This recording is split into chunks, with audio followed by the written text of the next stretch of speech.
Why, hello there, everyone. Welcome to the KNKL Easter's stream. That's right. That's not a typo. It is, in fact, the Easter's stream. Hey, how's it going? My name's Keenan Lafferty. I mean, I'm sure you already know that. Welcome to the stream. I really want to get back to the point where I'm confident enough to start pointing to the sky, right? Now the sky's back there. Should I bring back the This Is the KNKL Show? There's just something about it. It's like, I don't have it in me anymore. Honestly, don't have it in me anymore. I'm going for a more chill vibe nowadays. But hey, how's it going? I think it's time we get some people in here, yeah? So let's go ahead and do the usual. Let me know how the music levels are there for you. Yeah? Let me know.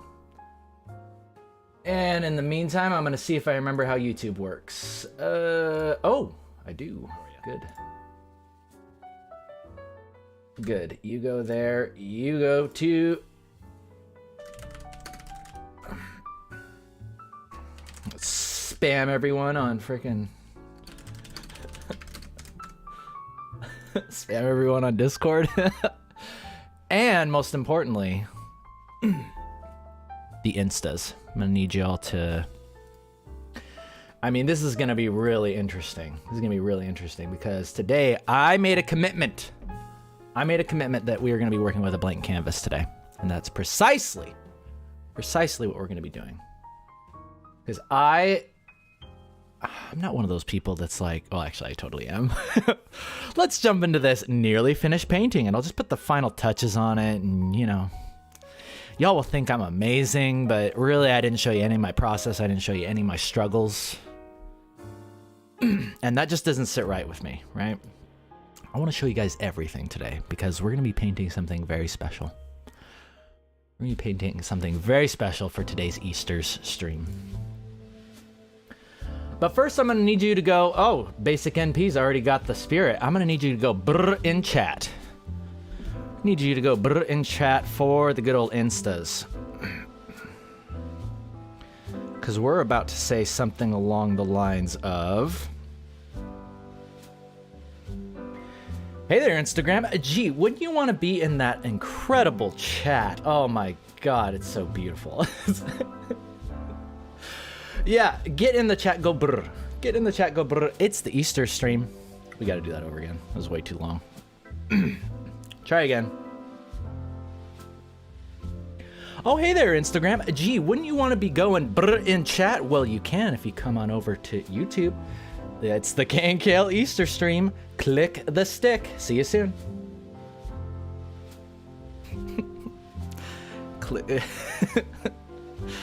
I need to... Oh, that was perfect. That was perfect. Thank y'all. Thank you for going brr in chat. That's gonna go on Insta. Oh man, I'm so out of practice. How are y'all doing? How y'all doing? I'd like to take some time to greet all of you. You stare at this beautiful blank canvas while you wait for me. And let's go ahead and copy. Copy, please. Copy, thank you. Yes. That goes there. Done. Oh yeah, we need like a click here thingy. Feeling this one today. What do you think, y'all?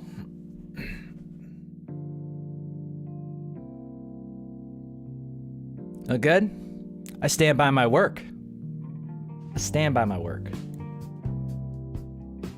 Boom. And now with the business portion out of the way, ladies and gentlemen, let's go ahead and get into this, okay?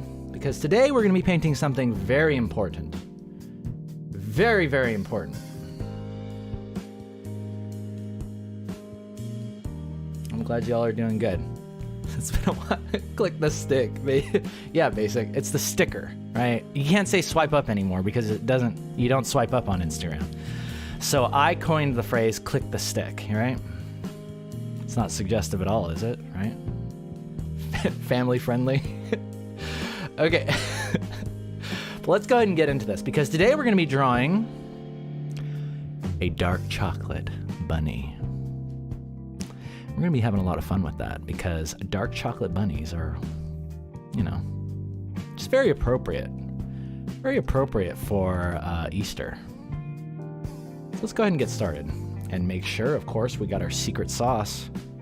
We've got our secret stuff going in the background. Oh, what is that? Oh, Lazy Nezumi. My secret weapon. But I hide it off the screen, because if anybody got their hands on this, if anybody got their hands on this program right here, which I am definitely not sponsored by. I'm an affiliate, but it's like a soft sponsorship, right? Lazy Nezumi. Awesome. Really good line smoothing. Incredible for what we're going to be doing today, which is drawing a dark chocolate bunny.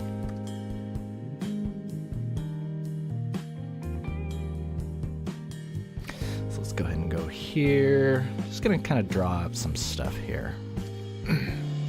Get some ideas on the page. I'm liking where this is going.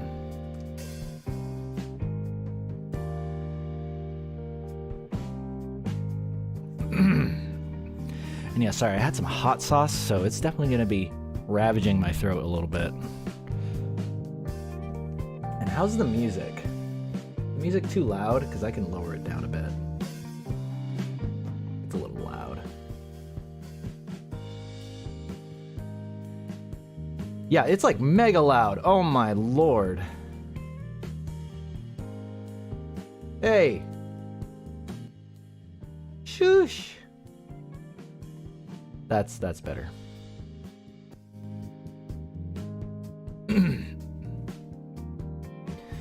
Good. Let me know how that's going.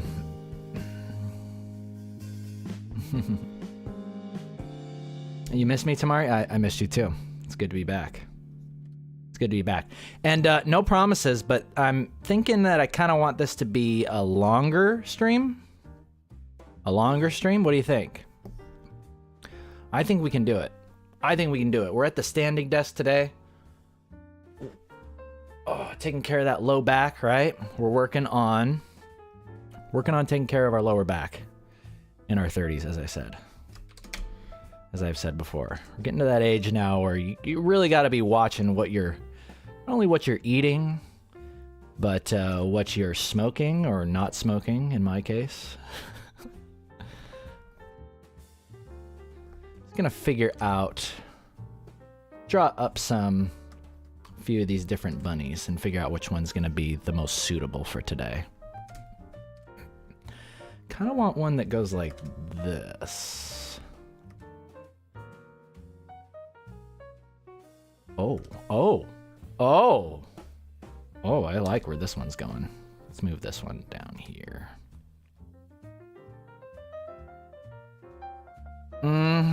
Oh, I think that one's gonna be the winner. Yep, I can already tell. That's gonna be the winner. Yep, that's the winner. Perfect. So let's go ahead and begin rendering this thing. And yeah, I want to show you guys all my process, my full process for when I'm painting nowadays, because, I think I just don't...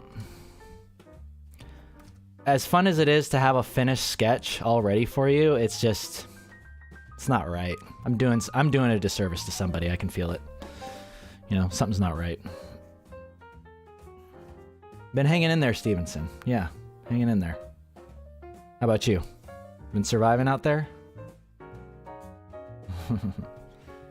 Yeah, Basic. Don't miss out on supper with your family. No, go do that. I'll be here when you come back. I'm planning on this being a nice long stream. Oh my god, that's the cutest Diz I've ever seen. I love it. Let's go and saturate these colors a bit. And let's go ahead and throw in some background colors, because, we like to just get that on the canvas quickly. If you're going to be working with a blank canvas, right? I've told you, get your friends over, get your references. And you're going to say, Keenan, but what if I don't have references? What if I don't have time to build those references? I just want to go. Well, here is the good news. Get some colors on there. Your colors are now your friends. okay? And what I personally like about using a gray mid-tone background is that you can blend colors, throw colors in, and then just press lightly. Press lightly with your stylus, and you'll see you start getting all these really incredible color relationships going on. Just kind of blend those around and see what you come up with. I know for a fact, though, that we are going to be using this color at some point today, so we definitely need to get some of this in there. And I like to play around with, like, I usually start desaturated because colors mingle well together when they're not desaturated, right? Good man once said that. His name is Marco Bucci. So start desaturated and then add in a little bit more saturation as you go. Okay, but never go up and to the right, okay? I told you guys, stay away from this place. Stay away from here until you're ready. Until you're ready to add that punch color. Yeah, Easter bun. It is an Easter bun. It's going to be dark chocolate. It's going to be dark chocolate. Okay, so let's go ahead and do that. We've talked up a big game. Let's go ahead and do that dark chocolate. What color should it be to start with? Thinking like, oh yeah. Yeah, I'm liking the look of that one. Yep. So let's go ahead and make sure we're on our own new layer. Let's go ahead and zoom in on this. Let's begin rendering our chocolate. I'm gonna show you guys a really cool technique. Watch this. Watch how I just already pick out where that highlight is gonna be. I'm already picking out where the specular of that reflective surface is gonna be. I'm just not painting there. And what that does is it creates a really nice highlight. Creating less with more. That's what we're all about. Efficiency. Efficiency is key. So I'm throwing some of that dark chocolate color on there and and letting it mix with the background colors. See that? That's grounding. It's grounding our chocolate. It's looking tasty already, isn't it? But just you wait. It's going to get even better. It's going to get... You'll have no idea what I'm about to do. Or maybe you do. If you do, then kudos to you. You've probably seen one of these streams before. Oh, wow. It looks so tasty, doesn't it?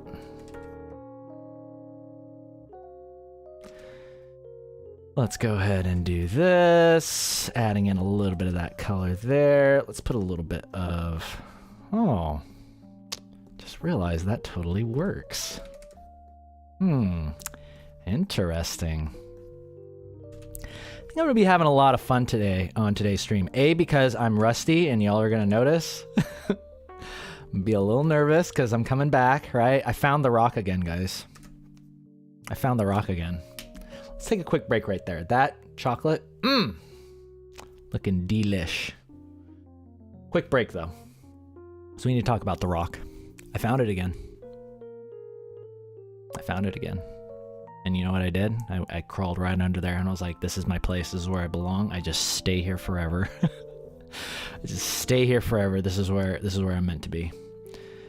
And yeah, they restocked their snacks and they got even better ones. They found out what I liked and they got extra this time.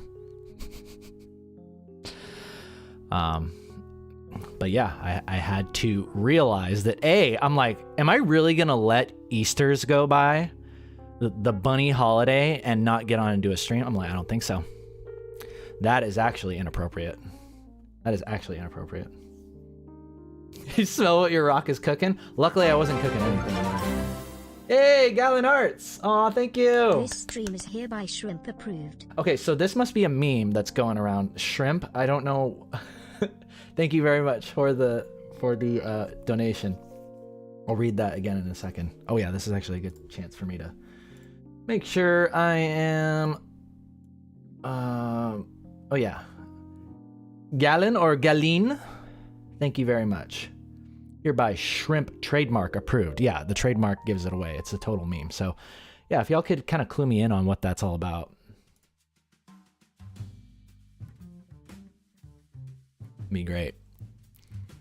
Yeah, I'm really happy to be back, y'all. Yeah, I found the rock. I haven't been cooking much as of late because it's been busy with life. Busy with life, getting myself right. I've been eating at Five Guys a lot, eating out. But one thing that has been going really well is I've been getting back in good with my workouts. My workouts have been going good, and I'm taking care of my health. Hello Keenan, hope you're doing well and everything. Yellow heart, yellow heart, yellow heart. Oh, Ghosty, thank you. Yeah, of course, Ghosty. Yeah, and I want to put you on the stream real quick so you can see that Elmo. That Elmo icon. That's great. Yeah, that expression is about how I used to start my day every day, right? I'd wake up and I'd be like, I have this feeling in my heart where I was like, I want to paint something. I want to do art. I want to do a stream. I want to express myself creatively. And then I'd wake up with that face. I'd be like, am I doing it right? And I just couldn't do it. And then I looked to the side and I'm like, oh, there's my rock. Crawl right under there. Get some snacks. Stay there. It's safe. The one thing about the rock is that it is safe. Can't argue that. But in order to do stuff with your life, in order to, make a difference, not like make a difference in the world. I mean, you can, but really it's like, are you making a difference for yourself? Are you doing it because of the joy that it brings you? And I wasn't doing that. And I really needed to search deep inside because I was like, I feel like I'm supposed to be streaming. I feel like I'm supposed to be doing something with my creativity, and I wasn't. This is a rare moment when I'm drawing while you're streaming too. Yeah, you're drawing along? Good. Good, Uber artist. You should be drawing next to me. And that goes for all of you. All y'all. If you're not drawing along, shame through the camera. Shame at you. And if you're working or, doing stuff to provide for your family, I understand. That's fine. And if you're working, utilizing the skills that I taught you over the last 10 years to feed your family, then that's what I'm talking about. That's about the point where I say, I used to find a lot of pride behind that. I used to have a lot of pride where I was like, yeah, I really made a difference in someone's life. Look at this. I taught them all these skills and now they can go out and get a job. And I kind of took that as like the meaning behind why I started the show. And over time, it kind of became my identity.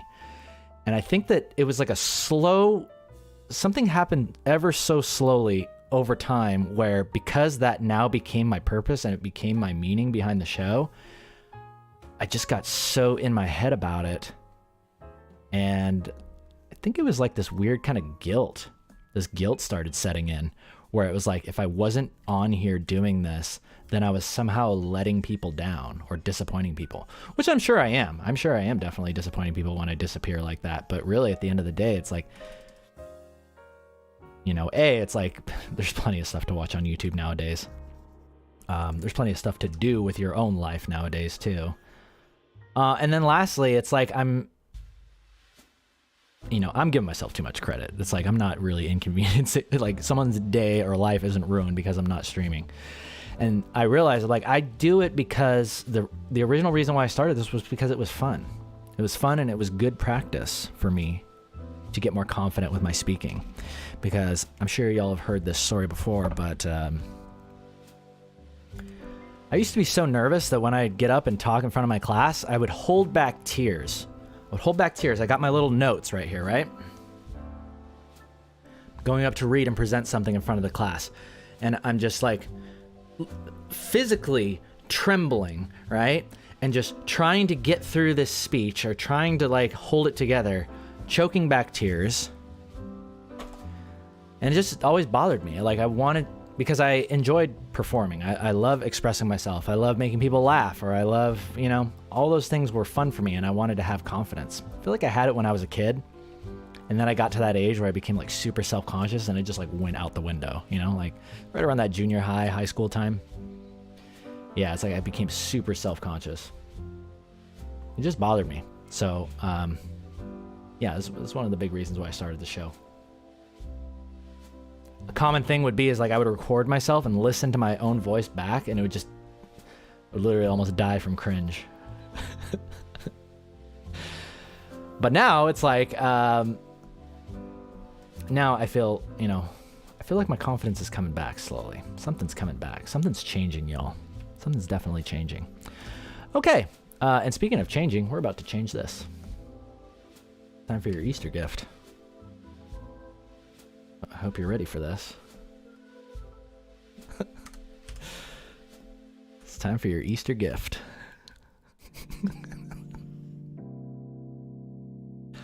Now that looks delicious. Now that looks delicious. Let's go ahead and move our colors down. And let's go ahead and stretch this entire thing like that. It's time for the real show to begin.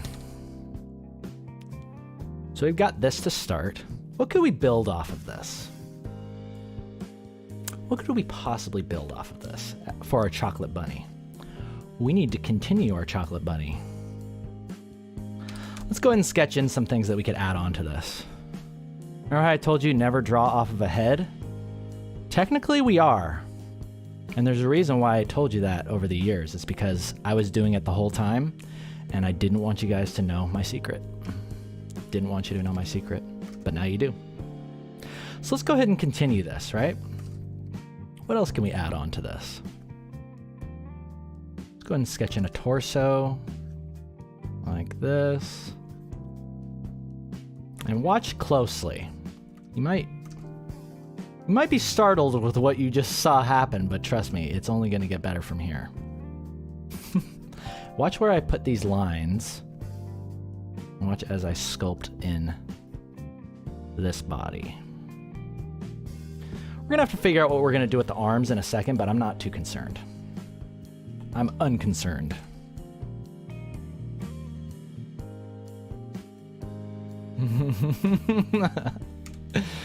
Yeah, and guess who it's going to be? Guess who it's going to be? It's going to be your favorite character from Made of Metal, Meido Metaru.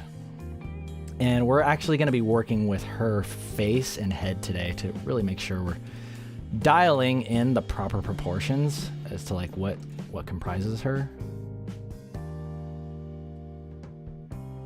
I'll show you kind of what I'm working with currently. Let's go and throw in those Lucian Pakulski lines. Talk about those a little later. But they're my latest secret weapon. I need to ask, from a place of like burning passion, what are your thoughts of Elden Ring and Overwatch 2? P.S. No yeah, rush to that's a reply. good. Yellow heart, yellow heart. Absolutely, Ghosty. Yeah, I'll tell you my thoughts on it. Might surprise you. But before we jump into that, I wanted to show you guys kind of the things that I'm going to be glancing at off to the side today. So these are my current kind of sketches for Moka, right? I mean, all the faces look different. I did this one yesterday. There was something about this one that I really liked. However, there's something going on with the nose where, like, there's something there, but I want to be able to combine that character with this one. I really like this Moka because it doesn't look like your run-of-the-mill, like, it's not predictable. It's not a predictable anime face. And then also, trying to figure out her profile has been pretty challenging. But I think once we unlock the profile, which I'm pretty satisfied with these ones, I think that can help inform the face. So this is what I'm going to be glancing at today as we draw. And let's go ahead and get into what Ghosty was talking about. Thanks for the super chat, by the way, Ghosty. So my thoughts on Overwatch 2 are... Wait, Overwatch 2 is out? And my thoughts on Elden Ring are... Fantastique. I was not prepared. I was not prepared in a good way and a bad way for what Elden Ring turned out to be. And yeah, by the way, I'm going to be, like I said, looking down. Be looking down at this face. So I want to Really want to dial this in. To be honest, I miss some things about the close-knit Dark Souls community that I feel like we lost. We lost it in Elden Ring. It's the most successful From Software game to date, and I'm really happy for them. But I feel like they made it harder to use emotes, and I'm like fair warning, I'm gonna preface this by saying I'm a super nerd with like emotes in games, and I really appreciate that like animators and game designers would take the time to put those in the game, so that way, you know, players can express themselves. Whether I'm pointing down at somebody I just owned, or I usually don't do that. I used to do that all the time. In fact, there's this thing in Dark Souls 3 where people literally throw poop at each other. And I'm very sad to say this, but I think I may have started that. I really think I started that because nobody used to do that. And then I would literally be in like Pontiffs, like anybody who plays Dark Souls, I would be in Pontiffs and I would just summon invaders, right? And as a host, you have a huge advantage. It's not much, but I'm happy to see you around again. Bam Slam 117. It's not much. What are you talking about? Thank you so much for the super chat. Oh, I appreciate it, Bam Slam. Yeah, I am here. I like that the mint green like goes well with this. Look at that. Kind of thinking I want to steal that color. I'm gonna steal that color. That's right about. Oh my. No. Okay, good. Okay, I'm just looking at that, and then I'm gonna go here. It's that color. Very close. Needs a little more blue. Too much. But yeah, I started the poop throwing in Pontiffs. I'm sorry, guys. I'm really, really sorry. If I could take something back, I would. I would definitely take that back because, so that was the start of it. But I would actually take that rather than the teabagging that's happening in Elden Ring. Part of the...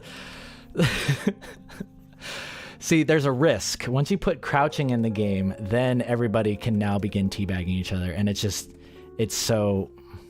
it like removes me so far from Dark Souls and just what it means to me. Like, I mean, if you're going to teabag somebody, they had the patches squat. The patches squat in Dark Souls 3 was like the ultimate teabag. I'd rather have that because it's an actual emote. But like nobody uses emotes in Elden Ring. And it bums me out. In fact, speaking of multiplayer, I feel like the whole multiplayer aspect of the game is very polarizing. I feel like the game is hard enough on its own, but once you summon people in, it gets even harder, which it should. But, oh, wow, I really like that. Cute. You can always tell it's going to be a good face when you just slap that nose down and be like, it's already a cute face. What was I saying though? Oh yeah. Yeah, the whole open world mechanic, you can summon phantoms, but there's like no real reason for them to be there. Like they only need to be there to like help you fight a boss. So they have like these summoning pools and stuff around the map, but it's like your objective as a phantom getting summoned in is to help them kill a boss. And there are some bosses in the open world, but I feel like there needs to be more or something. I don't know. But really it just boils down to the PvP is kind of weird. It's not super balanced, which is okay. Like I'm okay to be patient while they balance that stuff out. Dark Souls 3 wasn't perfect upon release either. But really the biggest thing that I miss is the ease of access. The ease of access of the emotes. And what the hell did we just do? The ease of access of the emotes and just a little bit more, I guess, respectful playing, I guess. But I don't know. I just feel like I'm rambling at that point. But yeah, thanks for asking, Ghosty. Thanks for asking. Okay, so Moka, I want her lip to be... Do we want the sexy lip? Of course we want the sexy lip. Let me show you how to draw sexy lips. Like that. There you go. Actually, it's too duckish. It's too much of a duck. We're not drawing a duck. We're drawing a bunny. Here's another little hack for you.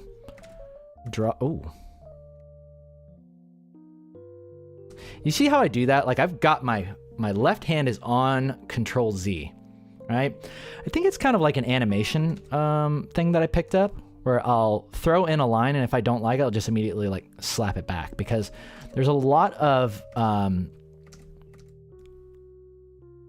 like energy that goes into a line where you just kind of let it follow through. If I'm sitting there and I'm like, okay, let's draw her eye, and I'm like, oh, there, and see, it's like, it's too rigid. But if you, okay, so I like that line, but if you throw down the line and then you just, it's kind of like playing a note on a piano. You're trying to make a harmony with something, and when you hit that harmony, you're like, booyah, nailed it first try. And then also, I put the mouth on its own layer, right? Because we can kind of draw it in, but then let's kind of set it back a little bit and kind of control and model your character on the fly, okay? And then when you're done, you can collapse those lines back. Let's go ahead and draw her eyes. Her eyes. Her eyes are like right about here. Oh yeah, if this was like a circle, let's get our measurement lines in. I think that should look something like that. And then, you know, Moka's eyes are pretty squared off. Moka's eyes are pretty squared off. Now, if Moka is the focus of today's dark chocolate bunny, I'm curious how excited she would be to be in a bunny suit. Because that's going to inform a lot of the expression. I think she'd be pretty happy. I think she'd own it. She's confident. She's confident. So let's keep those eyebrows down. Remember when I told you guys that 90% of your expression is going to be in the eyes? I stand by. I stand by that fact. Some people have tried to argue with me, and they're like, Keenan, no, it's not. No, it's not. It's like maybe 10%. I'm like, okay, you carry on thinking that. You carry on thinking that. I'm telling y'all, it's like, if you get your eyes right, because look, I'm about to prove it to you. There's a difference between that expression, and now watch what happens if I take this eyelid and lower it down to the point where it just touches. It's barely gonna touch the top of that iris. Lower that eyelid down, like literally pixels. See that expression versus that expression. See what I'm talking about? It says a completely different message. It's a completely different message. And in fact, speaking of different message, I like this one with the slightly lowered eyelids. It's a little more seductive. Mocha's gonna be pretty hot today, so let's go ahead and go with that. But as much as I love detailed anime faces, I'm always asking myself nowadays, like, what can I remove? Can I remove something from this? And I think the answer is yes. The answer is yes. We're going to try something even simpler. I want to get rid of these measurement lines. They're bugging me at this point.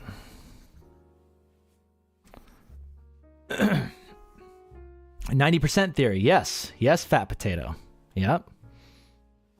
Yeah, sorry. I need to get better about interacting with the chat, y'all. Sorry. It's I'm trying to find that balance between, you know, because when I tune into a stream, you know, I like it when the streamer's obviously doing something the entire time, but I really appreciate that y'all are there. And I'm happy that you chose to tune in. I hope you had a good Easter egg hunt. Hope you found what you were looking for today. And yeah, it's Easter's. It is Easter's.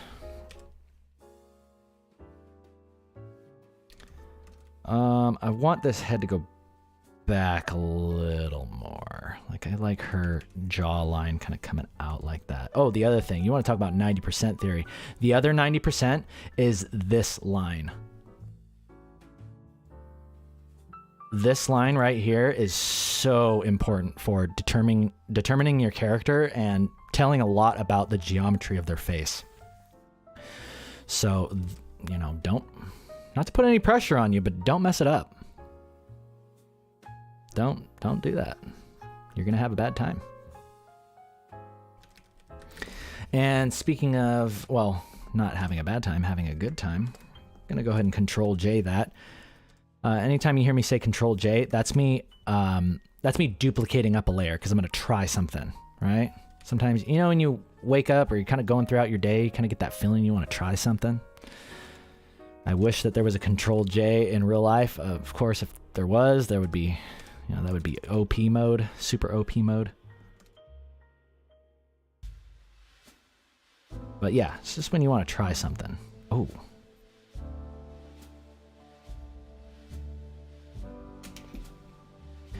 Take a break on that. And yeah, I will talk to you guys for a second. Thank y'all for showing up, by the way. You really make my day. I'll put it here, that way I can actually go here. Oh, I should probably do this. There we go. There we go. Let's see what y'all are saying.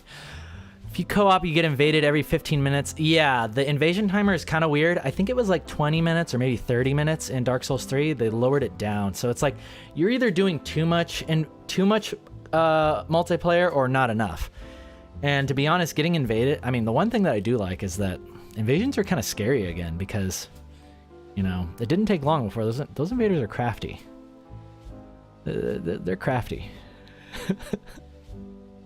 Stevenson, yeah, pretty solid game of crouching naval teabagging. I think the crouching is interesting because I'm like, did it really need to be there? I don't think it did. It's like, yeah, you can like stealth around and there's things that allow you to kind of do like a stealth mode gameplay, but you know, there's nothing really that, I don't know. I'm not really ducking attacks or anything. It just doesn't really make sense to me. And then on top of that, you got teabagging. I hope they put the patches squat back in because I'm like, oh, okay, if that's the way it's going to be, let me show you the OG teabag and then I'll patches squat them. We don't really celebrate Easters here, so what's the gist of it? Well, basically in America, it's a chance for everybody to just get a bunch of candy. A bunch of candy, hide some eggs around. You get to paint eggs. That's kind of fun. Really, it has like some Christian origin, but nobody really cares about that anymore. Unless you are a devout Christian, but yeah, like Christmas. It's about gifts. It's about getting together with family. It's about candy. It's about dark chocolate bunnies. It's about bunny suits. for those of us who are into that. Yeah, it's about bunnies. Most importantly, it's about bunnies. Control J would be creating a new universe from the point you pressed it. Yeah, Fat Potato. It's kind of like, actually, you want to know the crazy thing? I'm like, the older I get and the more I've been reading about this many worlds theory and string theory, I'm like, there's a good chance that may very well be happening. It's like you make a decision, decide to go forward with it. It's like, yeah, you would Control J the entire universe. And then you kind of go. If that's not the right one, it's like, forget that one. Control J again. Take another path. Splits off into another complete parallel universe. Something that I might be throwing into made of metal. Am I standing up or sitting down? Basically, I'm standing. Yeah, it's better for my back. Hey, yo. Favorite 90s anime? Probably Evangelion. Yep, Suhala. Yeah. In fact, I do want to do some fan art eventually of more of those shows. Working company studio? No, Dan. No, I'm freelance. I'm back independent, baby. Back independent. Just doing freelance stuff. Brush do I use for Clip Studio? Cyan, I'm not using Clip Studio anymore. Yeah, I'm too comfortable with Photoshop. I always want to share progress shots, but I forget to Control J. Yeah, don't forget it. Don't forget Control J. It's your friend. What happened with the KNKL show? KNKL show is getting retired. Yep, it's getting retired. We're moving into KNKL Radio. This is going to be the new face of KNKL. KNKL Radio. We're going to be listening to all kinds of fun musica, and drawing whatever the heck we want to do. I think Elden Ring was easier. Interesting, Ghosty. I feel like it's harder. I definitely got my butt kicked. I'm kind of putting it on the shelf for now. I'm putting it on the shelf because there's a lot of stuff I got to do to get right over here with my life, and some things that I'm, really trying to get done. So, fishnets, Caster says. Interesting. Think about it. It's either going to be fishnets or it's going to be like a sheer material on this bunny suit for the leggies. All right, that's enough interacting with y'all. Get back over there. Let's continue Mocha. So there's some things I'm liking about this face, and there's things that I'm not. See, these got much more character. So I'm gonna make some adjustments. And see if we can find something that feels a little bit more like our baby Mocha.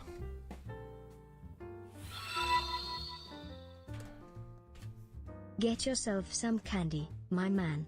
Looking good. Yeah, David. Thank you so much, David. I appreciate it. Get yourself some candy, he says. My man, looking good today. Wow. Really? Thanks. I've been working on my confidence, like I said, as of late.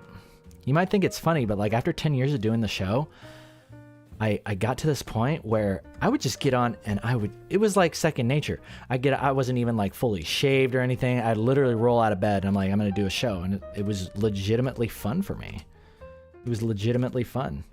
And somewhere along the line, something got beaten out of me to where I couldn't even look at myself in the mirror anymore. Y'all ever get to a point like that?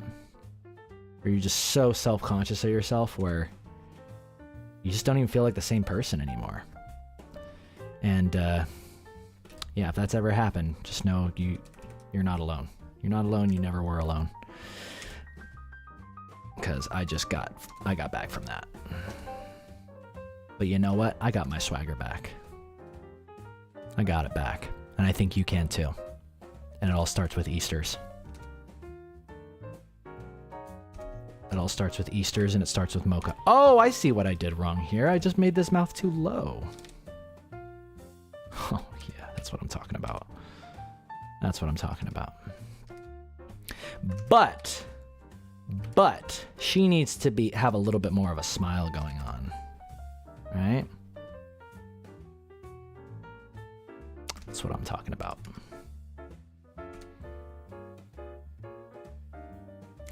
And, I think I want to actually lower these eyelids even more. Soften that expression just a little bit more. And let's go ahead and start throwing in, where's that hair going to go? Lovely. So Mocha's got this kind of central piece here. The other day I was online and there was this ad for something, but it was this lady and she literally had Mocha's haircut. I was like, oh my God. I'm like, it literally works. It works really well in real life. It looked really cool. So we're going here. We're going here. Let's go ahead and continue this. Let's make sure that we're not losing sight, right? We're not losing sight of the big picture here. Heaven forbid we do that. Mocha's got big hair, so we got to make sure she's got room for that big hair. And let's ask ourselves some very important questions. And that is this progressing the way that we want it to? How are we feeling about this? Good time to sit back, take a look at your life.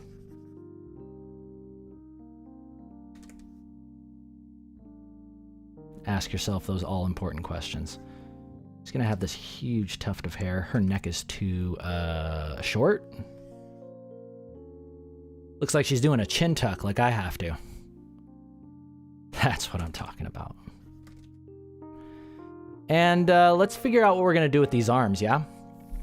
So on Easter... there's definitely going to be a Diz in there somewhere.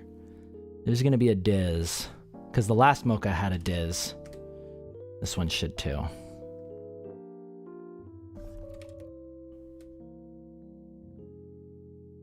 I think I want a little bit more of the top of this eye to show. Mm-hmm.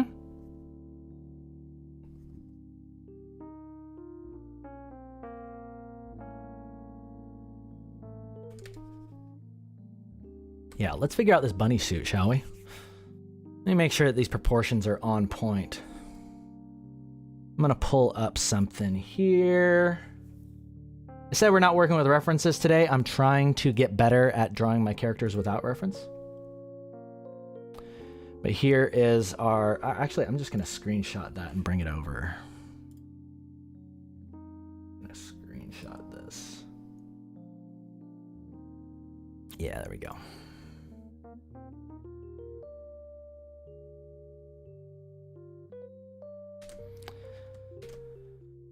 Just make sure we're getting everything right here.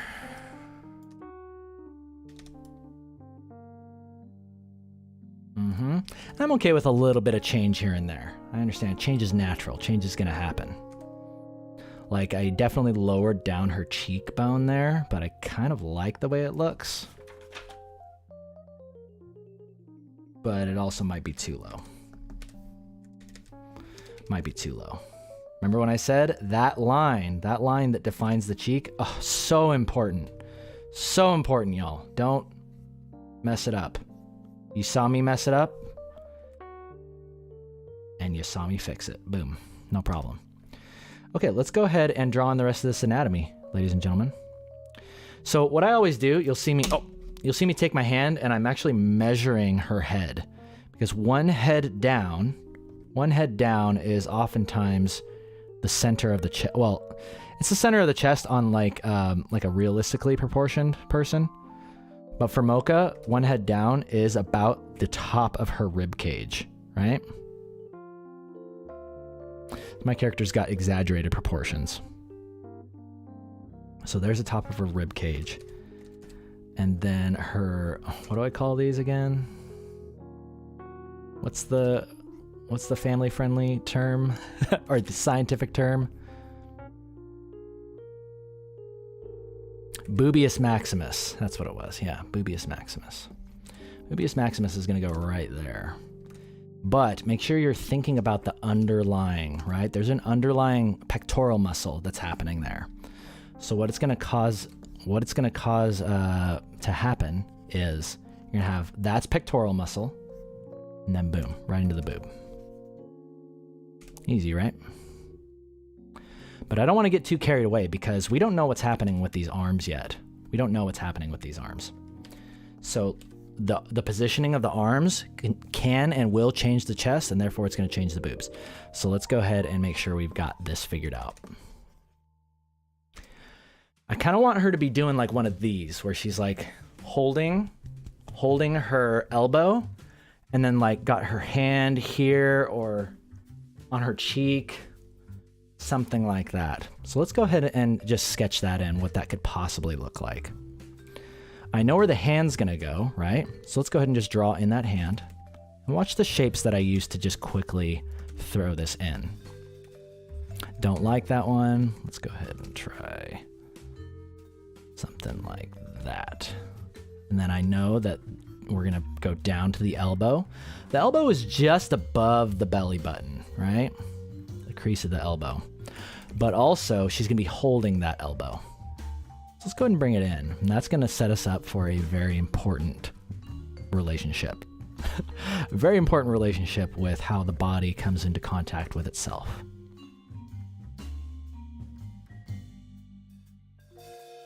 Oh, and I can't wait to draw Moka's muscles. Moka's got like an athletic kind of body. She's got a little bit of muscle tone, right? Always looks really nice. See how I'm just drawing that in, taking a look at that. Not bad, not bad. Is it the best? Absolutely not. Absolutely not. Uber artist. Yes, the Boobius maximus has returned. It has returned. And you ain't seen nothing yet. You ain't seen nothing yet. kind of want to bring this because I love showing the curvature of the hips, how it goes to the waist there. So if we can, we're going to use that to our advantage and see if we can pull that, right? Pull that arm even further forward. But still keep the shoulders wide, right? So she's kind of like doing this, right? But she's pulling the shoulders back instead of doing this. I don't want to do that. That's like what Shade would do. Shade has poor posture. She'd be doing this. But Moka, she works out, right? She's got those defined back muscles. Her shoulders are going to be sitting nice and squared up. So that might leave us with something more like this.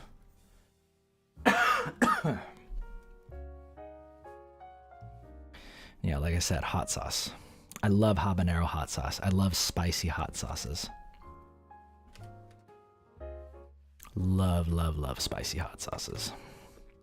Okay, so hand one is going to be in this general direction, looks like. I might be doing one of these. Not too concerned about getting the hand perfect yet.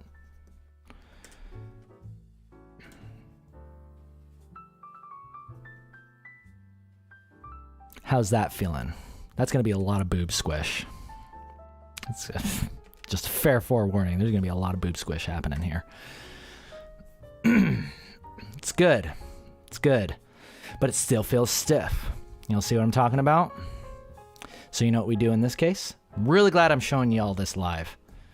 Because I think it's imperative. It is absolutely imperative that I show you my entire process. We're going to try again. We're going to try again. Delete all of this. Delete all of this. We made this too complicated. Too complicated. Simpler shapes. Simpler shapes. What are we trying to accomplish here? We're trying to create a shape that brings us up, right? Trying to create a shape that brings us up. So actually, what we might be doing instead is having her arm go back like this. And it's kind of like, maybe it's holding something here. Oh, okay. There we go.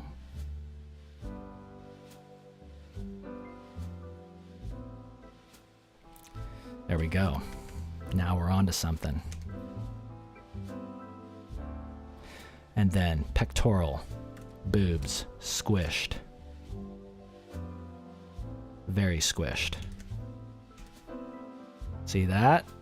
Oh, I bet you didn't know I could do that, did you? That line is very important.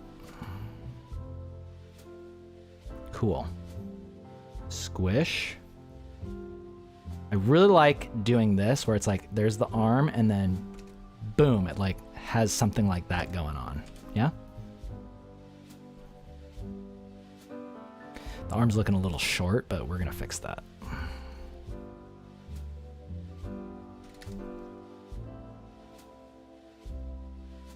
Good.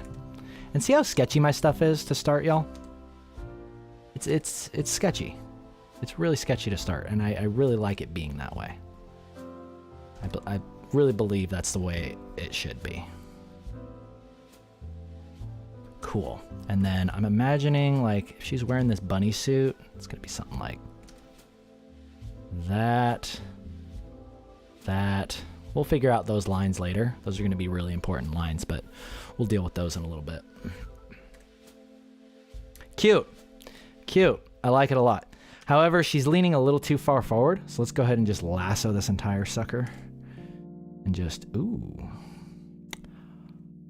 Oh. Good. And then, let's go ahead and meet our good friend. Something needs to happen here. I'm just going to grab that. Warp this. I feel like there needs to be a little bit more volume happening here. There we go. There we go. See that? Oh, you thought I was going to draw that entire thing over again? Ha! Ha! Yeah, right. Okay, now these are some good hips, right? These are some good hips, and these are really good legs. Really happy with how these legs look. Let's go ahead and start throwing in some more colors. Feeling pretty good about this. And we're going to switch the music because I can hear it looping and it's going to drive me crazy. Yeesh. There we go. Seeing Moka's design evolve so much after following you for a while is really cool to see. Aww. What made you head in this sort of direction for her? Elias, pardon if I didn't say your name correctly, but they're saying seeing Moka's design evolve so much after following you for a while is really cool. Made you head in this sort of direction. I touched on it earlier, Elias, and it was asking myself, does that line really need to be there? And if it does, can we simplify it? A good case in point is how I draw ears now. You could say I'm taking more like animation principles. I'm thinking about what's it going to be like to draw this character over and over again, or if this had to be animated, do I want to make an ear that looks like this? Right? Or I'm like, okay, well, here's the entrance to the ear canal, and then here's this little thing, and then there's this, and there's this thing, and then that, right? It's like, do I want the ear to look like that? Or do I want it to just be a number 3, right?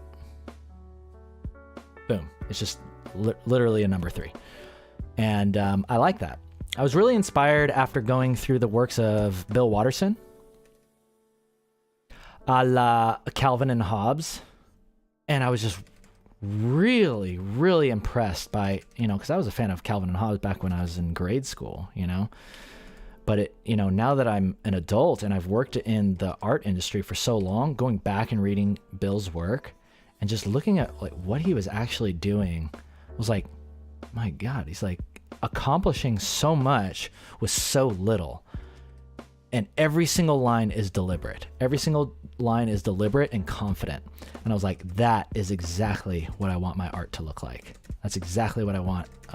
I want that energy. I want to bring that energy into my artworks. So yeah, that's what has contributed to our current design. A lot of simplifying comic work in animation. She looks so cute. Oh, it's making me so happy. So happy. And we haven't even drawn the sexy stuff yet. I'm excited. It's gonna be a good stream, y'all. We're going for a long time today. We've been working on our stamina. Been taking long walks. We've been working out too. We found the rock, but then we remembered, oh yeah, this is the perfect weight to bench.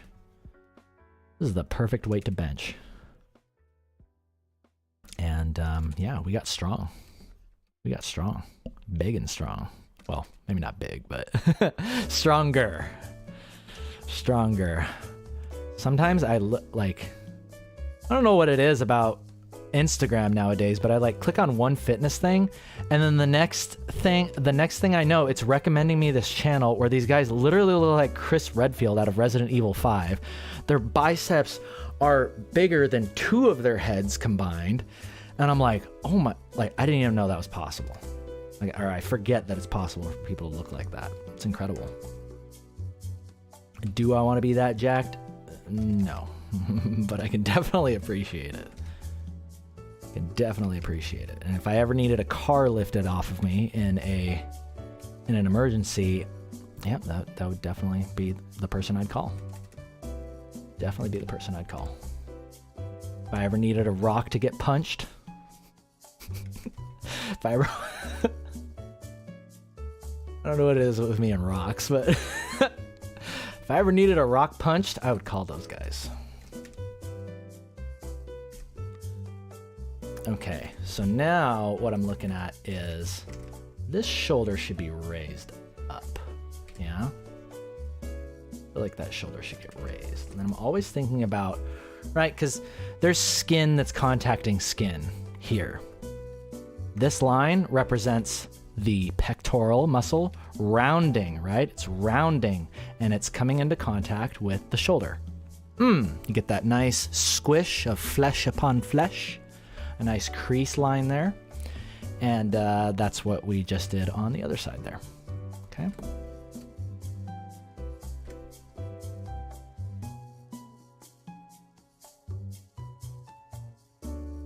cute. It's cute.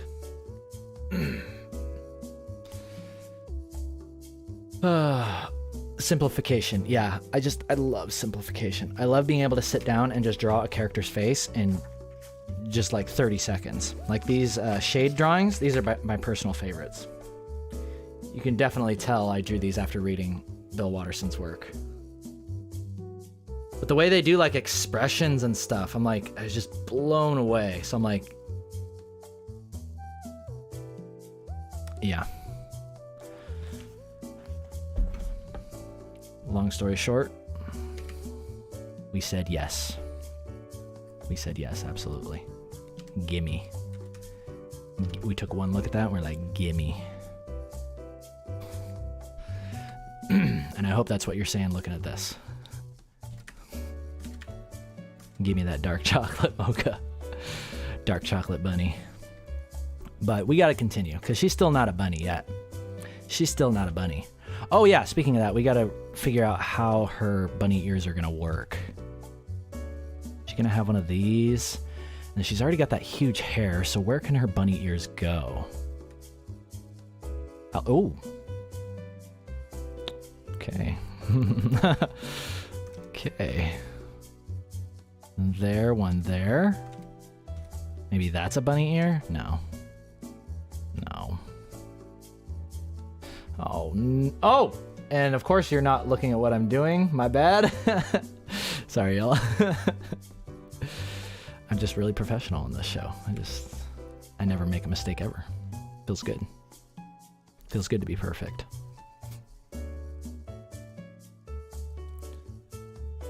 Oh.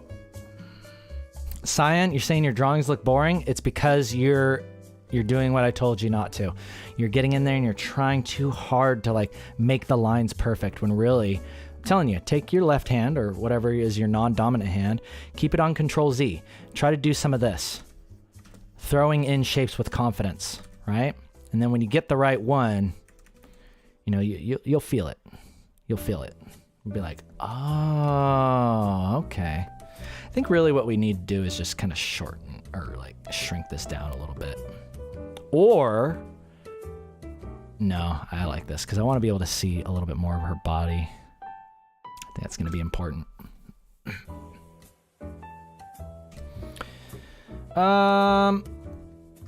Let's go ahead and take this teal minty shape. Now we can begin throwing in the very bright colors, yeah? Let's go ahead and figure out how this suit is going to look on her. There we go. I let a little bit of that. See how I let a little bit of that stay around for the shadows? Oh, it's so beautiful. So beautiful, Mocha. Easy. Easy. I've been drawing waifus since before you were born, don't forget it. And like I said, I gotta step up. I woke up today and many other days, and I'm like, I've got a title. I've got a title I need to take. There's a title that is rightfully mine, and it is Best Waifus on YouTube.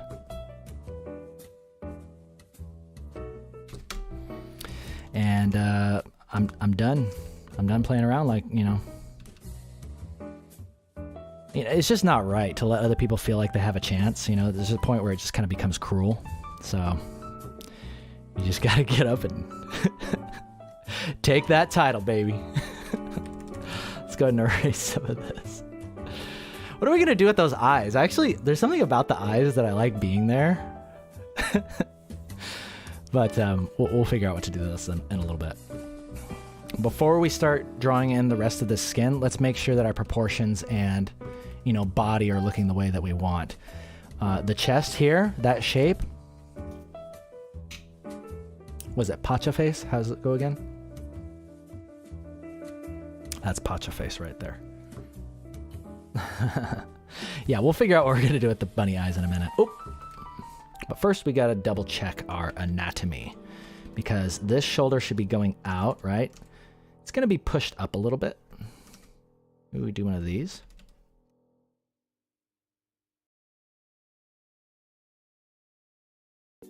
Yeah. I think there's something else that we could do here with this whole thing. Because she's kind of like doing this, like behind her hair, but I'm like, she'd be doing something else with that hand. Let's play around with that. Let's play around with that.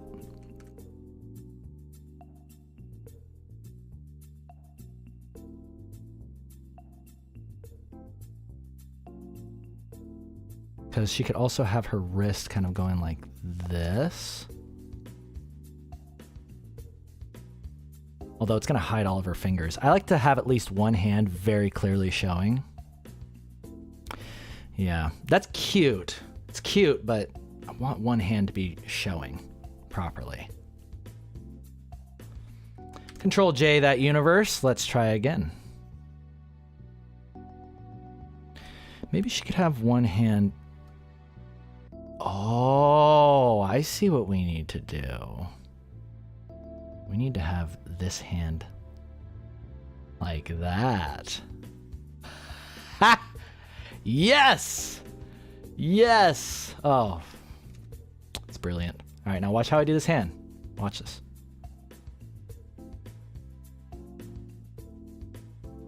See what I did there?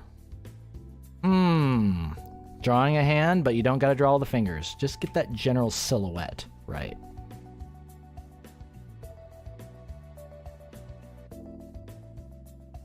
Oh, it's brilliant.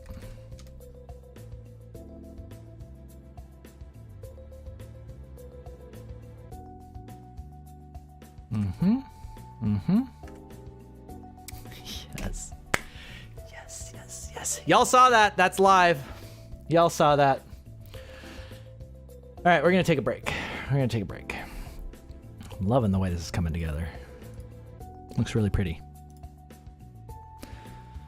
I don't know how far we're going to render this or how long we're going to spend on it, but I plan on it being a long day today. Just fair forewarning.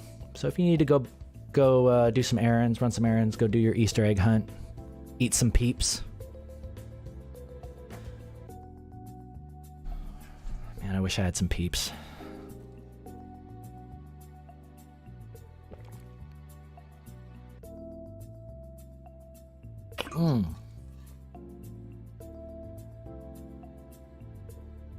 While I'm reading chat, I'll go ahead and put it up here. Lapon? Oh yeah, I remember Lapon. Oh yeah, Lapon was really cute. I miss her. She was cool. You know, maybe we could. I'm like, there's some room over there. I mean, don't tempt me. Don't tempt me. Might get Lapon too. Not drawing all the fingers is kind of like not drawing all the teeth. Yeah, Fish Noggin. Yeah, of course. There's just a lot of power. I really want y'all to start thinking about when you're drawing things, the most important, I mean, we've touched on this a few times today, but the most important lines are usually what is defining the edge, right? The edge of your character's face, the silhouette, right, of the hands and the fingers, right? You don't need to draw every single little finger. Just draw like the little crease line of where, you know, the fingers are meeting each other and the outer edge. There's a lot that can get implied there, and we like that. We like that a lot.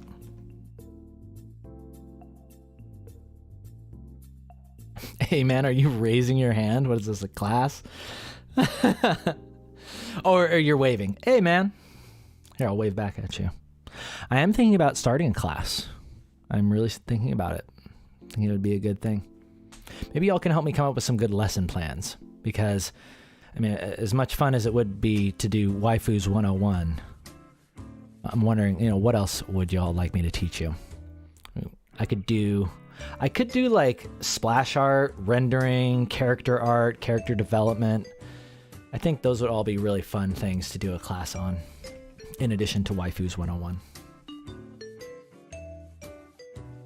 Oh, and I like this because that allows us to put this shoulder up, and then we can see the shoulder going up.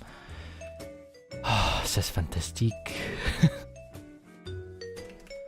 C'est fantastique. Hope I'm saying that right.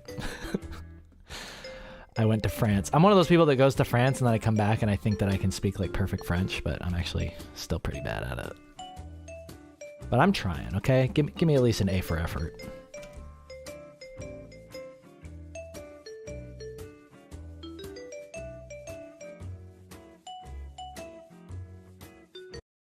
I'm not feeling this. Where's that Celtic mix?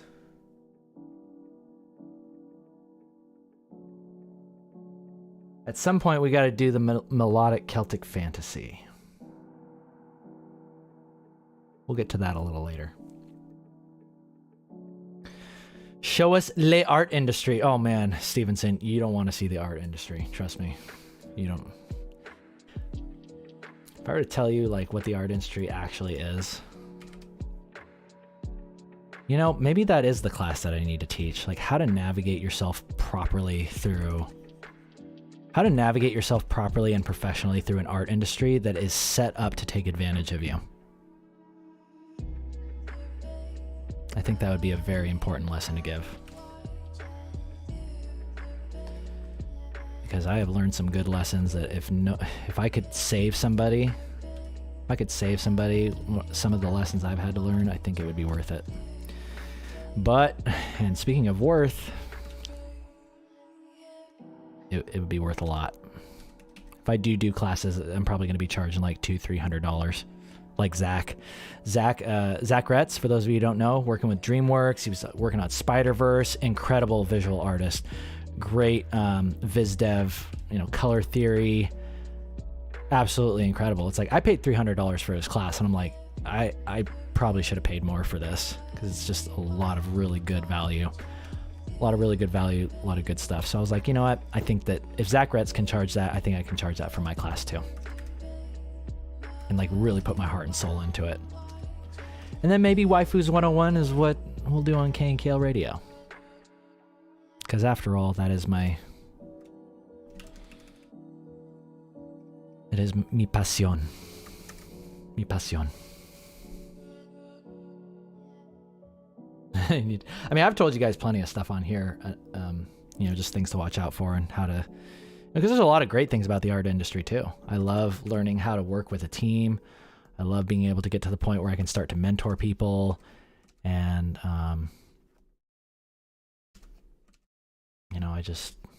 there's a lot of good. I was overly negative. Sorry about that. But I feel like there's a lot. You just need to be prepared for both. You need to be ready for both. And I'd like to be able to help people to navigate that. Let's figure out the perfect boob crease, okay? I think it's going to be something like that. I'm always thinking about where is the boob getting squished to on the actual pec, right? Because the pec is here. Remember what we talked about? You're going to have a little shape right here. You can feel it for yourself, right? On your collarbone. Go to right about here and see that little indentation? It's where your shoulder muscles are kind of joining your pec and meeting at your clavicle. So I like to put in those little shapes right there.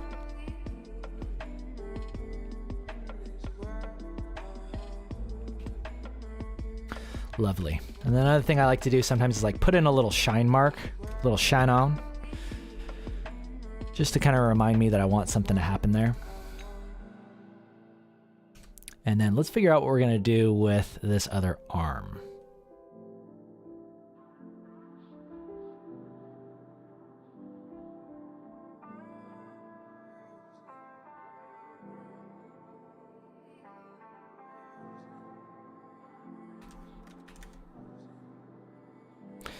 Thinking something along the lines of this. Yeah, this music is much better. I'm feeling this.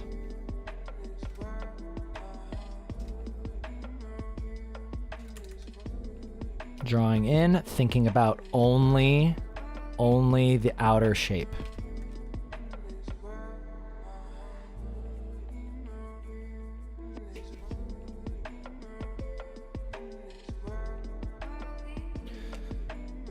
Okay.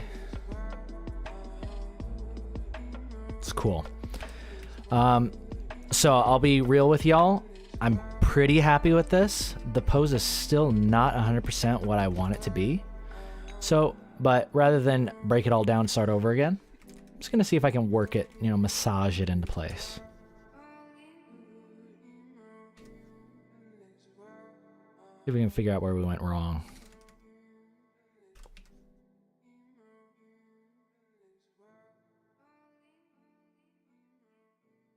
Ooh, actually really like that one. I like that line. Another reason why I like Control-Zing and sort of throwing lines in place is because, yeah, you'll definitely hit those happy accidents where you wouldn't have thought to put the line there or make it like that, but then, you know, you just throw it down with that confidence and it shows. Definitely shows. And you just want to... That's when you turn to... That's when someone asks you about that. Be like, yep, I got it the first time. Got it the first time. And then you just never show anybody. Never show anybody your actual process. That's nice. I like that a lot.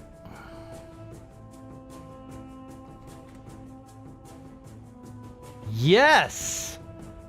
Yes! Okay, now here's what we need to do. Here's what we need to do. This actually, okay, before you do anything, before you go in and make changes to very sensitive areas like this, make sure you Control J that universe. Because if you mess it up, you can never go back, right? Don't make those mistakes. And speaking of that, now we can see, like, this boob is pretty big, right? We got some pretty good volume on there. So if that's getting squished over here, we actually need to put a little bit more volume there. Not too much, right? Because you still got to be subtle about it, right? You don't want to be... Still has to be some subtlety there. Lovely. I also like doing this thing, or when there's flesh-to-flesh contact, kind of just eliminate the line a little bit there. Eliminate the line, or just try it out. Sometimes it looks good, sometimes it looks wonky, but most of the time it looks great. And now I'm just erasing the rest of these little sketchy lines, and we're going to get ready to go into color. Feeling pretty confident about going to color. She needs triceps, excuse me. Where are her triceps? There we go. Fixed it. Moka's muscly, okay? She's a monster slayer. She's a dreg slayer. Don't confuse it.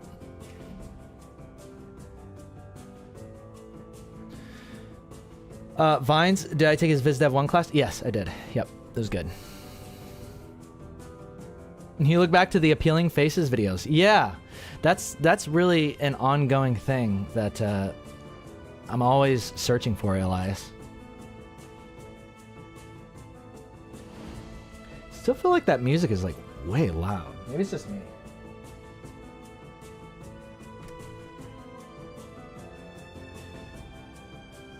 All I know is I made it way too quiet last stream, so maybe it's just my side.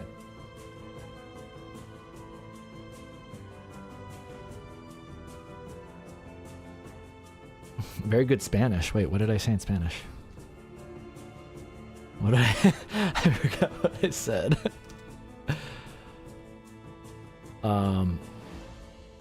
This is cute. Oh, Mocha. Oh, it makes me so happy to see her. I missed her so much. Oh, did we save our original Diz face? Oh, we did. Yes, yes, yes, yes, yes. Because we're gonna render that a little bit later. But for now, we gotta drop some colors in, ladies and gentlemen. It's color time. It is color time. Let's take some of these gorgeous, gorgeous colors that we were using here. Let's go ahead and start dropping them in. Dropping them in. And again, watch how I do it. Watch how I do it, or you might miss it. If you're drawing along, this is a good... Actually, don't look yet. I just messed up.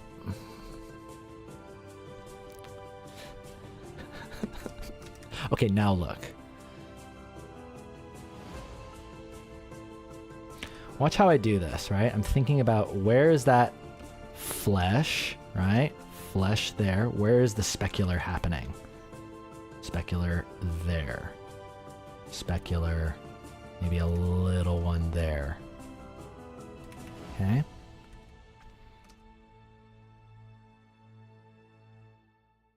I'm just throwing stuff in like that. See? Really, really fun. Definitely going to have some darkness there. And I'll just kind of trim it back where it needs to get trimmed.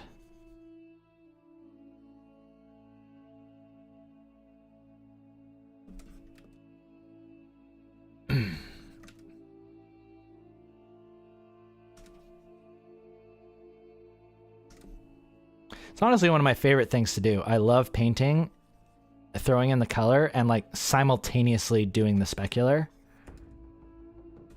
But you don't want speculars everywhere, right? Because there's parts of the body that are just going to be naturally more shiny than others. I feel like the shoulders.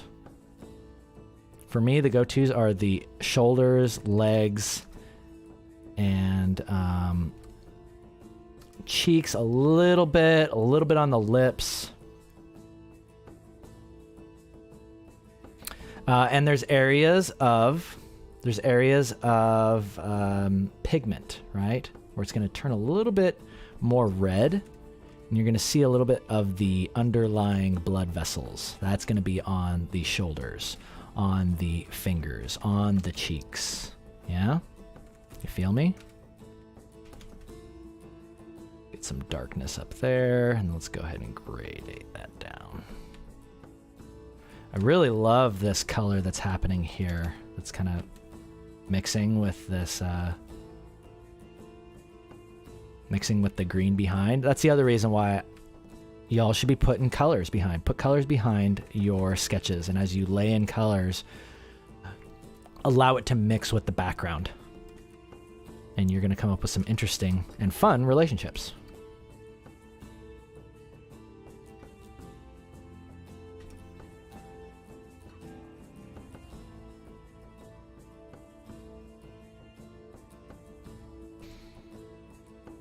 Great. We'll just cut a little bit of this back because we're going to color her hair as well.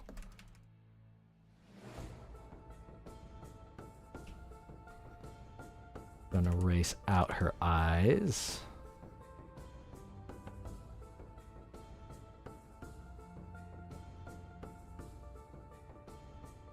It's pretty cute. It's a good start. Good start. I might darken down some of these lines.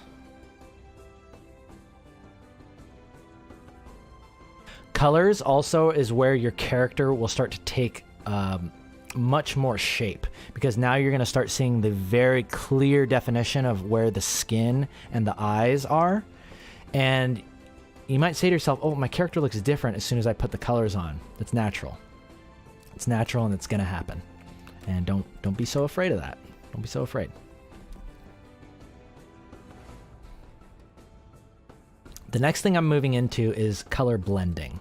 So this is the point where I'll even take like a soft brush and I'll go in and just start softening things. Softening areas, yeah? Because the number one rule about waifus is soft transitions. Your transitions must be soft, supple, dainty.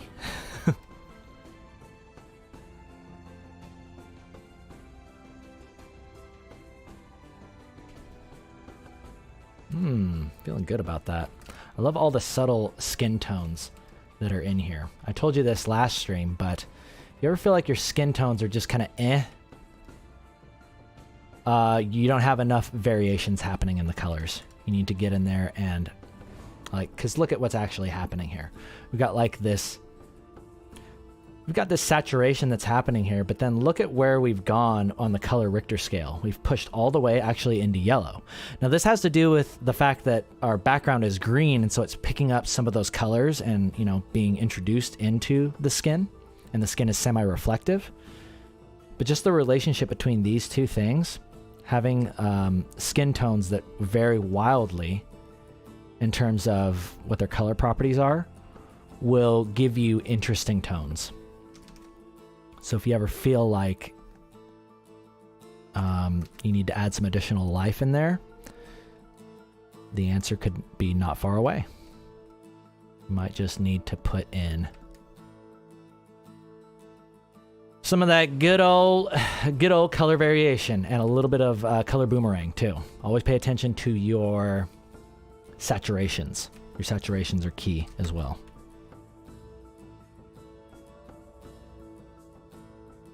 I usually work, like I said, very desaturated because your colors will mingle. They'll mix and mingle a little bit better. And we like that.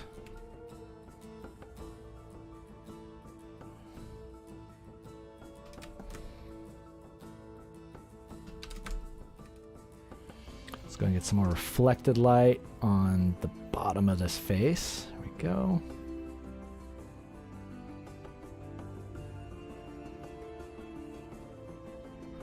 I want some more saturation in those cheeks, right?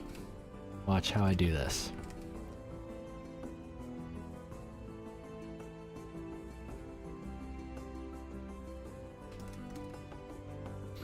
And I want some saturation on the lip. Lovely, lovely. Bottom lip, we make it a little bit brighter because we love it when that happens on our dark chocolate girls. We love it. We think it's adorable, don't we? Mm-hmm.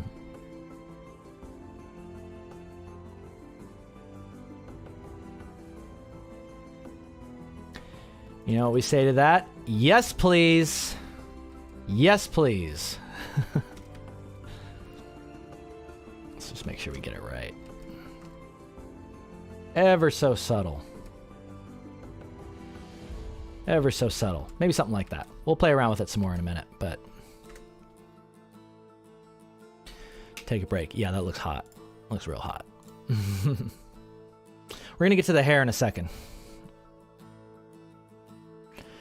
Hope y'all are having a happy Easters. Yeah. Happy Easters. Hopefully I'm making it a little more happy for you.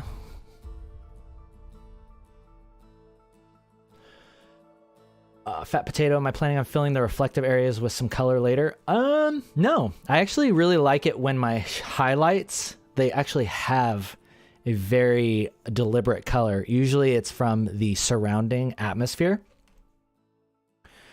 right? Because you want to think about it as, I just really like ambient lighting. And even if it's technically breaking the rules, I like reintroducing the minty greens into the skin tone at some point, especially on the hot reflective areas. Like this. Little something there. Maybe a little something there. You know, a little goes a long way. A little goes a real long way.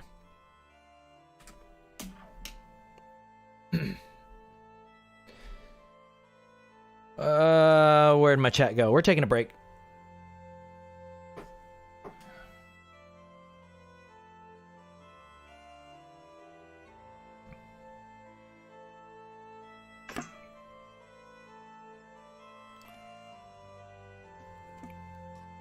Interesting to see how the implied lines translate to color. Yep, it's pretty cool. It's pretty cool. Oh, es mi pasión. Dude, es mi pasión. No stockings or later. She might have some sort of sheer material on her legs. But stockings, probably not. Probably not. No.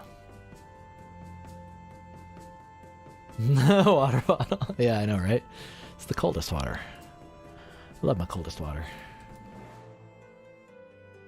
Mocha, you're looking so delightful.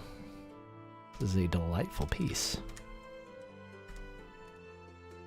Get some additional stuff going on there. Let's do her hair. Let us do her hair. And then as for her skin, do we have... Okay, yeah.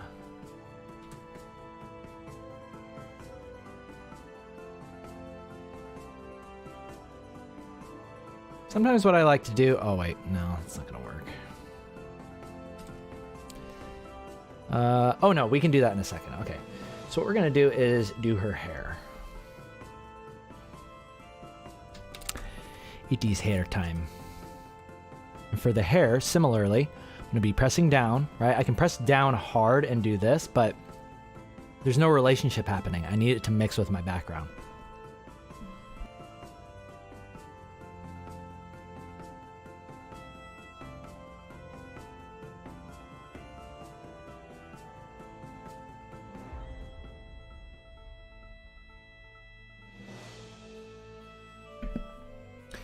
Hey, okie dokie. Oakley dokley, good to see you. Yeah, stop by later on when it's uploaded to YouTube. Or just come by later. I plan on being on for a long time today. A long time. A really good long time. All the while holding perfect posture. Perfect posture.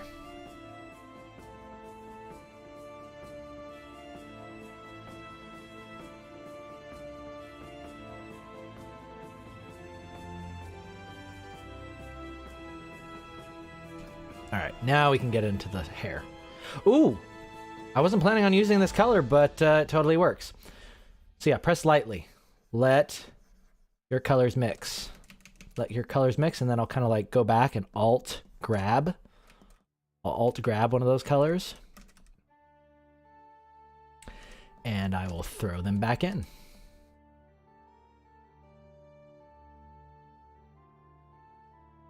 And when I want really, really harsh colors, is the other thing I've been doing lately, is I've been switching over to the pencil tool. I have it set up automatically, or I have it set up as like a keyboard shortcut, which you can access here, Alt-Shift-Control-K. The key is being in here. And then I think you can go to like tools or something. Set your pencil tool to D. I like D in this case. Usually I'm not into it, but in this case, D is my savior. Totally brings up a joke that I had that you can pull on your coworkers, but I don't think it's 100% appropriate for YouTube. But you know what? It's independent radio, so I'm going to go ahead and tell you.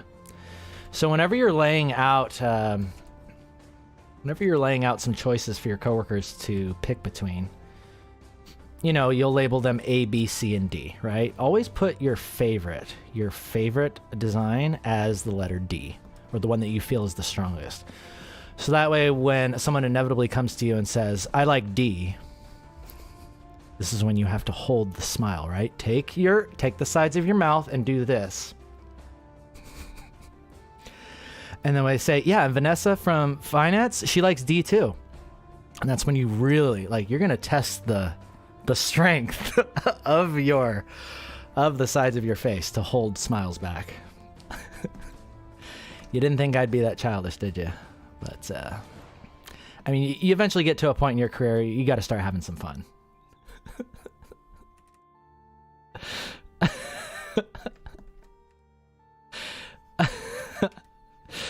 Yeah, and if anybody asks you where you learned that, it wasn't me.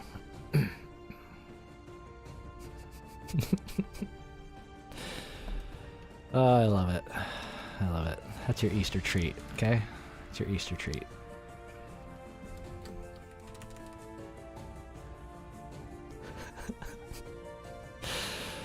Yeah, so see how I'm working with the pencil? This is, speaking of a savior, this will save your wrists, and the other thing that will save them is, I can't believe we're not doing this, our gloves. Make sure you're wearing some sort of compression glove. There's a lot of very sensitive tendons in your carpal tunnel region. You need to take good care of them, okay? You take good care of them if you plan on staying in the industry for longer than 10 years. Or surviving the industry for 10 years and making it out the other side, and then you still have your hands intact so you can work on your own stuff, more importantly. But I feel like I really like working with the pencil because it makes you commit. You must commit to a color. So I can take this and kind of like, okay, hard line there, hard line there, hard line there. And there's something about it that just feels really freeing. It's really fun. It's really fun because you can just really lightly press. You just lightly press down and a lot happens. Speaking of a lot happening, let's go ahead and erase some of these other lines that we don't need anymore. And let's put in some more shadow. More shadow in these areas. Shadow there, shadow there, shadow there, shadow here, shadow in here, shadow beneath the hair.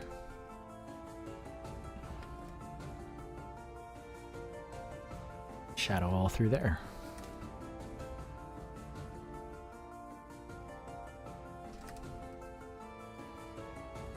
Let's really try to shade this neck proper. I like working with dark skin tones because it's still an area that I need to get better with. I'm still learning a lot about it. But it's just really fun picking out colors and seeing how they mix with each other to create, you know, all kinds of cool relationships. I think I want that to look like that. Yeah, yeah. And then this should actually be doing one of these, I think. I need to figure out this chest area.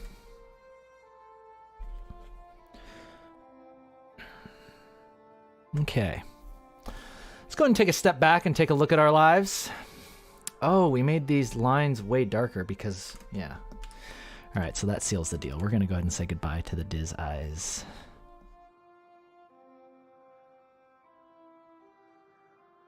Cute. Cute.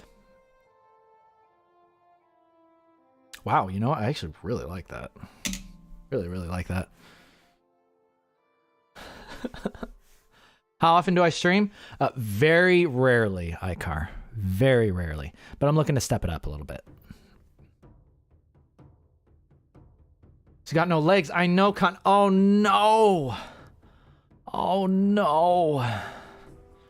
Poor Moka. We gotta give her legs back. Let's give her legs back. In fact, we're gonna go ahead and just take a look at this as a whole and make some final changes. You like how I did that? You see what I just did there? I added some extra flesh to the legs there. So we're gonna talk about lines real quick. So there's this line that comes down, and you want to think about this connection point. There's a connection point that's happening here and here, right? So this is like where the pelvis and all the, you know, abdomen region is happening, and this is where the legs start. So that's why there's that little dimple, right? There's a little dimple that happens right there, and then it puffs out again, right? Dimple right there. Boom. I want to draw sexy legs? That's the key right there. That is the key. Lovely. Yeah, let's go ahead and finish off or add some more legs to this. Give her some more legs. And then we'll figure out if we want to put some sheer material on them. My instinct says yes, we should. Absolutely. And now what we're going to do is consult. I love the hell out of these things. My anatomical references, these are lifesavers. Highly recommend you pick one up. Just resin casts, like anatomical resin casts. You can get them off of Amazon or something. But they're really handy because it outlines all the muscles and then it has the skin laying over on the other side. Really, really handy. So I'm just going to be kind of glancing at this as I render out these legs.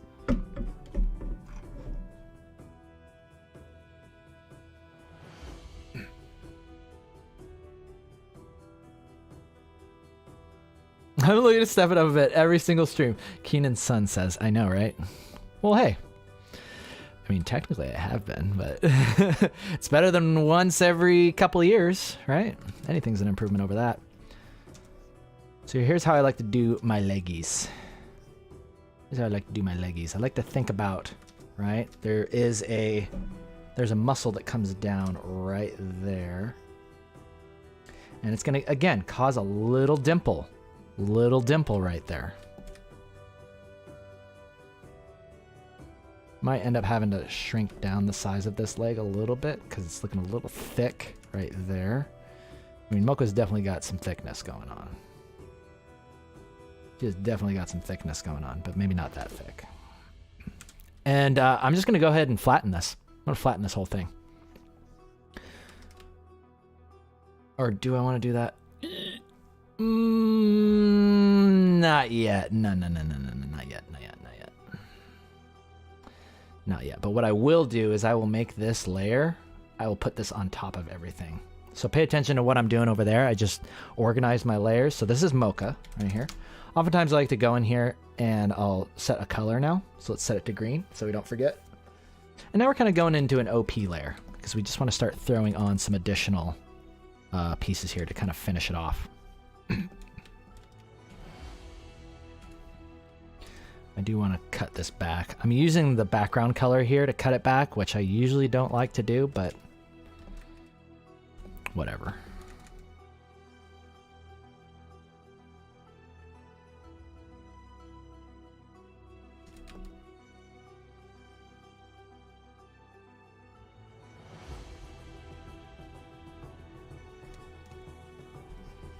And then the legs are probably going to look a little bit like that. We want to think about, you know, because there's an S curve happening, right?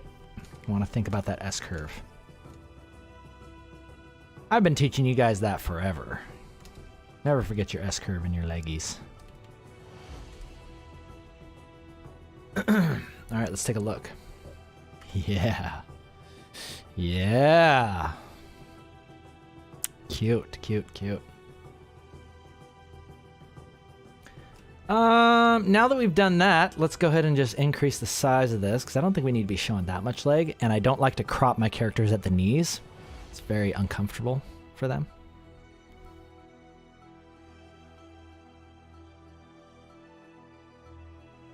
Very uncomfortable for them. They don't like that. And let's go ahead. Now I think we're going to color the lines and then we're going to flatten. We're going to color lines and flatten. So let's go ahead and take a dark minty color and color in this suit. Her torso looks a little bit short. I'm sure y'all can see that now. And that's going to happen. It'll happen naturally as you draw in stuff. You'll be like, oh, man, the proportions look a little off. I need to change it up a little bit. And that is natural. And I'll show you how I like to go about doing it. And then you can follow suit on your own time. Okay? Or now. And for those of you not drawing along, now's your chance. Now's your chance.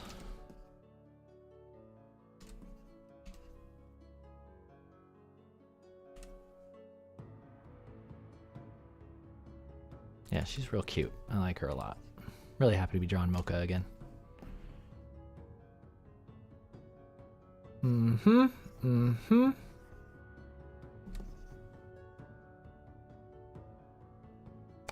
Lovely. Can you tell I'm a leg man?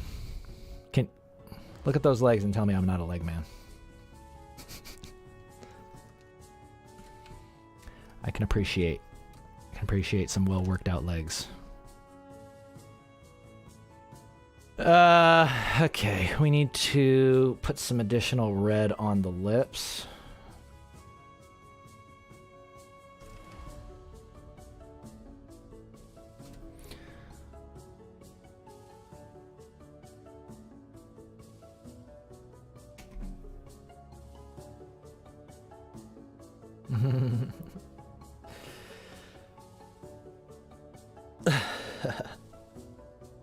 He said she was thick. Yeah, she is thick. She's got thick legs.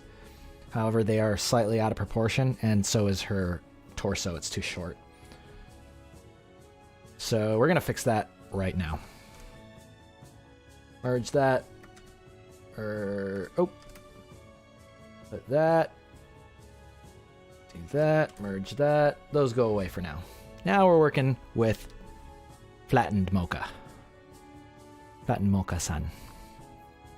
Kind of want to do something where she has like, you know, kind of like Battle Bunny Riven. Like maybe there's something that we could do to add a little bit of armor to her so she looks like she could still kick some ass. But I don't know. We'll figure it out in a minute. because we need to fix the glaring issue, and that is she does not have enough room for her poor internal organs. She does not have enough room. But now she does. Now she does. Congratulations, Moka. Here's your doctor's bill.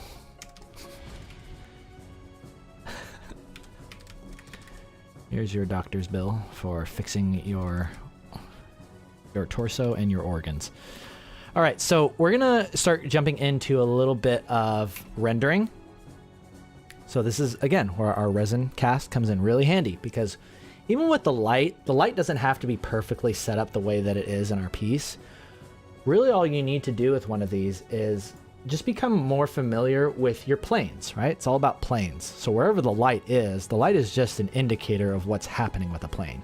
But you can look at it and eventually, if you can't do it now, you'll eventually develop the skill where you can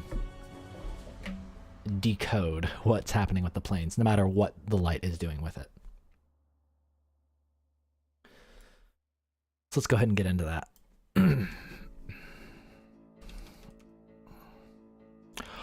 Oh, just thought of something, but I'm gonna let it sit. Let it sit for a second. Oh yeah, and let's make a new layer. Call it OP. Let's go ahead and set that to red. We are on OP now, right? So whatever we say goes, right? Whatever we say goes. So let's go ahead and really lay in the proper shapes of this suit. And I'm working with my pencil tool, right, to kind of cut in, make big decisions, make big decisions. Shine on there, shine on there. There should be a shape there, looks like that. Shape there, looks like that.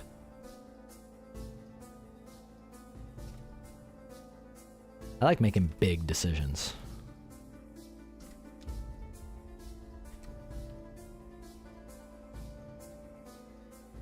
There we go. Love it. So watch this. What I like to do is don't put too much like vacuum seal on it. Always be careful of vacuum sealing your character's clothes to their body. You don't want to have too much, right? Don't ever paint the belly button and then do it like, don't have it be a harsh line like that. And then there's like lines for the hips or something like going through here. Like too much is gonna mess it up, and heaven forbid don't like do like abs and stuff like that, right? Don't do that. Imply those lines. Imply it with low contrast, and watch how I do that. Watch how I go about doing that. And let's go ahead and actually draw in these proper lines. And I'm going to show you guys a little trick. I'm going to show you a little trick that's going to make you really grateful you tuned in today. Suppleness of flesh is what we're going to be learning about today. Suppleness of flesh.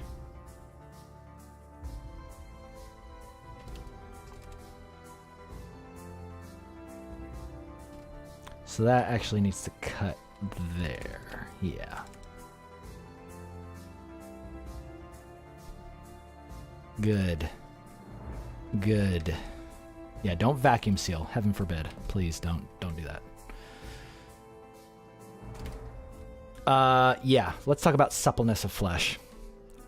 And while we fix these legs. So remember what I was talking about? Like there's this dimple that happens and then the leg is kind of there. We're kind of messing with the perspective. I feel like the ellipse needs to be more like this. Whereas right now it's kind of like that.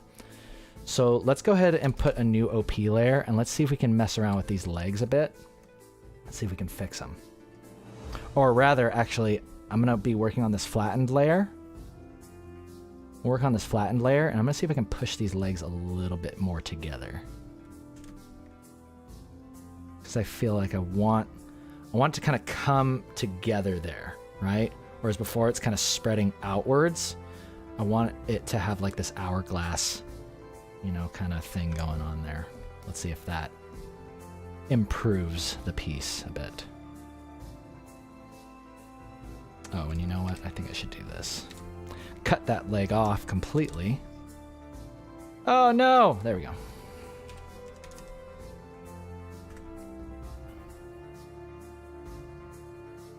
Yeah, that's a little bit more what I'm looking for. And then let's go here and let's fix the ellipse on here because this line is going up.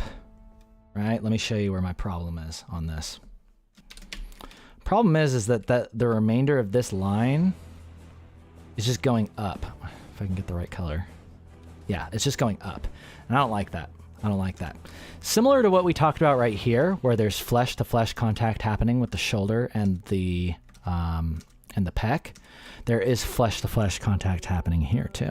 So we're going to make a line like this, a little bit more diagonal. And this is the point where you're going to go, collectively gasp, the class. That's right. I should have charged you $300 just for that. But I teach you for free because I like you guys. I like you a lot. And I want your waifus to be proper. If you're going to draw a waifu, it's got to be good. Okay? Let's just establish that right now. Flesh to flesh contact. You can even be a little naughty and put a shine there, right? But again, subtle. Subtle. Very, very subtle. Cute.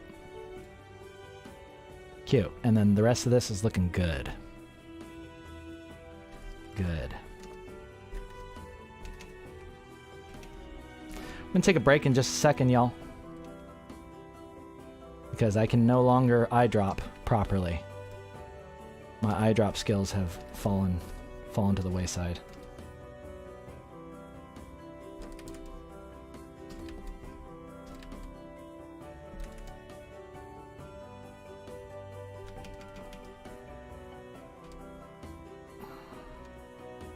Erase that. See that? Little goes a long way. Little goes a long way.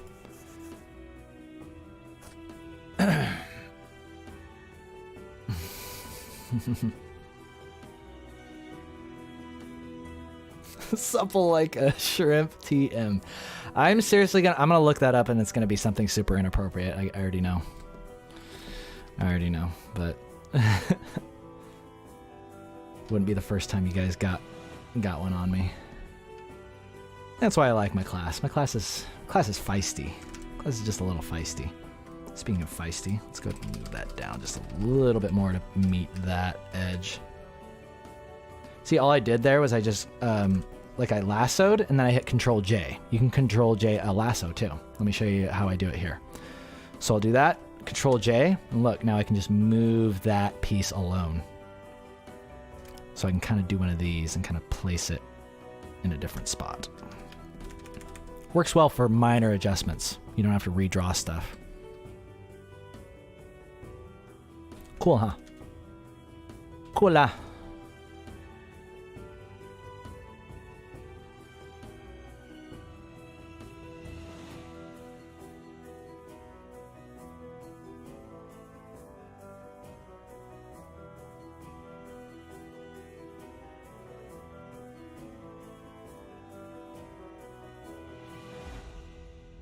Lovely. There's something that's bothering me here. That is bothering me. I think I'm just going to cut that back. There we go. Yeah, love it. I absolutely love it. This is exaggerated right here, that little dimple, but I'm just going to keep it. Or maybe it's not super exaggerated. I think I actually really like it there.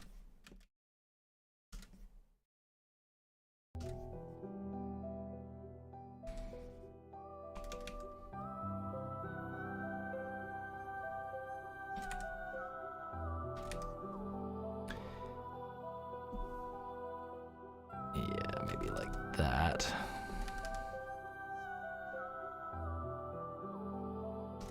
I feel like the shine on should be a little bit more going that direction. And make sure we got that nice thick leg. Maybe even a little thicker. Should we push it a little more? Oh yeah, I always like to ask myself which leg is the weight on, because whichever leg the weight is resting on is going to get raised up, right? So in this case, it looks like it's going to be her this side. So what I'm going to do is I'm actually going to see if I can just grab this entire thing and just shift it a little bit. Shift it a little bit like that. There we go. That might be precisely what we were needing. And then what I want to do is I want to bring this leg in and do that.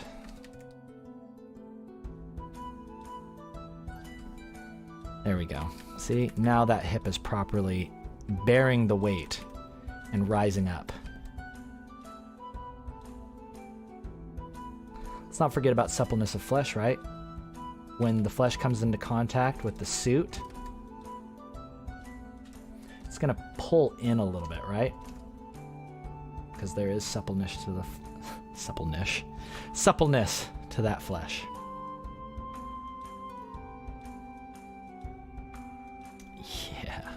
Yeah. It's looking good. Let's play around with some shear material, shall we? I want to play around with some shear material on those legs. Yeah, so new layer. And here's what I'm going to do, actually, is I'm going to... Can I do that? Oh, I can. I'm going to select the flattened character, and I'm just going to draw on some, or throw in some shear material. Let's see if we can get it looking proper. Now, the way shear material works is when it goes to the edges, it's sort of like a Fresnel, I think is the way to call it. I'm not liking the way it looks already, though. Maybe it's because the lines are getting painted. That's probably why. I don't want the lines painted. But it's like, normally the shadows would go to the edge, right? But in this case, the fabric is technically getting more thick as it rounds the figure. So it's actually gonna look more like that. And let's go ahead and erase the edge so we get a little bit more of our line definition back in there.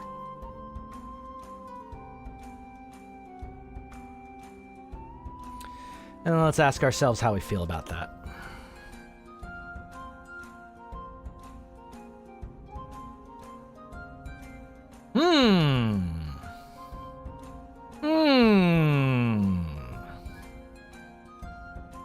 Kind of like it, actually. I think it's really cute.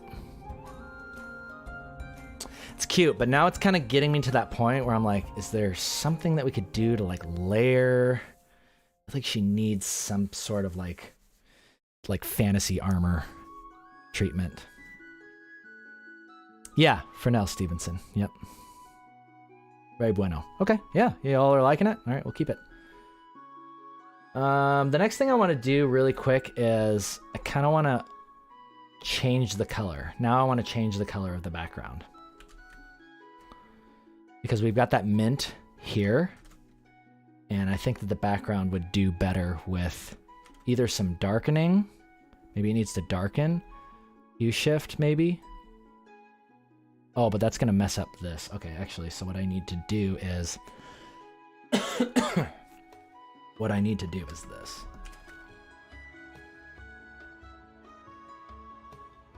Leave that stuff in there.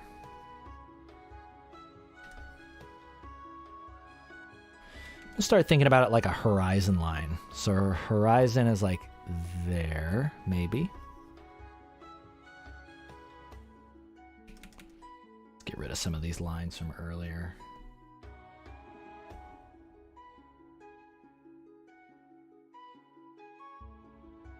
What happened? Oh, there we go.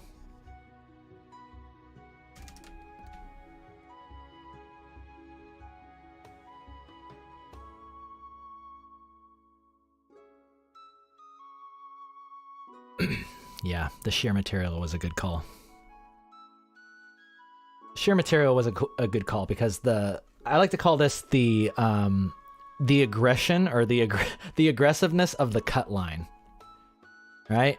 This is what you would call a very aggressive cut line. So to kind of balance that out, because I like my characters to be sexy, right? But I also want them to be comfortable. So it's like, I feel like putting the leggings on there would just add a little bit more comfort to the actual suit. So I'm a fan.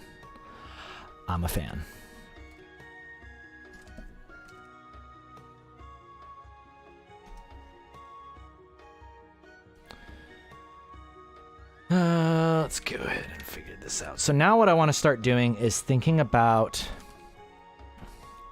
just the overall treatment of the rest of this piece. Like, what are our actual values going to be, and how are we going to present this to the world? How are we going to go about presenting this to the world?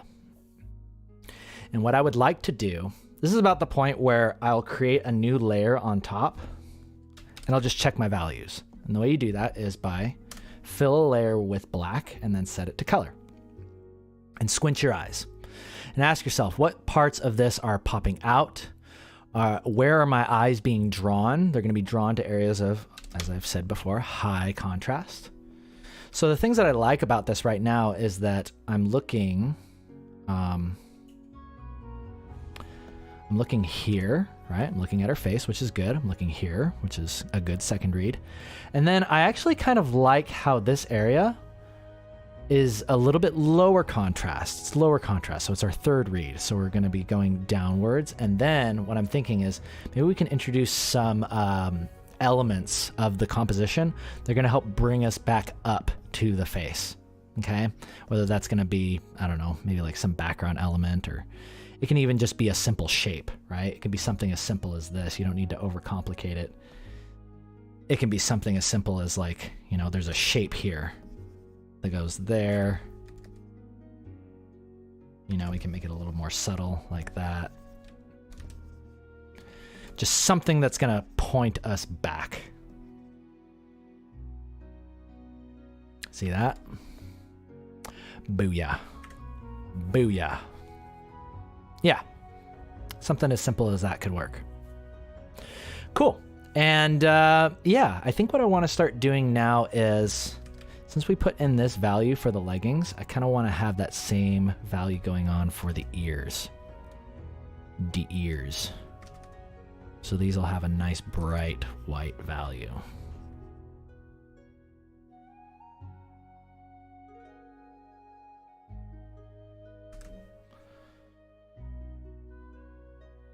Oh, man, you guys have the most interesting things to say in chat.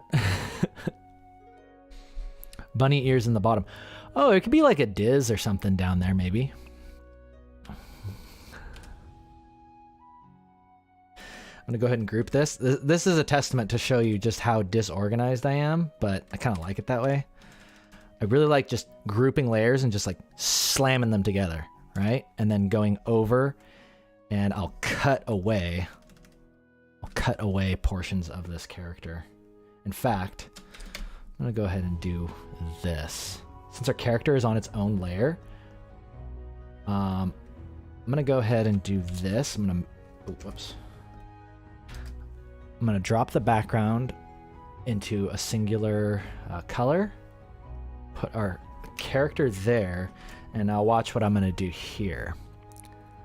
I'm going to create a new layer, new adjustment layer, and we're gonna go to curves. I feel like a lot of my coloring portion of my painting is really a lot of experimentation.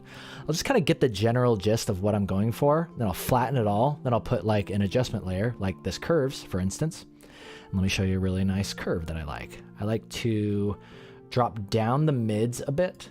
Oh yeah, and make sure this is clipped back to the character only. This will see what it can do now. You can adjust just the lighting of your character. So I like to bring up the shadows just a little bit like that. Drop down the mids. And then sometimes bring up the highlights. And what I like that's happening here when we do that is it's making her skin tone even darker. And I just by contrast, I like the darker skin. And we're doing dark chocolate today. Dark chocolate mocha. So we could go there, but it's like, I feel like this is more striking. This is much more striking. Yeah. And then I'm going to go ahead and I'll just go ahead and merge that sucker. Let's saturate a little bit. Hue shift a little bit. Let's see if we can find like a really nice color mix. I'm thinking that's it. Yeah, that feels good. So that's before, that's after. See, just little minor adjustments. But you know what I actually like more is I like what was happening with the bodysuit before. So see how I'm just like erasing it back to what it was? Isn't that cool? So you can just kind of on the fly control where those curves are affecting. I also kind of like these lighter legs too. Something about those desaturated legs. And we'll merge that back. Fantastique. Fantastique. Now we're ready to go in there and begin refining. So this is kind of the boring part. I'll leave it up to y'all. Would you like to refine? Tell me what you enjoy. Tell me what you personally would enjoy or what you like. We can refine. A, the face. B, the hands. C, the legs. Or D, the boobs. Let me know which letter you like, and we'll take a quick break.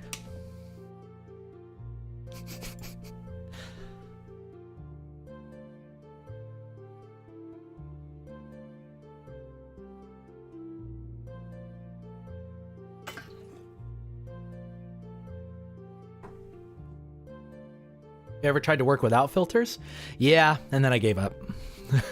The filters just make it so much more fun. I like how it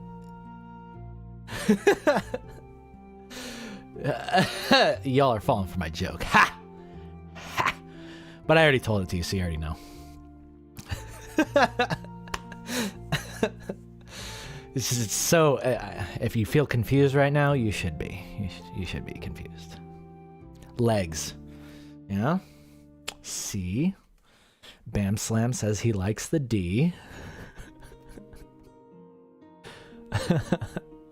Elias likes the D as well.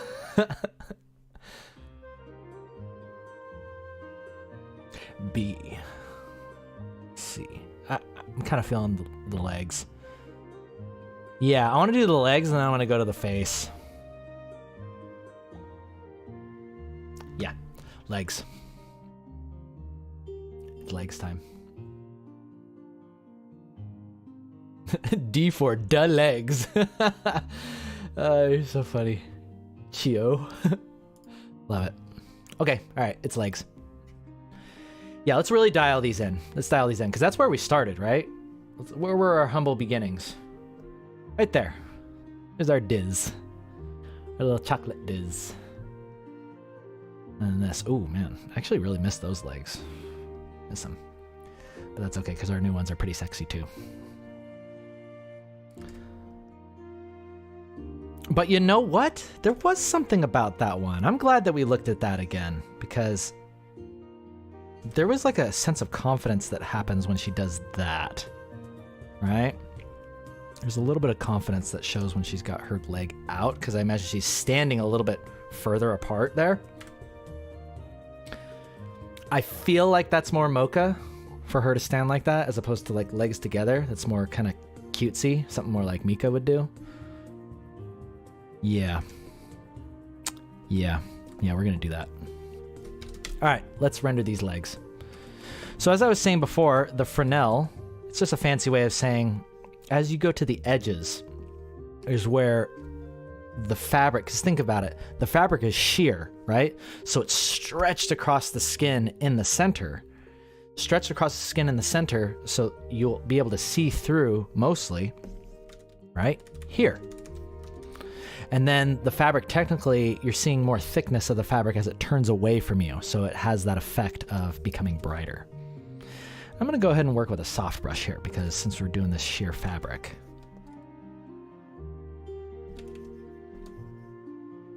Let's go ahead and soften things up.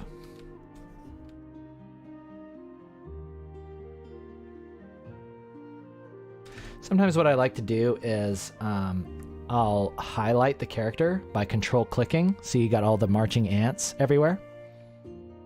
That might work. Actually, no, I don't think that'll work. But you can control click, especially when you flattened everything. You can control click your character to select everything, and sometimes that makes working within the bounds of your character easier. But in this case, we're gonna kind of not worry about that right now because we're doing the sheer material.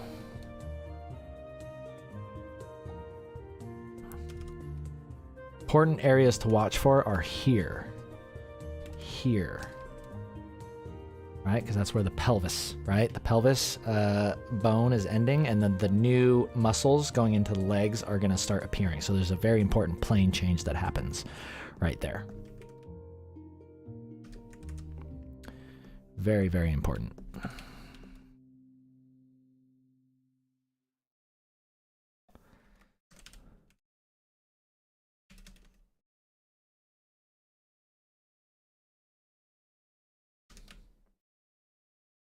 And because these are bright leggings, kind of want to do maybe a brighter color too. Yeah, maybe like this blue. Love it. Love it. And then my instinct is kicking in and telling me that there needs to be a bright color behind these leggings.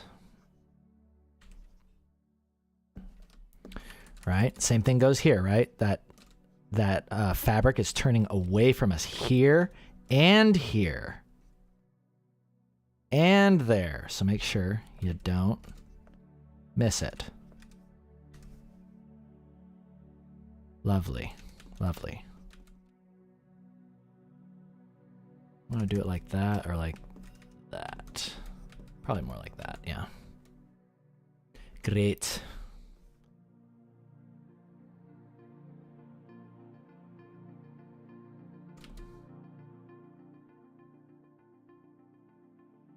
I love rendering legs. Where did our music go? Is there still music? I want Celtic. Where's my Celtic fantasy? Oh, I mean, besides right in front of me. Where's my Celtic fantasy music?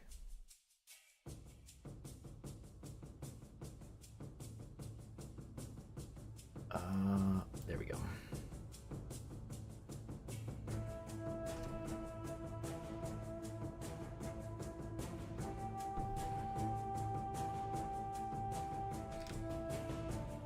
This color needs to be more blue.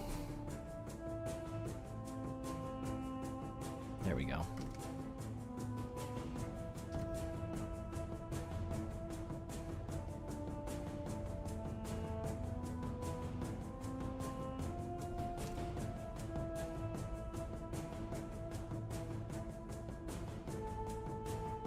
Great, and if you notice me kind of going into silent mode, that's normal. I just kind of go into my zone. Once I feel like silent mode is when the rendering starts. It's kind of when you start. It's a good time to just ponder, right? Ponder the meaning of your life, ponder the meaning of your art. Pretty fun.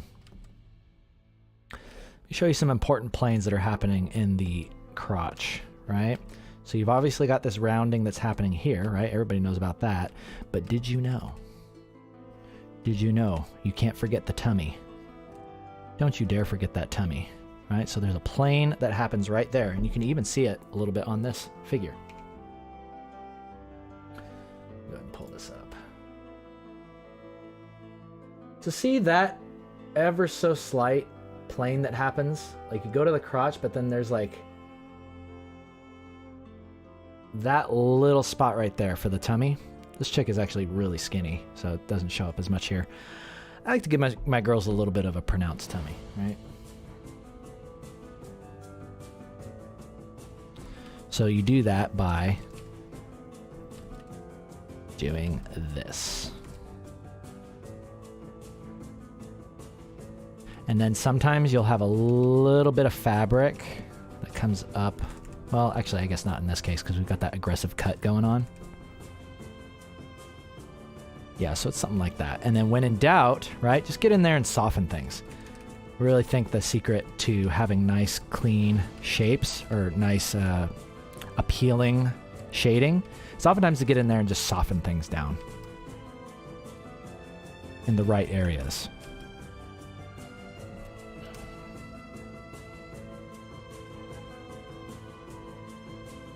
Whoops.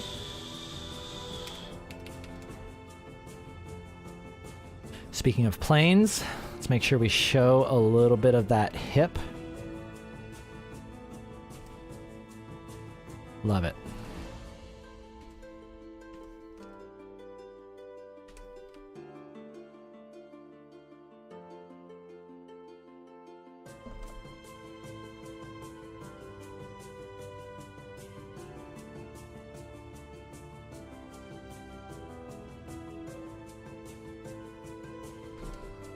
Cool. Good there. Good there.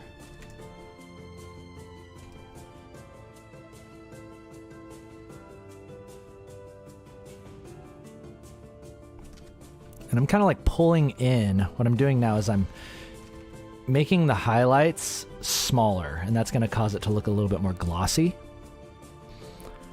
Which can be good if that's the effect you're looking for. And in this case, I think that is precisely what we're going for.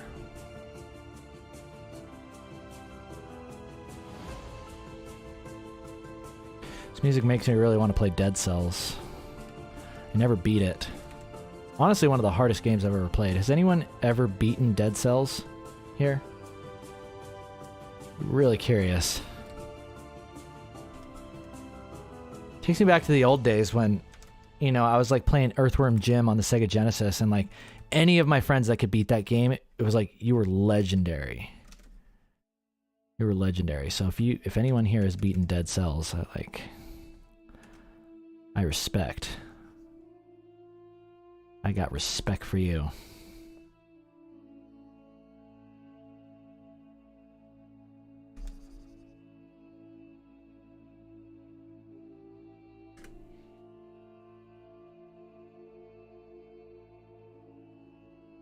Cute. Cute, cute, cute. Oh!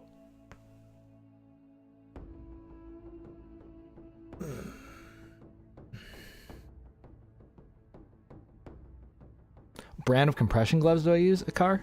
Incrediwear. Incrediwear. This is a gift for me. I didn't really pick them out necessarily, but they're not even that heavy of compression. Some people will get compression gloves and they're like, yeah, it really needs to compress my hand. But it's like, this is just, it feels like a normal glove, to be honest. Just a tiny bit of compression goes a long way. As is the case for music. As is the case for music production, as I've been learning.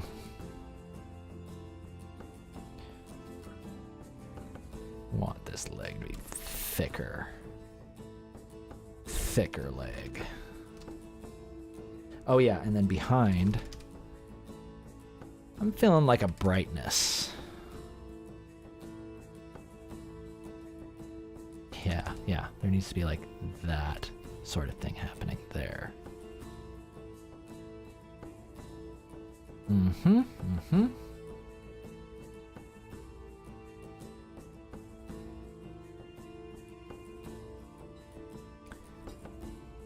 think I might end up, I'm just trying to figure out how I want to frame this for Insta.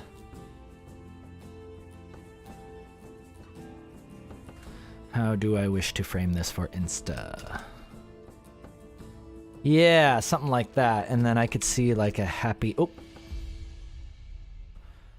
No idea what I just did. Somehow I just created more room for myself on the canvas, and I really like it. That is probably the happiest accident I've ever had. Yeah, as I was saying, Dead Cells. Anyone who's beaten Dead Cells, I got respect. They get my respect. And I'm talking 5 boss cells. Not 1 boss cell. 1 boss cell, that's for babies. Come on. I'm talking 5 boss cells. All the way to the end, and you kill he who shall not be named. You know who I'm talking about. But I just don't want to spoil it. Don't want to spoil it for anybody who hasn't gotten to that part.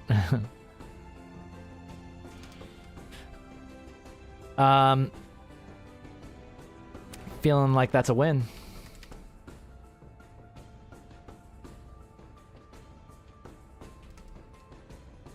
I'm liking just about everything I'm looking at right now. Oh! Okay, I really want to get to her face. I feel like her face is going to be really important. Oh yeah, and let's just make a quick note here. Oh, that's what I did. F? F. Who would have thought? Okay, that just became my new favorite key.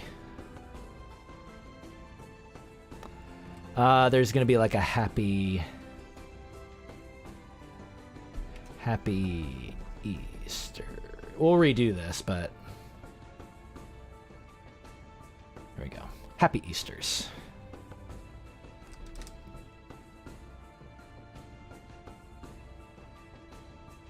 Yeah. Let's get to her face, because I really want to hone that in.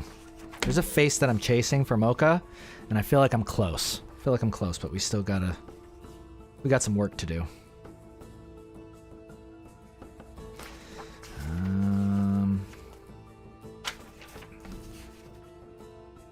Yeah, it's this face.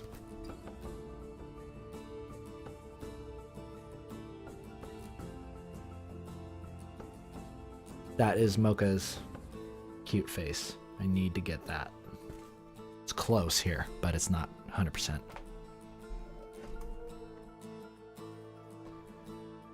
But first, break time.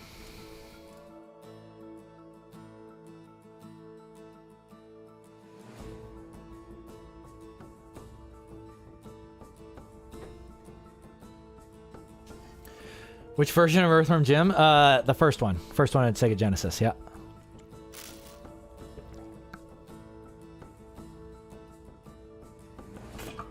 Do I often change between hard and soft brushes? Got Tom? Yeah. Yeah, most of the time I'm on the chalk brush, but yeah, I'll switch to soft brush for blending and stuff like that. Happy to be an inspiration to you, Ikar.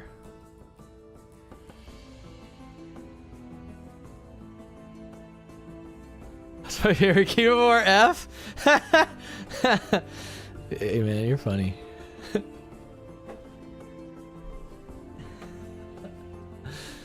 Oh man, I should have never told you guys that. Now you're gonna be using it against me.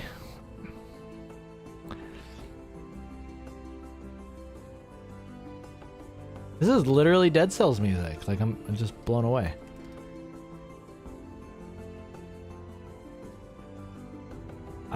I love everything about how her lips here look.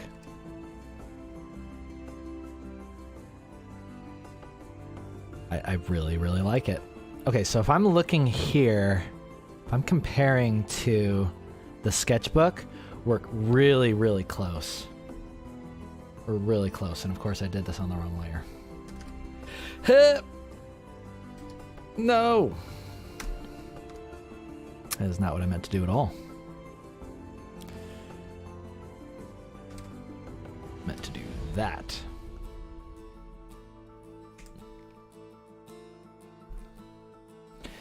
Alright, so we're going to have a little bit of fun here because I'm going to show y'all what a big difference small adjustments can make to your character. So the reason why I like this one in my sketchbook is her nose is a little bit lower. It's lower. So it's down here. And then those lines are going across like that.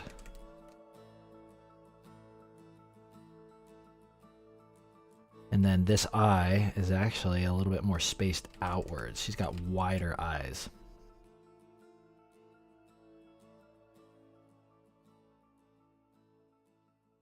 Wider eyes, and it looks like she's got little lines here. Little lines here and little lines there.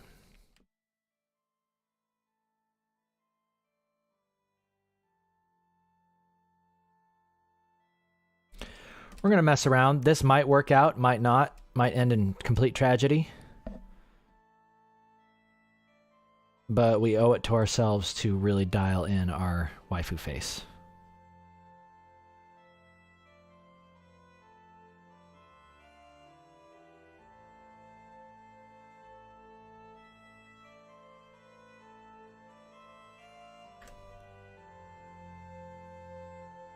Okay, so take a look from there to there, there to there. See what those small adjustments, what a big difference those can make. So I'm liking that. We're getting close. We're getting close. However, I want to take these eyes. I feel like I need to do this to them. That. Just giving a little bit more definition, right? We're in the character creator now, right? We're adjusting all the ratios of like her forehead, the nose. Small adjustments can make a big difference. Big difference. And while we're at it, let's start thinking about a little bit of highlights going on here. See if we can add a little bit of light into here. I want some frontal light on her. Adding in yet another really, really beautiful hue to the skin. We've got a lot of cools happening. See how we've got like all of these cool colors? Really well, I say cool, but it's like desaturated. Isn't that crazy how that can be on the cheek? Look at the actual color that we're using. Very desaturated yellow. This is where a lot of color relativity starts coming into play. You'll start to perceive colors as what they're not really, they're not actually that color. And I like this part of the piece because I feel like when you start getting to this point, you've now entered a level of the colors that you're choosing, they relate to one another. And rather than picking the color because, oh, like this is the exact skin tone. This is, that type of stuff. So it's hard to explain, but y'all know what I'm saying? Because we're going from here to here. Huge hue shifts that are happening. But they contribute, right? It's all about the relationship of the colors. There's no real such thing as the right or the wrong color. But there is right and wrong relationships, as we've learned very well. Very, very well. In many aspects. You can be in relationships that are bad for everyone. But luckily, we can fix that. We learned how to fix it. Just realized I put you away, chat. Sorry about that. Come on back.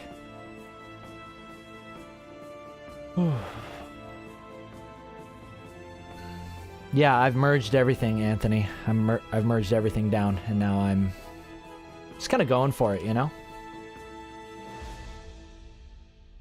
kind of going for it. I personally love painting like this. It feels a little bit more traditional.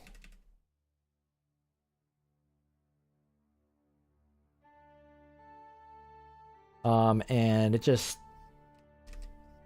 at this stage, it just really helps me to get in the zone and just focus on what I need to focus on. I like to stay really, what's the word? Really organized for like my professional stuff. But as soon as I don't have to, as soon as I sign out of work, I'm like, thank God I don't have to do that anymore. I can just paint however I will please. And this is the way I paint when, I'm off of work.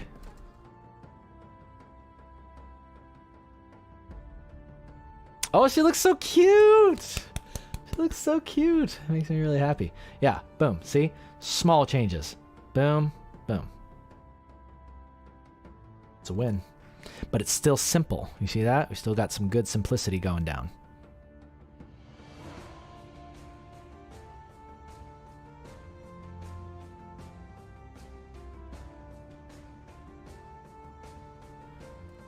I'll put a little bit of that color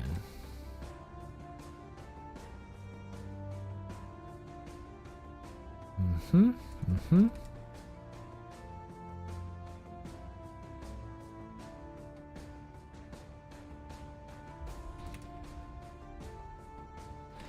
Let's go ahead and blend this. We need to blend this area.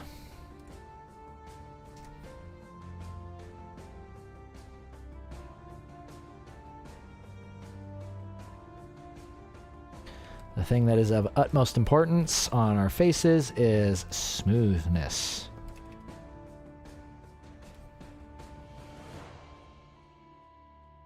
creamy, buttery smoothness.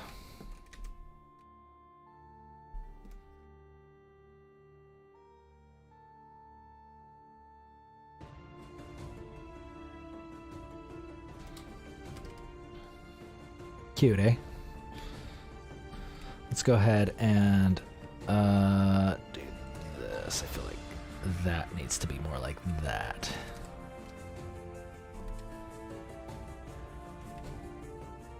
I love this Dead Cells music, yeah. Makes you wanna play it and beat it proper. But it's too freaking hard, I die at the end. Hey, happy Easter's, Manuel. Herrera, yeah, good to see you. Hey, yeah, it's been a while.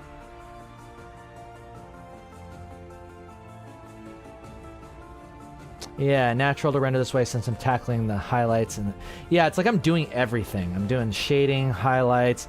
The thing that I personally love about rendering this way is that I can go to the edges, right? I can go to the edges and erase and kind of cut in. And cut into stuff. And, you know, as I've said before, the silhouette is very, very important. So yeah, being able to get in there and just kind of cut stuff away. I'll even go to like my hard, like a hard ink brush, and I'll kind of do one of these things.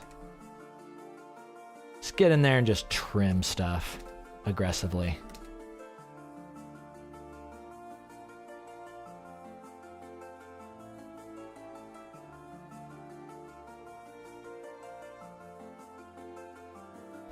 So we're all about speed here. We're all about speed. As soon as I clock out of work, we are turning into Lightning McQueen. No more organization. We become speed. Because we don't have a lot of time. It's out of necessity. I mean, it's out of necessity, but it's also because halfway through my current painting, I've already got my idea for my next one. You know, so I don't want to get bogged down. It's always like the double-edged sword of rendering. Like, yeah, that makes beautiful promotional pieces, but, you know, there's just like other stuff I want to do.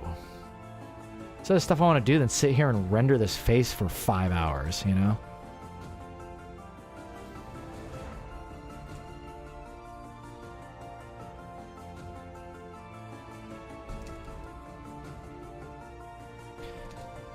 But, yeah, it's the price you pay. It's the price you pay for being professional. Which I still do recommend. I know I've sounded kind of negative talking about the industry. I still highly recommend it to everybody. And it's a great way to earn a living and take care of yourself, take care of your family. Go buy your mama a house. Does anybody still know? Is that outdated? Is that an outdated meme? If anybody knows what I just referenced, I love you. Go buy your mama a house. Go buy your family houses. Okay, cool. Flat color. There's always a certain point where I like the face to just kind of turn into one color. Like, technically, you're breaking rules, but I mean, rules were made to be broken, especially in the art world. You just got to know which ones to break and how to break them.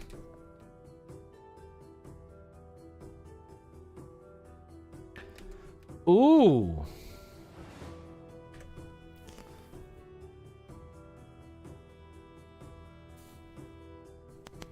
I'm liking some things and I'm hating some things. What I'm liking is that eye. I like this eye here. This eye's good. This eye sucks. It sucks. Let me tell you why. It needs to come down a little more. Like that. You suck. That's what I just said to that eye. And then it fixed itself, so that's good. It's good. Glad to see it got my feedback. Tips for getting faster at painting? Yes. I feel like this is the biggest thing that I learned, is use a full opacity brush and start thinking about your color relationships as like lay down that full color. Make big decisions. Like, okay, I want this to all be dark value from this point on, right? Big decisions. And really why this works is because you're developing confidence with your shapes, with the shapes that you're painting. And I think that's the number one thing that really bogs people down is they sit there and be like, is that the right color? Maybe I need to blend it. Maybe I need to do this. And really what it's all about is your shapes. So see how now, once I'm working with this, now I have, well, let me go ahead and just actually outline this. So once I do it this way, you see how I have this shape, you know, and a little bit of this up here. And then you have this whole dark shape. That is really what makes your paintings good. It's not about necessarily the way you blend it or the way you render it, because the squint test is a thing for a reason. Once you squint, you start to bring in and close in all of those different values and shadings on a piece. And now you're really only able to see the big reads, the big shapes, and the values and how they're playing around with one another, how they are intermingling with one another. So that's what I would say. If you want to get faster at painting, try using one of these brushes. It can either be this, it can even be the hard round brush, you know, like this. But really the skill that you're incorporating here is making big adjustments and laying down with confidence your actual colors. And speaking of confidence, I need to fix this. This is what I am not liking. Oh, I see. Yeah, her jaw needs to come up. Whoa. Whoa. Whoa. Whoa. Okay, then.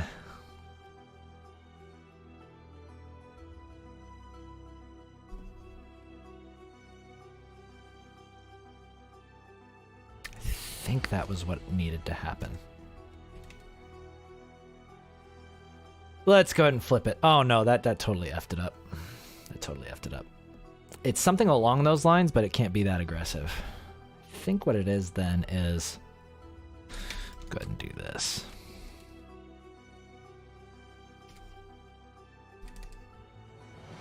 I think it's that. Oh, and the chin needs to go back. Okay. Yeah, the chin needs to get cut back a little bit. Yeah, she needed like a slightly, what we call a weaker chin. I've never really been a fan of that term, but well, there it is.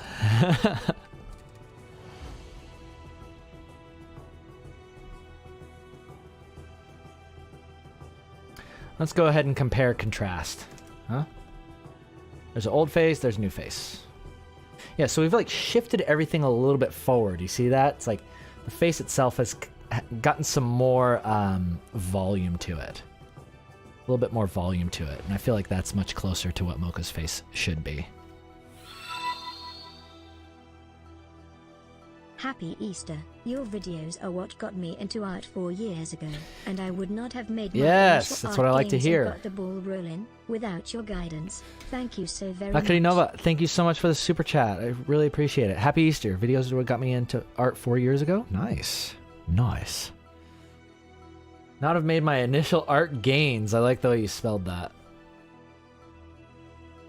Initial art gains and got the ball rolling without your guidance. Thank you so very much. Yeah, no problem. Happy to be here for you. Gives me pleasure. Gives me pleasure that this is, you know, that people get some good value and motivation out of my show. But I'm getting back to the original reason why I started this, and that is because it was for me. It was for me to keep practicing and getting confidence with my voice, confidence with my presence, confidence in my own skin. Lord knows I need all that. And I need it again. Because you stop working out the muscles, they fade. They fade just like your real ones. So I'm back. I'm back and it feels good. Back and it feels right.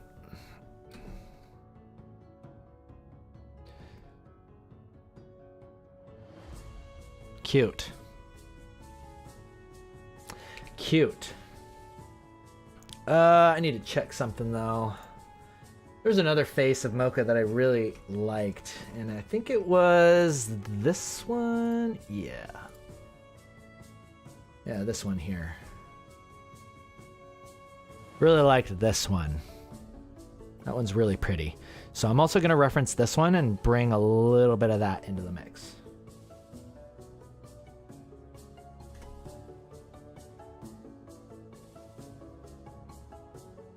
I think I can see what I did too. Ah, okay. Yeah, it's because her forehead comes out a little bit more there.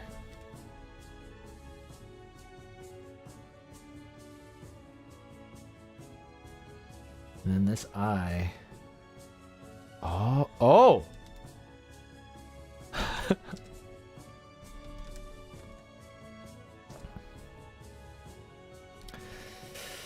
Yeah, I like to look like I know what I'm doing most of the time, but half the time I'm really just experimenting, y'all. I hope that has become more clear now more than ever. Art is all about experimentation. Get in there, try things.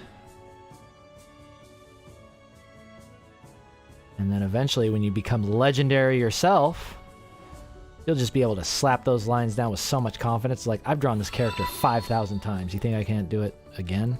Hello. A 26-year here trying to get back to drawing. I'm an acknowledgeable beginner but still struggling to become intermediate level. Any Mr. advice? Kill Jr. Yes, of course. Thank you so much for the super chat. Hello, 26-year-old here trying to get back to drawing. Knowledgeable beginner, but still struggling to become intermediate level. Any advice? Yes. If you're an absolute beginner, I mean, whether you're an absolute beginner or not, it's like really take a look at the artists that you enjoy and try copying them. Like literally try copying them. And you'll learn a lot. You'll learn a lot by dissecting pieces, trying to, whether it's the colors or if you want to be sneaky about it, here's what I do. I'll steal the colors from one. I'll steal kind of the styling of the line art from another. If you're gonna be a proper thief, you got to be sneaky about it. You got to make sure no one can catch your trail. So copy people, but try combining things too. And that will get you to. I mean, I just find that's a really fun way to naturally progress to the intermediate level because you are studying. You're studying naturally because you're looking at the artists and things that you like. And it's just a matter of time before you start to pick up on things and then you'll start incorporating it into your own workflow.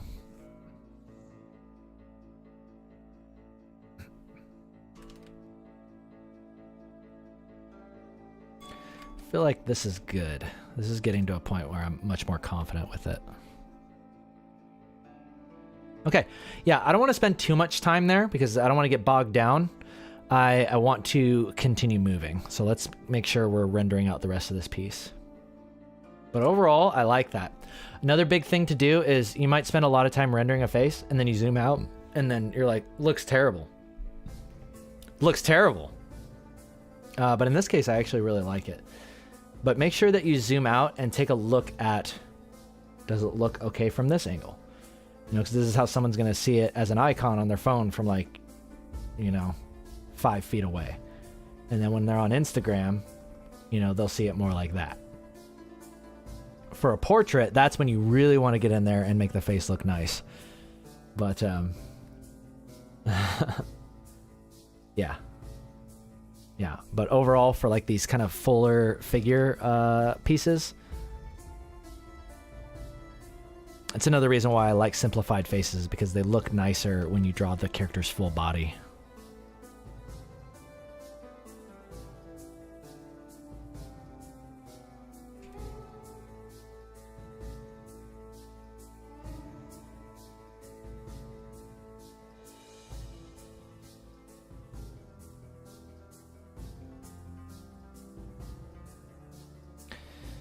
Yeah. Okay, so I'm just going to play around with some things here because I'm seeing these big ears. And I kind of want to see something happen. Maybe here. Maybe she could have a lining on this here, because Mocha has like, she has like fur linings, right? I think it would be appropriate for her to have fur along the edges of this too, yeah? Maybe like a little, maybe not all the way down to the crotch, but maybe like here. Here. Huh, yeah, there's something about that. I like those shapes being there. So let's just kind of leave those for now. We'll revisit them in a second. But see how I did that? I just laid in that shape with the full opacity brush and said, okay, yeah, I like the way that those shapes are kind of adding to the piece. Oh yeah, and let's not forget the most important thing, the seam lines. Yeah. Oh wait, but that looks terrible.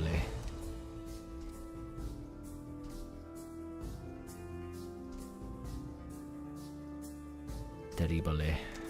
That looks a little better.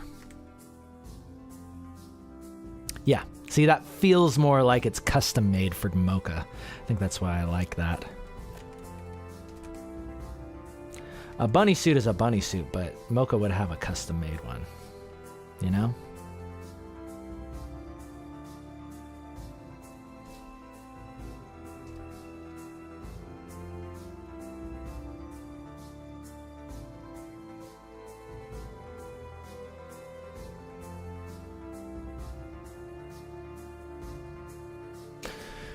Yeah-huh.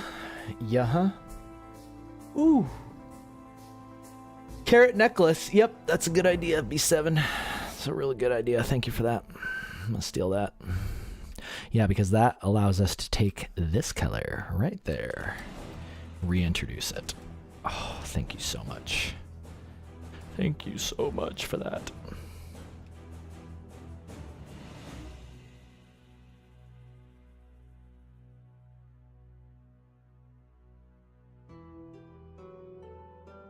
And that can go like right there or something. Either that or... actually, no. No, I got a better idea. We zoomed in too much.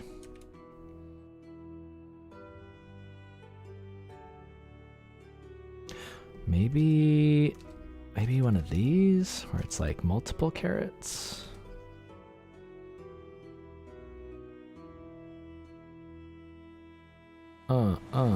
Like that.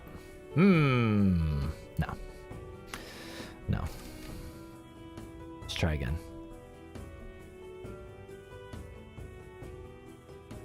Maybe it needs to hang lower.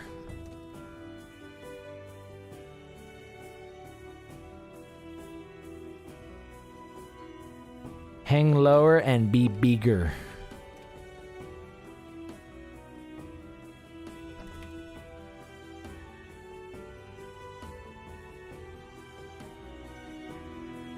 Should it be like this?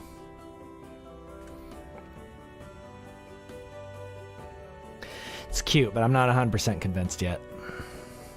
Not 100% convinced. Might hold off on that one. I like the idea of introducing that color somewhere else, though. I think it needs to happen at some point. But let's finish adding this skin tone that we introduced here into the rest of the mix. So I really like what's happening here.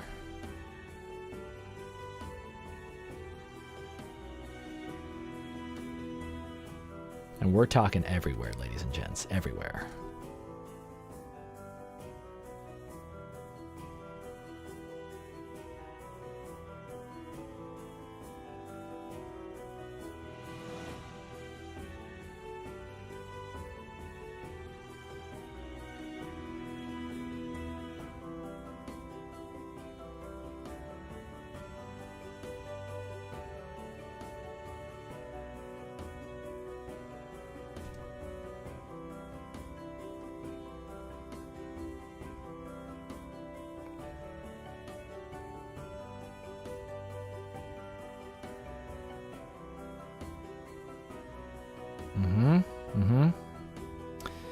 Yeah, I'm liking this a lot.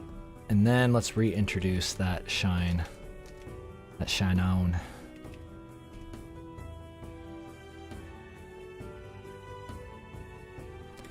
And let's reintroduce the blush on the face. Ooh, I think I know what we can do. We can introduce that right there. Oh, yeah, there we go. Just a tad bit of that there will go a long way. I think.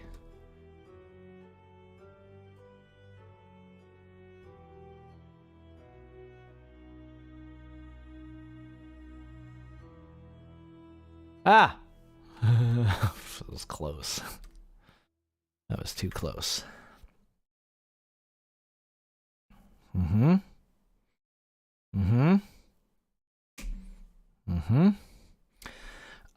Yeah, speaking of thickness,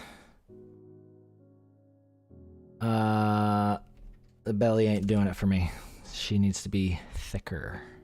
She needs to have some extra volume there. Oops. Let's go ahead and grab that. I just control Jade, just the belly, right? Let's give her a little more thickness there, huh? Isn't that cool?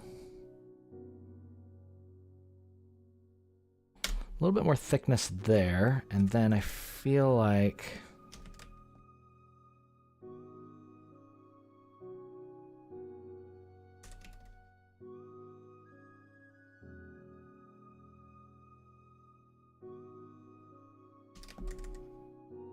There we go. Yeah. That work. Wait, hang on. Did I merge that? I think I effed it up. I gave her some thickness, but then I effed it up. Oh yeah, I didn't control J it. My bad. Like I just needed a little bit right. Oh, there we go. We needed to just like pull it down a little bit. There we go. That feels right. Yeah, that feels better.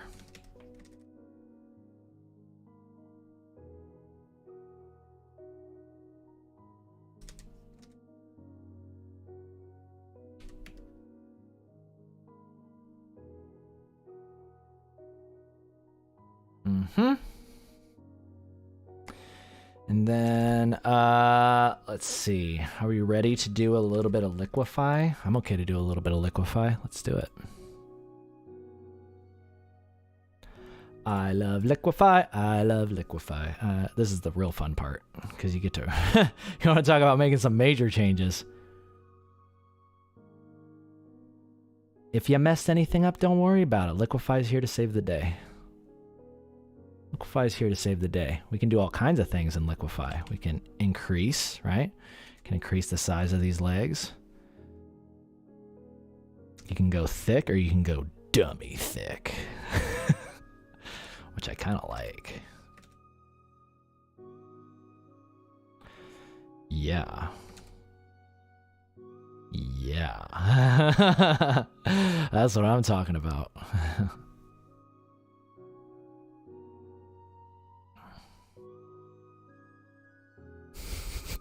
I just like the term dummy thick. Always cracks me up. Dummy thick.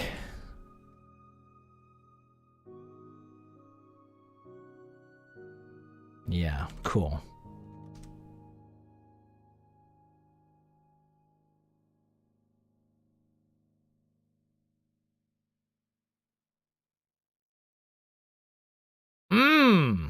I always like to do this too, like go back and forth. Take a look, compare. Yep, that's definitely more mocha. Yes, please. Yes, please. Give me some dummy thick thighs. Liquefy is way too OP. I know, right? It's too much power for one man. Too much power for one man. Luckily, I'm willing to share it. Luckily, I'm willing to share it with everyone. And I used to get so down on myself. I'm like, man, I always need to use liquefy. And I'm like, of course I do. I'm like, why would I not? It's like, man, I have to draw with a pencil and paper. I'm like, why am I not why am I not painting on the cave walls with cow's blood or whatever they used to paint back then? You know, it's like there's advancements in technology. We have technology. So use it. Use it. Because if you're not, then, I mean, there's definitely plenty of other people that are going to do it, and their art's going to look fantastic, and you'll be like, well, how'd you do that?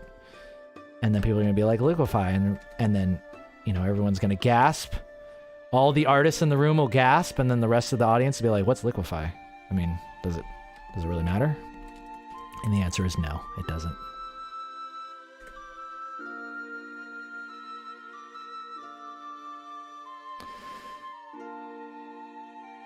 Dummy thick. There is something happening right here that I'm not into.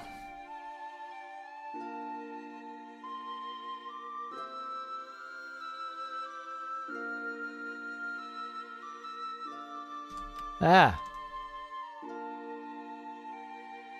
There we go.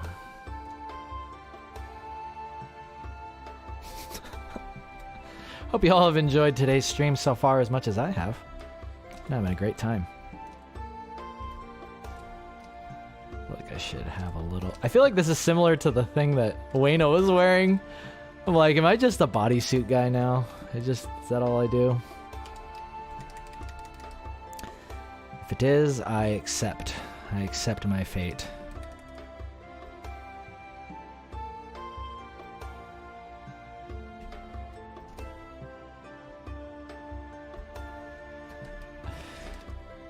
I hope you all enjoyed my caveman analogy too.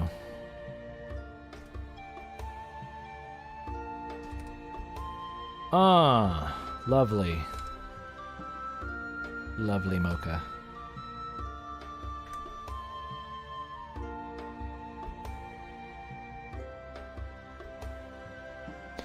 Yo, I know what it is. I know what's bothering me now.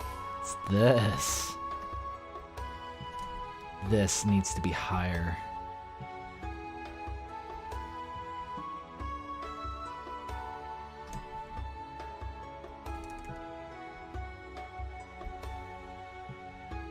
I think. Oh, maybe not. No, I actually like it low. Yeah, no. It was supposed to be down there. Yep. Never mind. I didn't know what I was talking about. This is going great, y'all. Let's take a moment to reflect on our lives and take a look at how far we have come. Go ahead and put these up top. I'm going to go ahead and save this as layer style type thingy. So this is where we were a while ago. A long time ago. Way back here. New one. Let's go back to... Yeah, there you go. Great. So this is a good chance for us to look back on where we started with our drawing and ask ourselves, it's like, are we accomplishing what we set out to do? We've gone from there to here, especially these two. Take a look at these two mochas and let me know which one is more pleasing to you.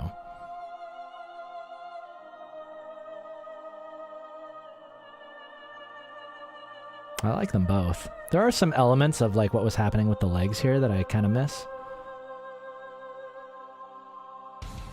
But overall, it's not a big deal. I think we subtly like introduced some perspective into the mix too. I think that's another thing.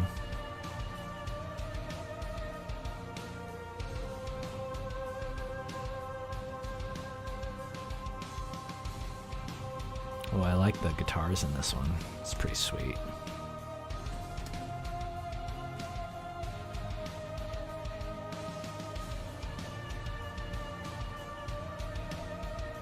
I don't know if you guys can hear that.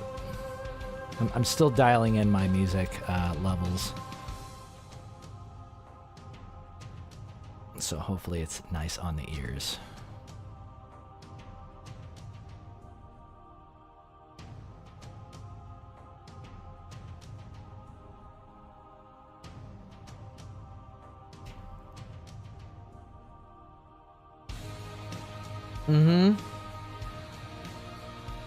Yeah, Mocha doesn't have slim legs. She's got to be dummy thick. She's got to be dummy thick. Especially on Easter.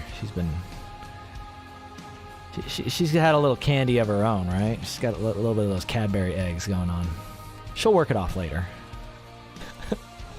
She'll work it off later tomorrow when she's slaying monsters and stuff.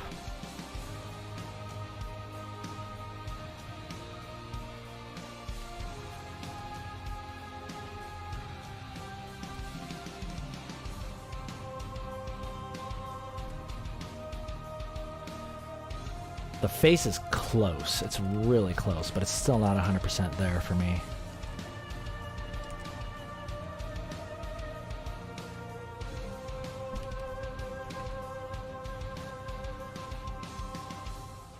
I'm going to soften this whole area. There's a lot of paint strokes that are showing through that I am not a fan of.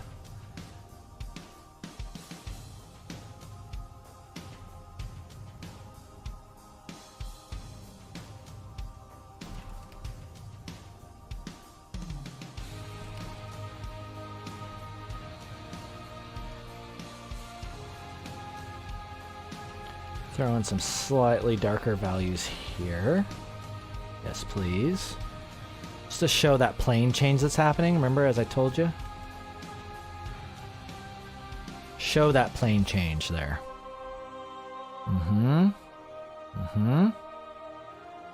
Very pretty.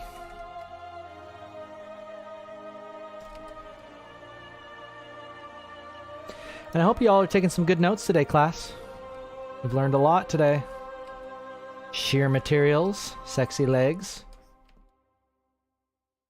dummy thick thighs. Taught y'all a lot today. Better be grateful.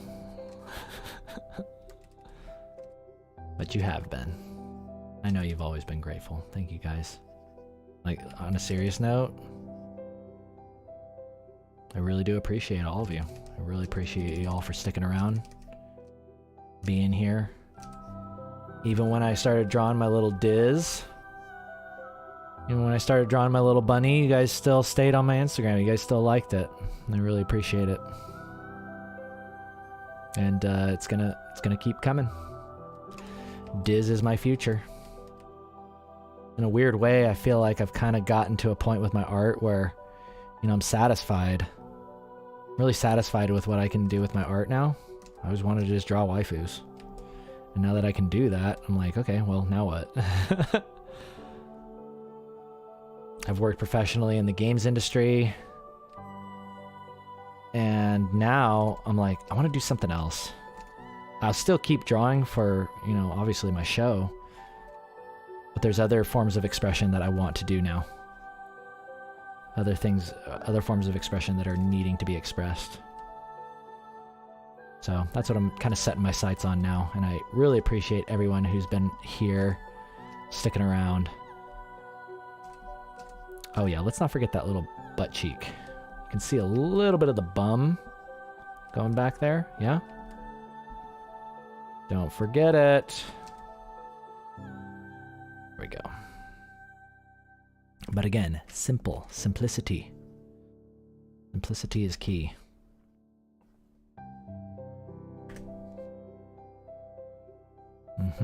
Oh. Kind of want to make it a little bit more like that. Yeah, like that. Not so sharp of an angle.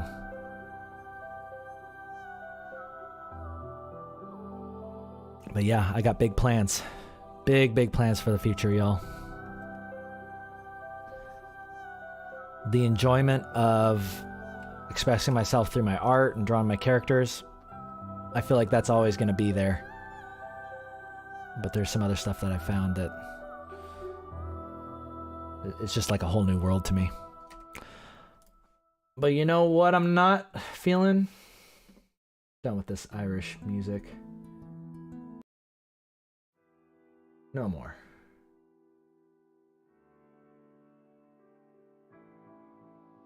Lovely.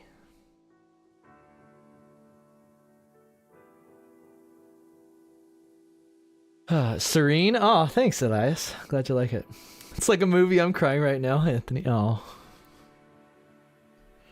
Where do I have my color wheel? I don't use it. I always click over here to grab colors.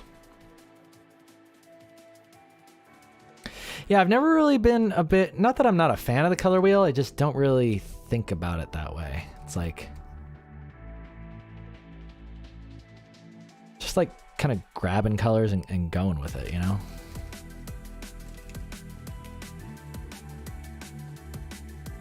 I like I like paying attention to the relationships that are actually on the canvas.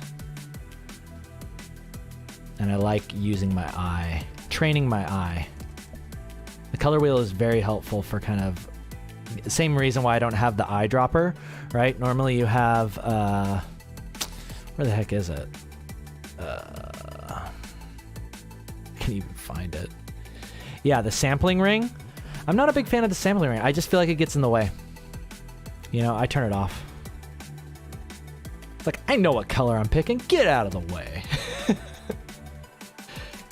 Out of the way. Okay, I'm about to put in these little blush lines, but I almost made the grave mistake of putting it on the same layer. We need to put it on a different layer. Actually, I kind of like that. Put it on a separate layer so that way we can color them or do whatever, what have you to it. They're kind of like blush lines slash little freckles or something.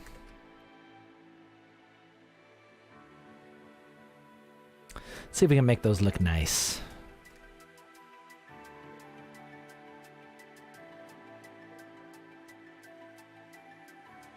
Yeah. Let's see, compare with and without.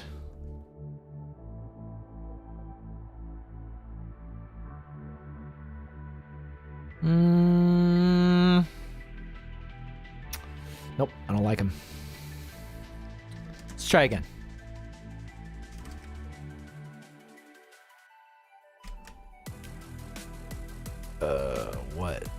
What have I done? There we go.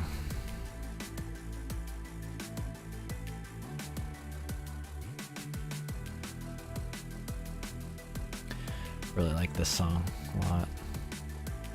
Love drum and bass.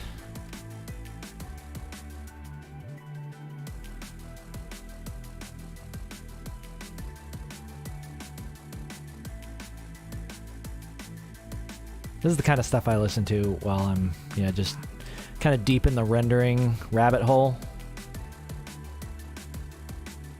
I feel like her eyes as a whole could get darkened down a little bit.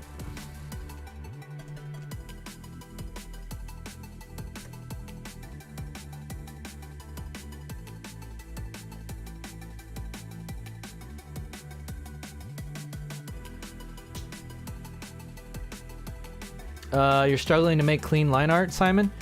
Yeah, well, what I would suggest to you is you got to do multiple layers, which I personally hate doing. I never do it in my personal work. But if you do want smoother lines in general, I highly recommend Lazy Nizumi, specifically like something like this Smoothing Massive preset. You just lay that down and watch what it does. See how I can draw this line? And pay attention to my cursor. I don't know if you can see that, but it almost catches up to where my cursor is. So it really helps with if you want to do smooth, long arching lines. Like say I wanted to go in here and do this leg. If I was doing an overpaint layer. It's a lot easier to just kind of get in there and do more confident lines, I guess. Takes a little bit of getting used to, but a line smoothing program will really help you out. Because without it, I've tried without it, and it's very tough. It's possible, but it's rough. Pencil and paper? Yep, pencil and paper is where it's at. I love getting in I feel like my best stuff comes out in my sketchbook because there's just a level of control that you have that you lose when you have to start drawing with a tablet. Your coordination from where your hand is going, down here versus what you're looking at on screen. It's just automatically going to be slightly disconnected. But you can also Control Z, you can use history, you can use liquefy. There's all kinds of things that you can do, and advantages that the digital art medium is going to give you. So I think it's worth the trade-off.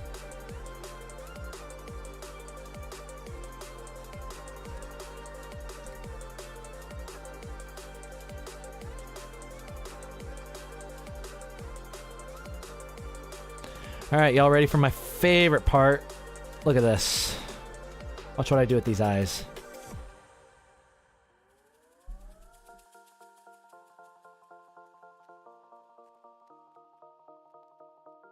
Woo! Wow. Ooh, did it just get hot in here or what? Speaking of getting hot, let's render these boobies.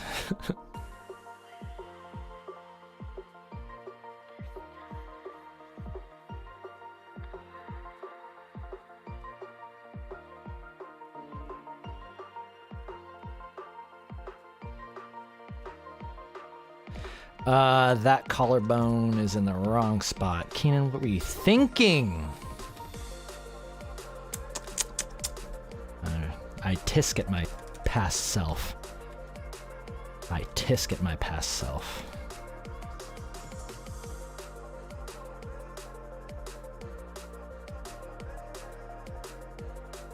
Let's fix this chest a little bit.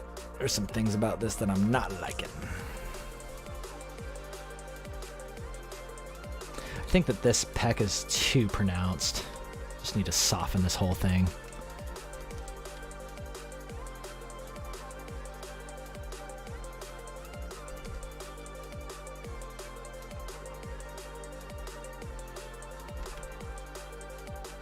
There we go. Yeah, that's what I needed. That's what I needed. Just a little bit of... Oh. Just a little bit of that. A little bit of that. I think I might just kind of simplify this whole area down a little bit.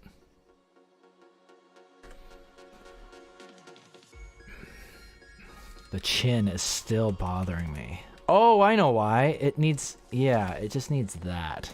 It needs a little bit of shading right there to show the rounding of the jaw. Oh. Wow. Wow. I think we effed this up though. This got effed.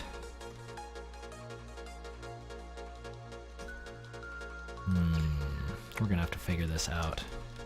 We're gonna have to figure this out together, class. I know that there's gonna be reflected light there, which I absolutely love. That can go there. And then this. Oh, I need to just continue that. I knew that. I knew that.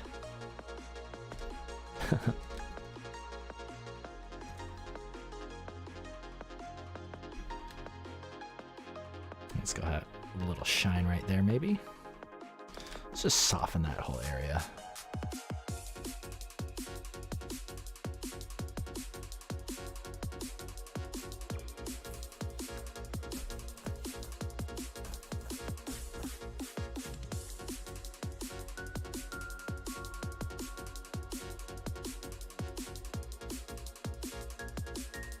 Take care, anybody who just left. Later, y'all.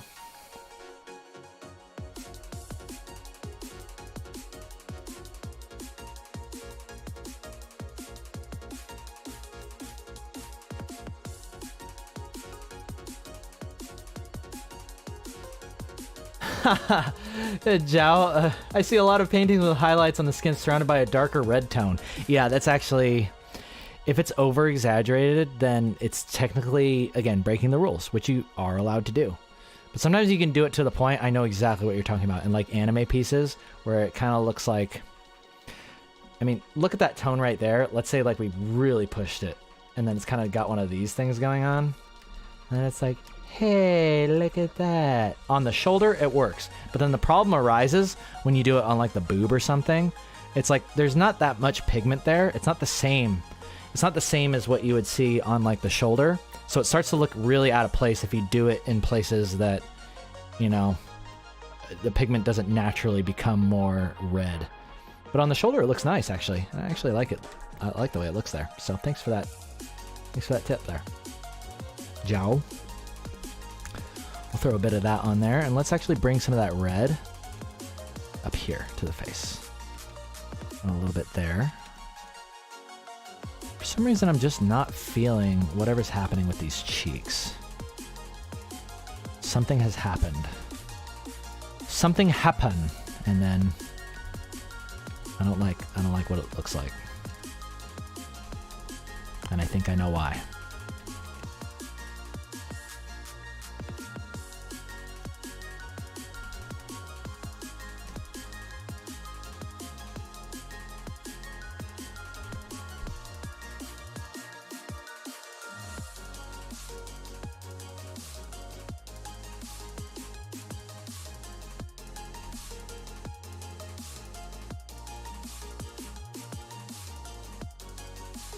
More red in the fingers. More red in the fingers. But yeah, places of pigment are cheeks, ears, nose. Oh yeah, I almost forgot the nose. Nose is a really important place to have that pigment. Ooh, we can put a little bit of that in the eyes too. Just not because of pigment, but because we like that color. Shoulders. Fingertips. Fingertips have pigment. Or the allow. What's happening is the blood. You're seeing the blood come through thinner parts of the skin.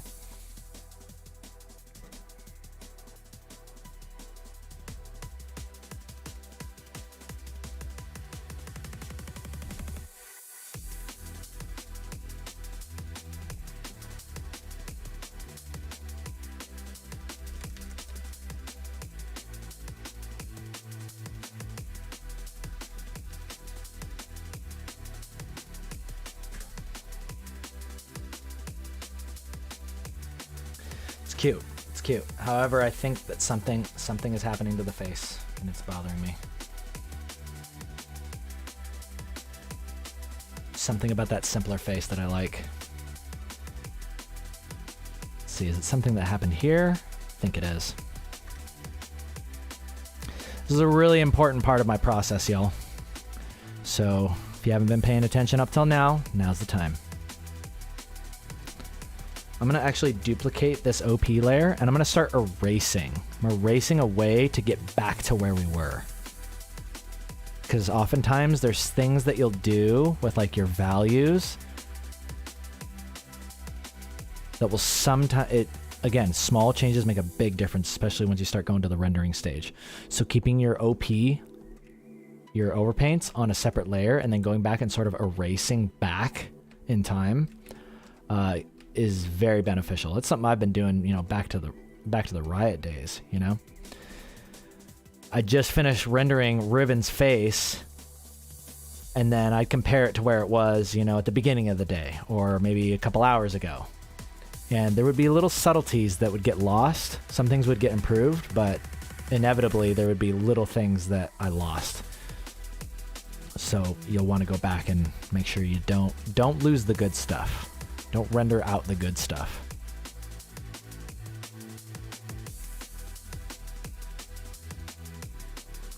Yes! Yes, that's the face that I want. That is precisely the face that I want. Not 100% set on these eyebrows, though. Can we try new eyebrows? Erase these away. Away with you. So we can try...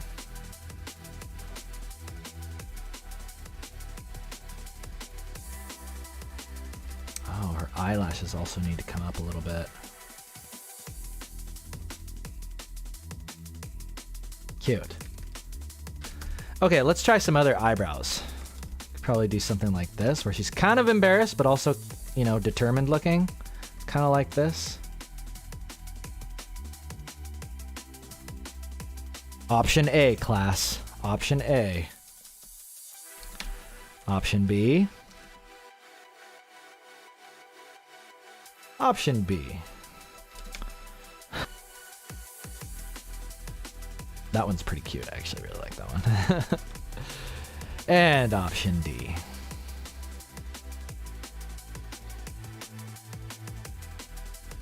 Let me know what you think.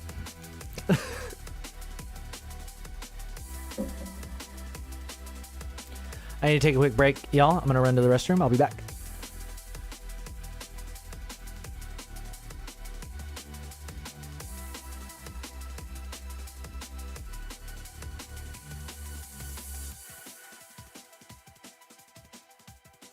Maybe that one. Okay, I'll be right back.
Hola, I'm back.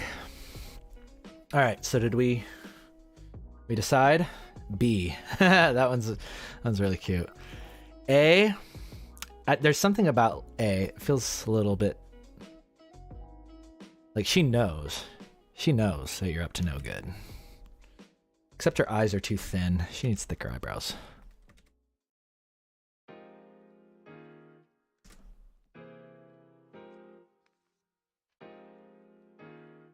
Yeah.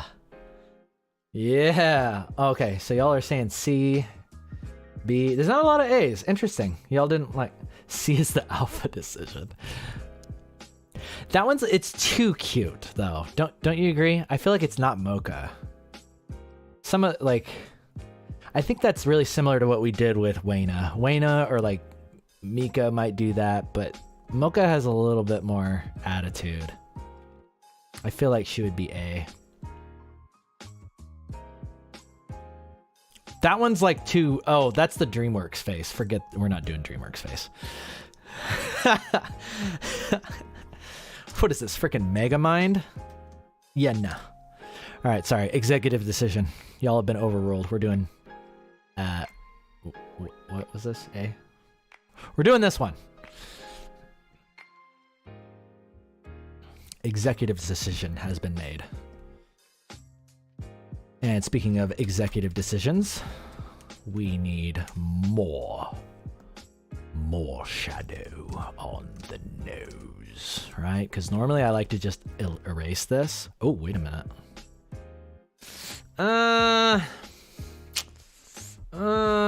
No.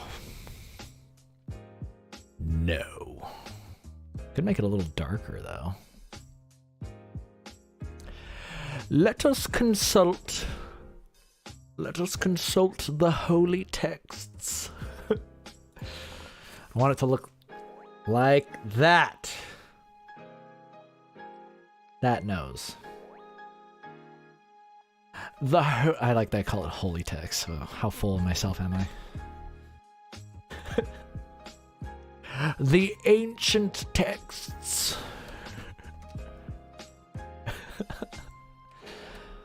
I'm having too much fun on this day. Speaking of that,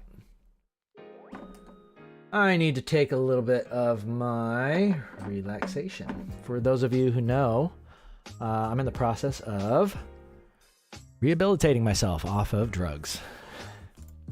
And part of that is switching from literally inhaling carcinogenic fumes into my lungs, along with cannabinoids, to switching to this. CBD. There is a little bit of THC in there, admittedly, but it's about 1,500 milligrams to 20 milligrams. 20 milligrams THC, 1,500 CBD. So it's a pretty high ratio. Very, very high ratio. And y'all come watch me take a little bit of this. Much better for my lungs, much better for my health. Because I really do like the calming effects, right? I used to, well, first off, the reason why I was smoking before. Yeah.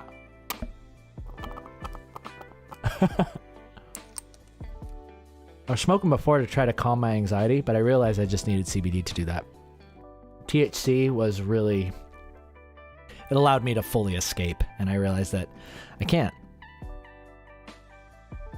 As much as I'd like to escape from all my problems, I can't. I need to face them. I need to face them head on.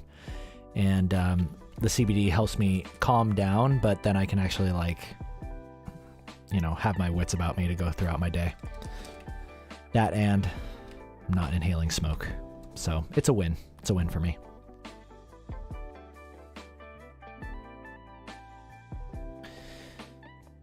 What was I doing? Oh yeah, fixing the nose.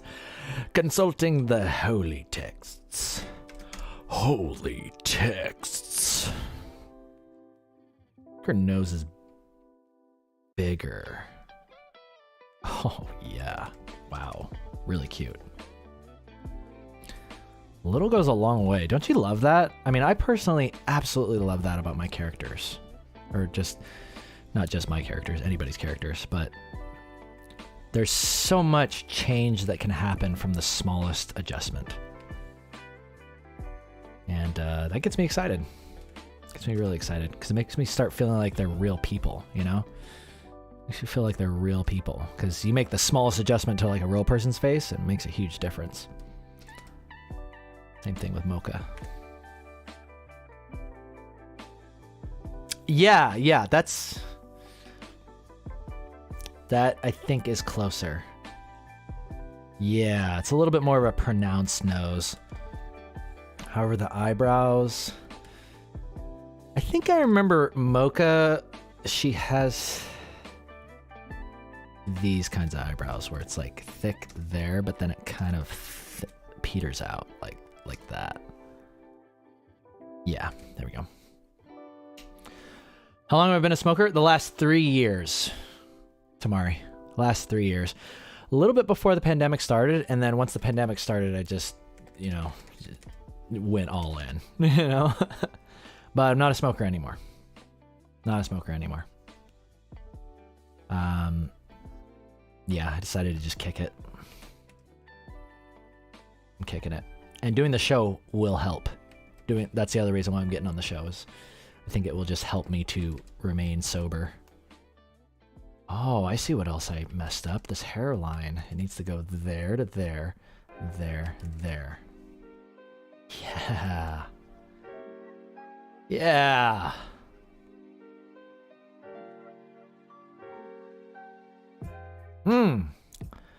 Delicious.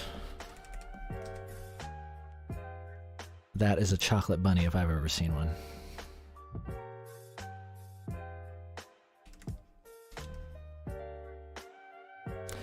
Speaking of chocolate bunnies, let's go ahead and give her some actual little indents on this, right?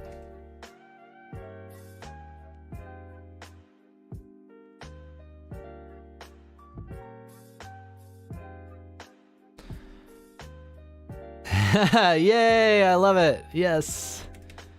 Yes, it looks great.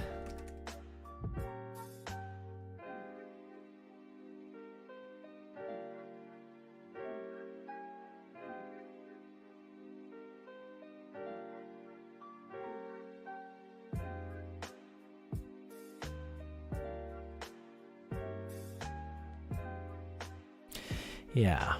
I hope y'all are having a good time today. I said we were going to do a longer stream. I still plan on it. It's good for me to stand. It's good for me to stand like this throughout the day. And to be honest, I've been gone for a while. Y'all deserve it, but really I think it's just good. It's just good for me in general.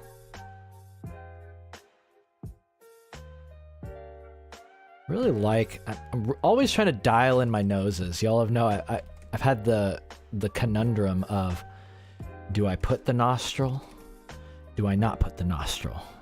I want my waifus to breathe naturally, but also I like the simplicity. It's like, does the nostril need to be there? And now I'm kind of going back to like, I don't think it has to be. I like the simplicity.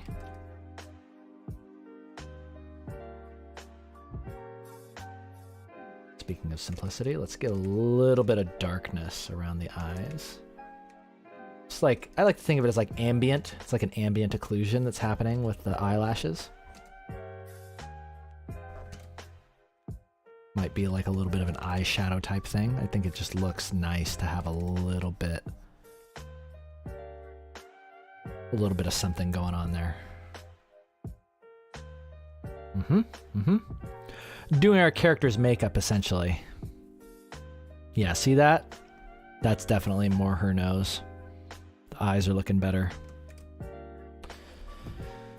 Bunny ears are looking oh so cute.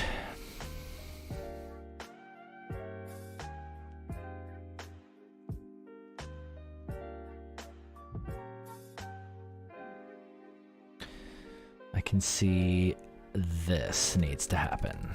Needs to be this here.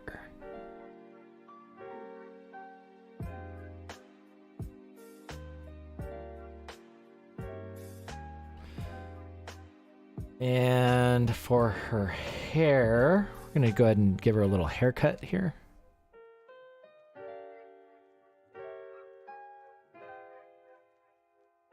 Haircut time, Moka.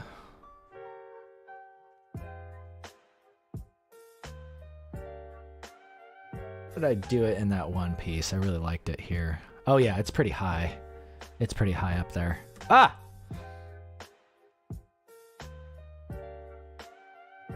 Yeah.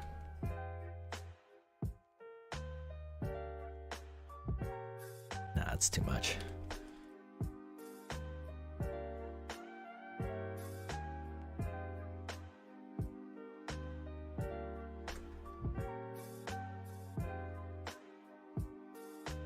And then I love just how full her hair gets back here.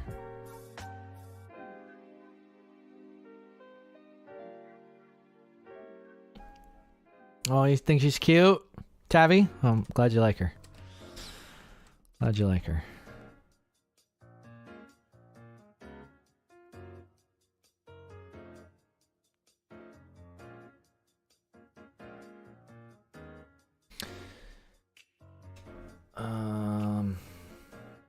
Hold up, y'all. 1 sec.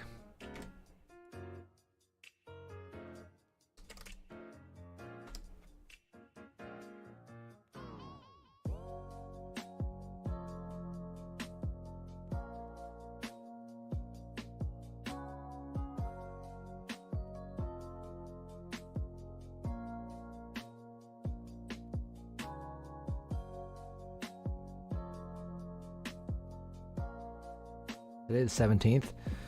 Oh no. Yeah, looks like I was checking on Nightbot, y'all.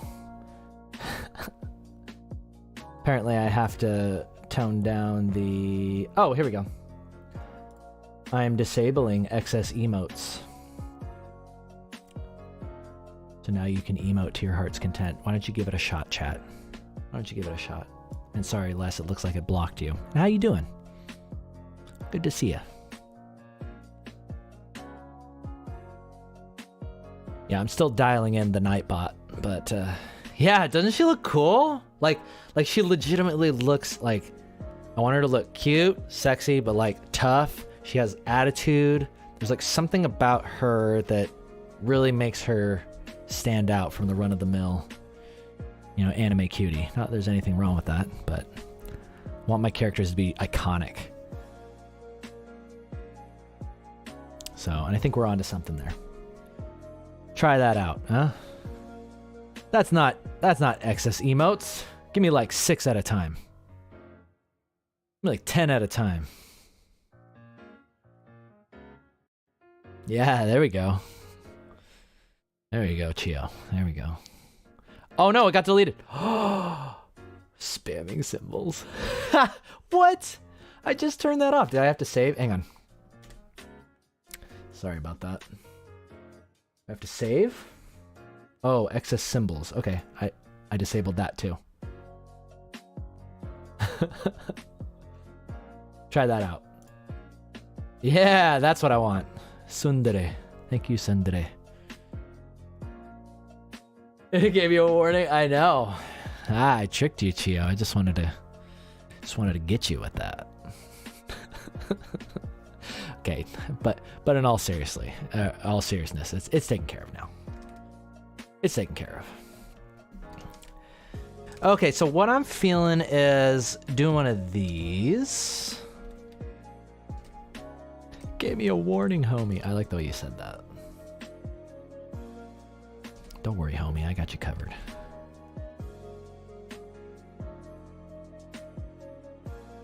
Just try that again. Just try that again.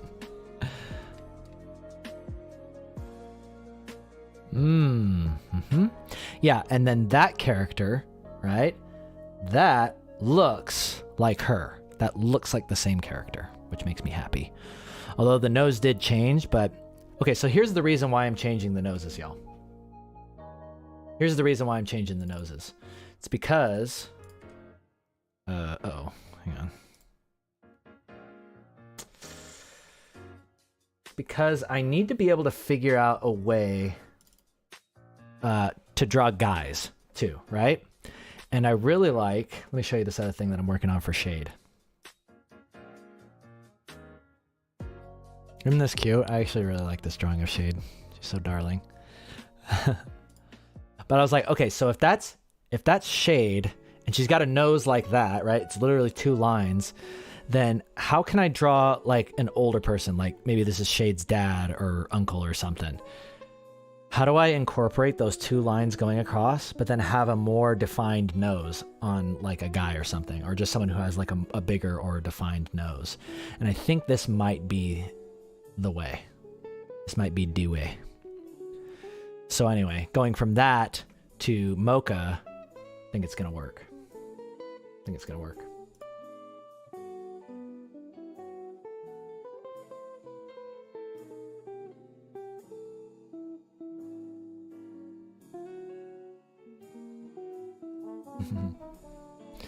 So yeah, Mocha's got a little bit more of a defined nose. So that line being there, but then it still has the two lines for the top of the nose. I think it's better because this one is technically simpler. This one is simpler, but I think it works also because it's further away. But it's like, how does this character take on more detail as you get closer, but still look the same?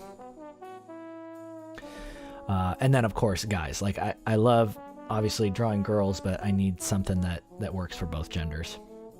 So that's kind of my thought process behind the nose changes lately. Okay, so how are we doing? How are we feeling?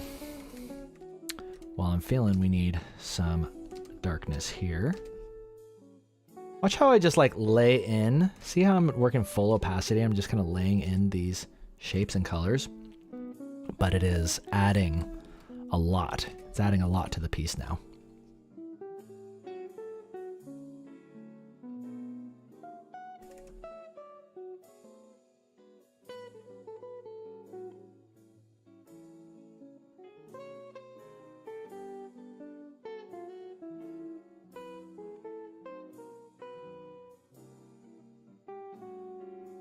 I really like this part of the drawing phase where I can just start kind of just choosing very, very deliberate shapes.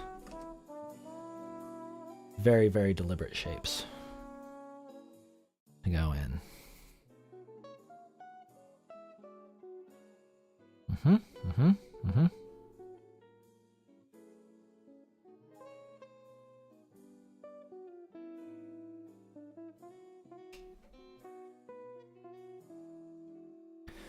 Feeling pretty good about that, chat. Oh man, look at these emotes now. Yeah, that's what I want my chat to look like. Yes!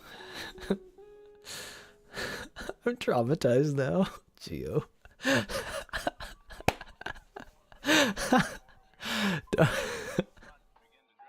Poor Chio.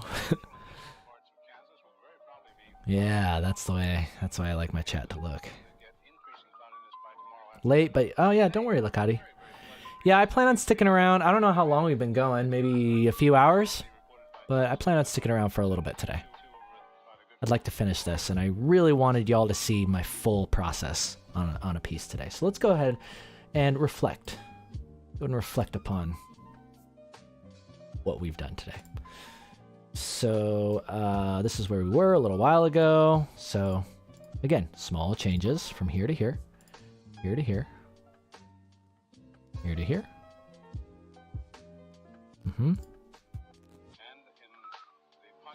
Technically, you know what? I feel like...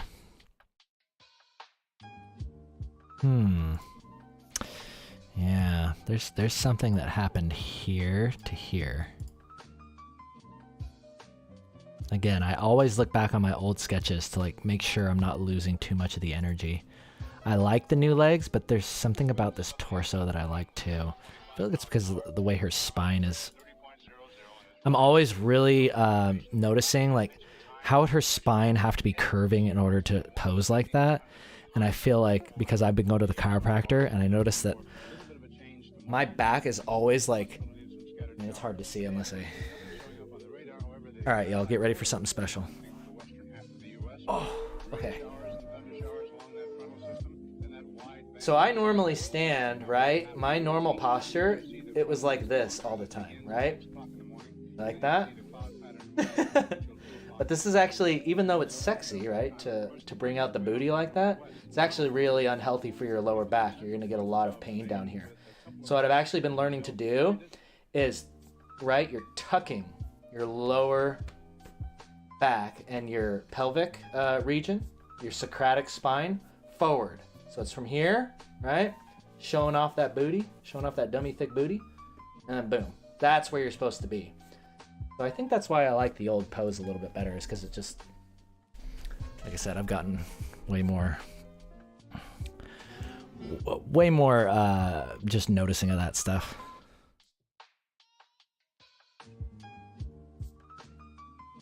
But it is sexy to kind of stick the booty out, so I'm about to twerk. yeah, twerking posture. So, you know what that makes me want to do?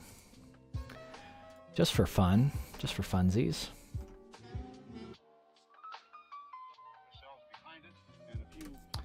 We're just going to mess around with this really quick. I know we spent all that time refining, but I'm going to show you something really cool. So you can do something like this. Let me go ahead and do this.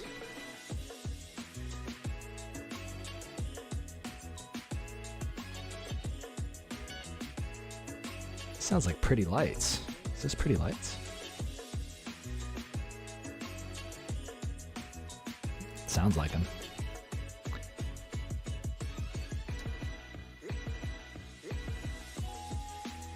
Something about that one that I like. because she's got a longer torso, but I kind of forgot. It's like, this is why I like having my character references close by, and I'm still dialing in my character proportions. My characters kind of do have slightly shorter torsos.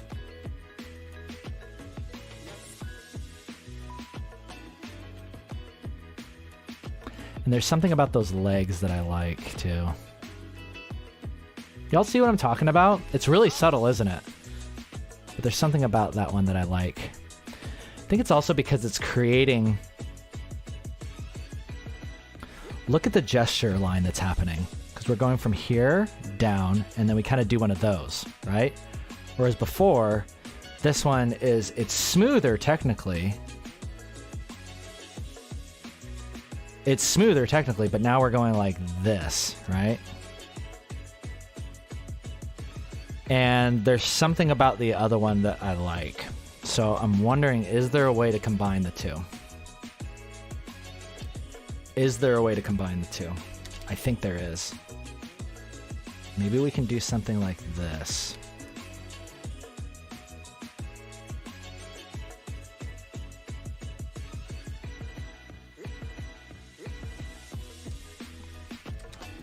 Or if we do end up just starting all over again. I mean, that would be sad, but it wouldn't be the first time. Just something simpler about that one.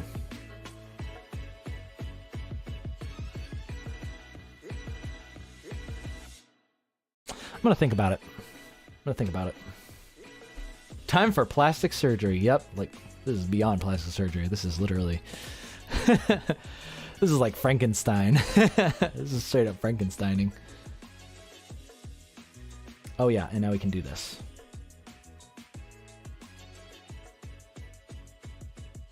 Ay, ay, ay.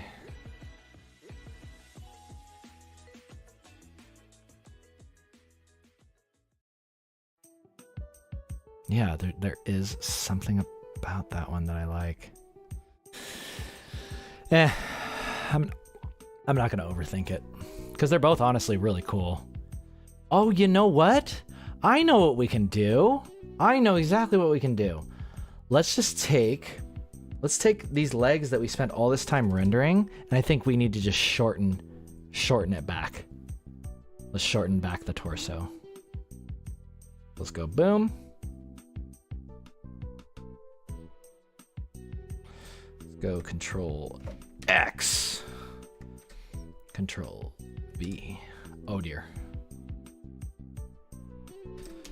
There we go. Put this behind.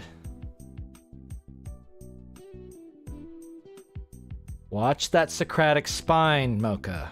We don't want to have back problems now. And let's try a little warpage.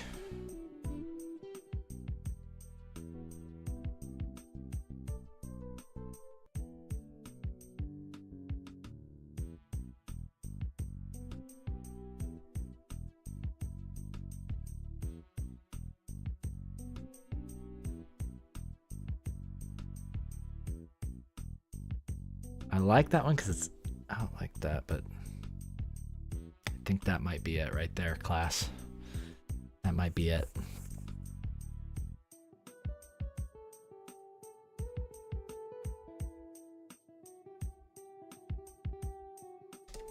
So it looks like it's over like this. So maybe I just need to push... Oh!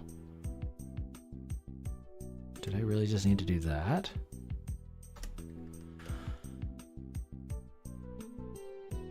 Yep, that was it. That was it. Ha! No problem.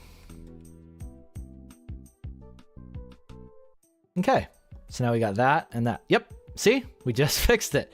Yes! Yes!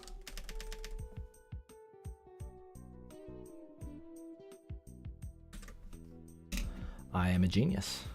I am, in fact, a genius. Link to the playlist? Yeah. I mean, it's a bunch of stuff, to be honest. Let me see if I can... I'll give you my current one. Can't disclose all my music, though. It's a little secret for you. Oh, yeah, and in order to do this, I need to go to my actual stream. Oi! Oh no. Oh, whew. It's close. There you go.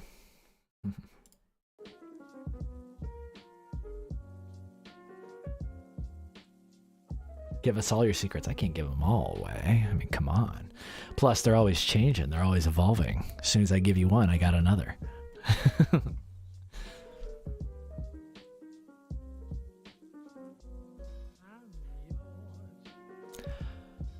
I'm really happy with how this is going. But it's time to rest. Rest. And let's ask ourselves, how are we feeling about the background? The background. I want to play around with some quick colors up here.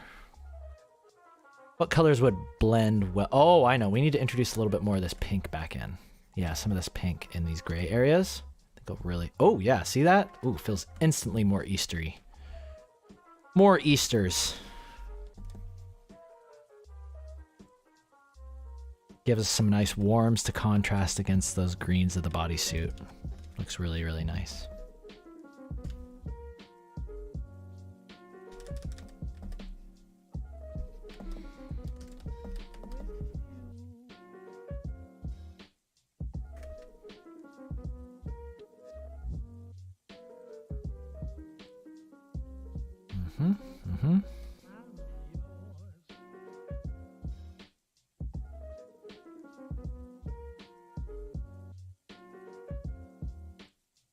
Oh yeah, and where's my chat?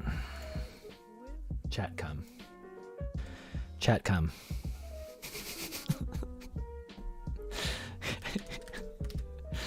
Oh yeah, let's use some of this to put some nice texture in there. Real good texture, especially on the edges. Yeah, it really needs it there.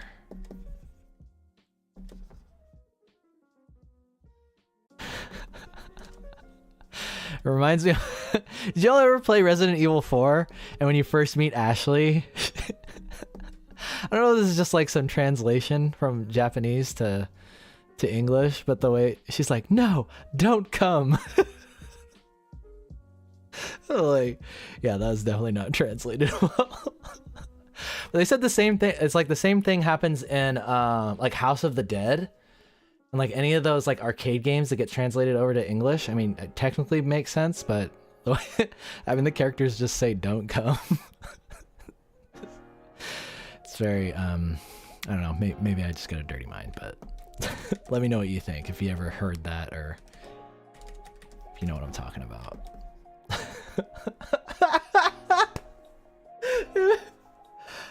Yeah, you know what I'm talking about? Yeah, all the survivors in House of the Dead, they say it. Ashley says it in Resident Evil 4. I'm like, this has to be either some sort of in-joke or it's just poor translation. But regardless, it always cracks me up whenever I hear it.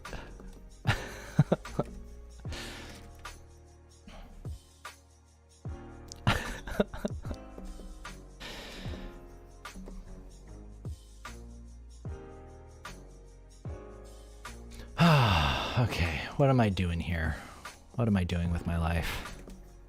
Do we need to do this? I really like doing this, just like messing around with shades of color in the background. Finding something that's pleasing, yet simple. Clean, simple. All right, we don't want to take too much. We don't want to take too much attention away from the focal points. And where are those focal points, class? I think you know exactly where they are.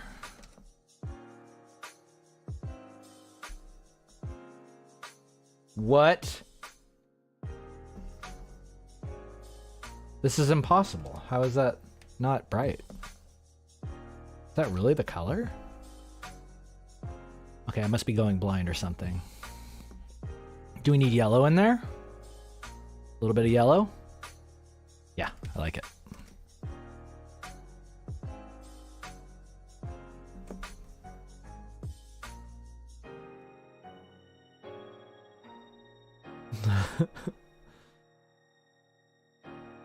Probably early voice acting didn't help now, yeah.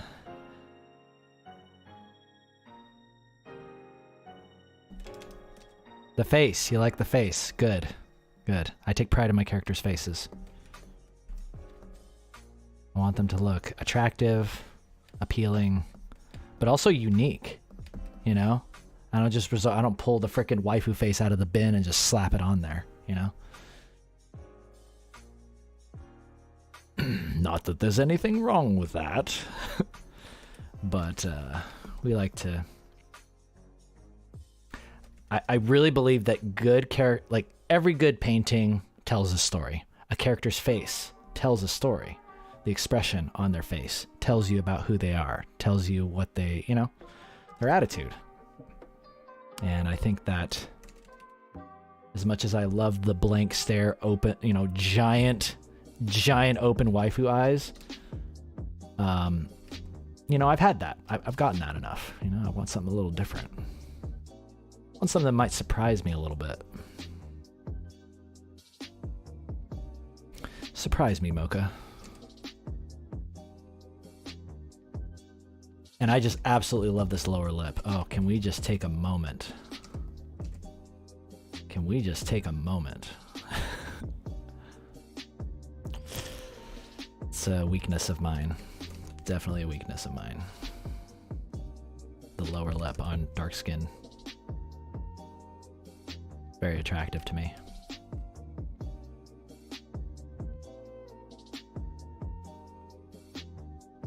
Speaking of lower lip, I'm ready to commit. I'm ready to commit to the carrot somewhere. The carrot needs to go somewhere, y'all. Let's find a spot. There's a few places we could put a carrot. Here. Could work. Carrot could work there. Maybe she could have like a wristband or something with a carrot on it too. Maybe. Just play around with it, yeah? The neck, I feel like if there is something on there, it just needs to be small.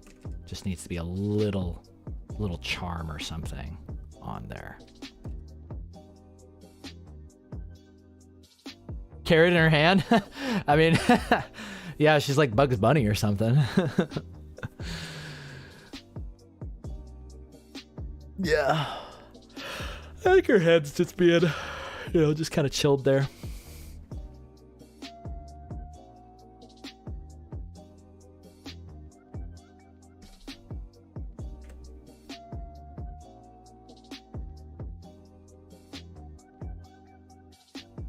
Oh, carrot earrings. Yes, merged. Yes. Of course. Yeah, we've got this nice dark, value right there. Brilliant. Absolutely brilliant. Thank you. Thank you, merged. And dash. Yes. You guys are both. Yes. Carrot hairpin. Maybe it was like Emma or something. I can't wait to draw more of my characters. Just really want to... Yeah. I want to get back to drawing more of them.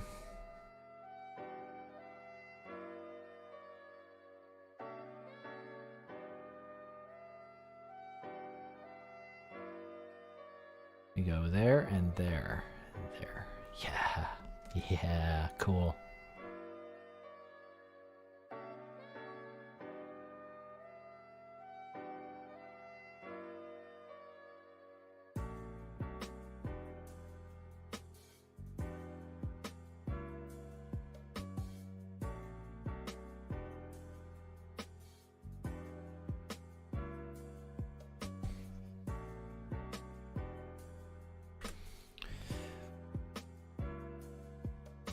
Too many carrots? I feel like there's carrots everywhere now.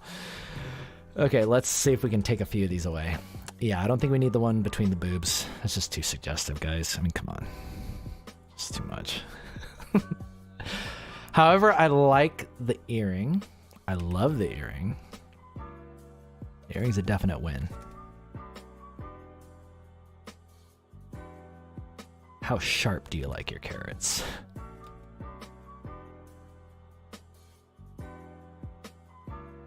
Can't be too sharp, they'll poke you right in the mouth. You know, that's not comfortable for anybody.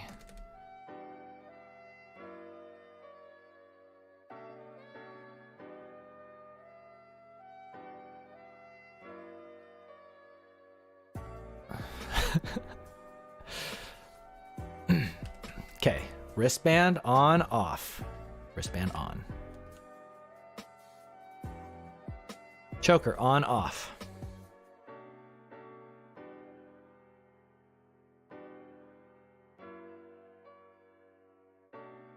Yeah, I like it on. Yep. Dash, you're naughty. That's naughty. Or maybe my mind's just naughty. Oh, but B7. The carrot was your original idea. I know. You're right. Yep. Yep. B7, also your idea. The trinity of the carrot people. Okay, so here's the deal. Here's the deal. B7, that's your carrot. Okay? Property of B7. Property of B7 right there. This is... so this is 1, 1, 2, and B7. Yes. You guys do great work. I mean, what can I say? Y'all do great work. I'm gonna take a quick break. It's time for a little mukbang. Y'all ready? So whenever you see my hands go off camera, it's because I'm actually like doing something off camera that, you know, I can't show you. And, well, that... I came out completely wrong. What I meant was I was actually fixing myself some lunch this whole time while simultaneously using my other pair of hands to draw this. So it's time for a little mukbang. I'm gonna have some sandwich, have some sandwich, and chat with you guys. Here we have a good old-fashioned coleslaw egg sandwich. I'm gonna go ahead and enjoy this and talk to you guys. Like what? Oh, wouldn't you like to know?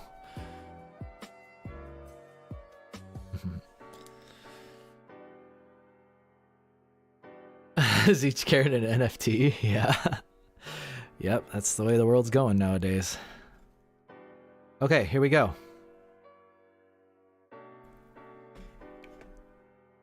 Oh.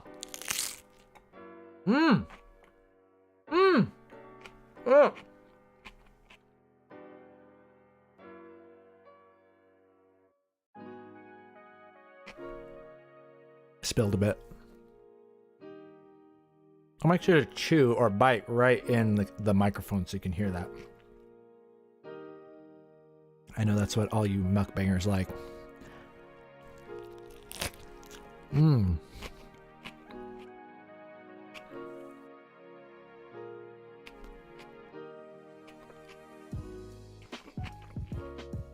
But I'll save you from the chewing.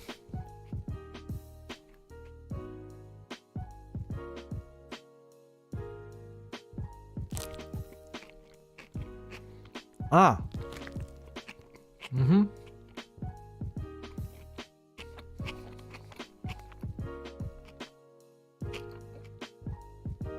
Did you leave the shells in? No, it's just really crunchy lettuce.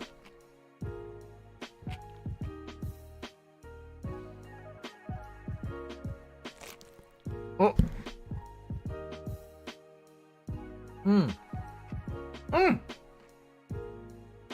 It's definitely messy.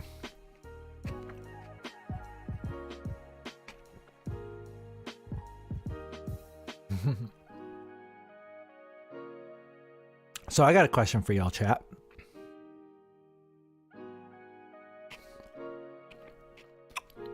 How you been keeping up on those New Year's resolutions? How long did you make it? Here we are about to finish up April. when your New Year's resolution was to do your taxes this year, did you do it? You've only got a few precious days left if you live in the U.S. I think it's literally tomorrow. But yeah, New Year's resolutions. Tell me a little bit about them. You wanted to improve as an artist. You wanted to get back into the gym, walk around the block, improve your diet, get off drugs. Those are all really good things. Tell me about it. Never heard of them, Peanut says.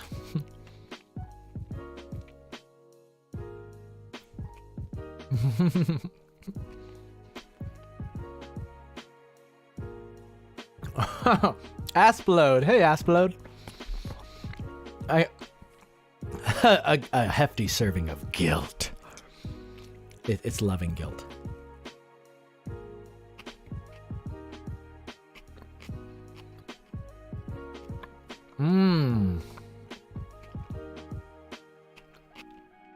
You started a comic caster. Finished a comic till the end of month 3, but now it's month 4, and I think you'll only finish next month. Hey, it's all good, caster. I mean, I didn't finish my comic. Starting is just as important.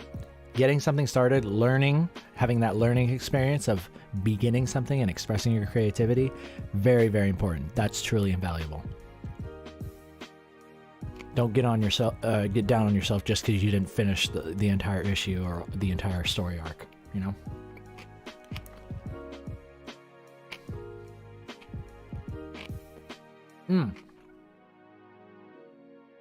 Okay, round 2 coming up.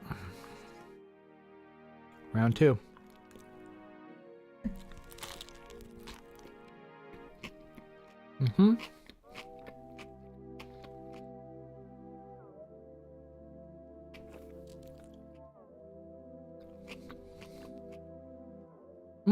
Drinking more water, Lakati. Good. Very good.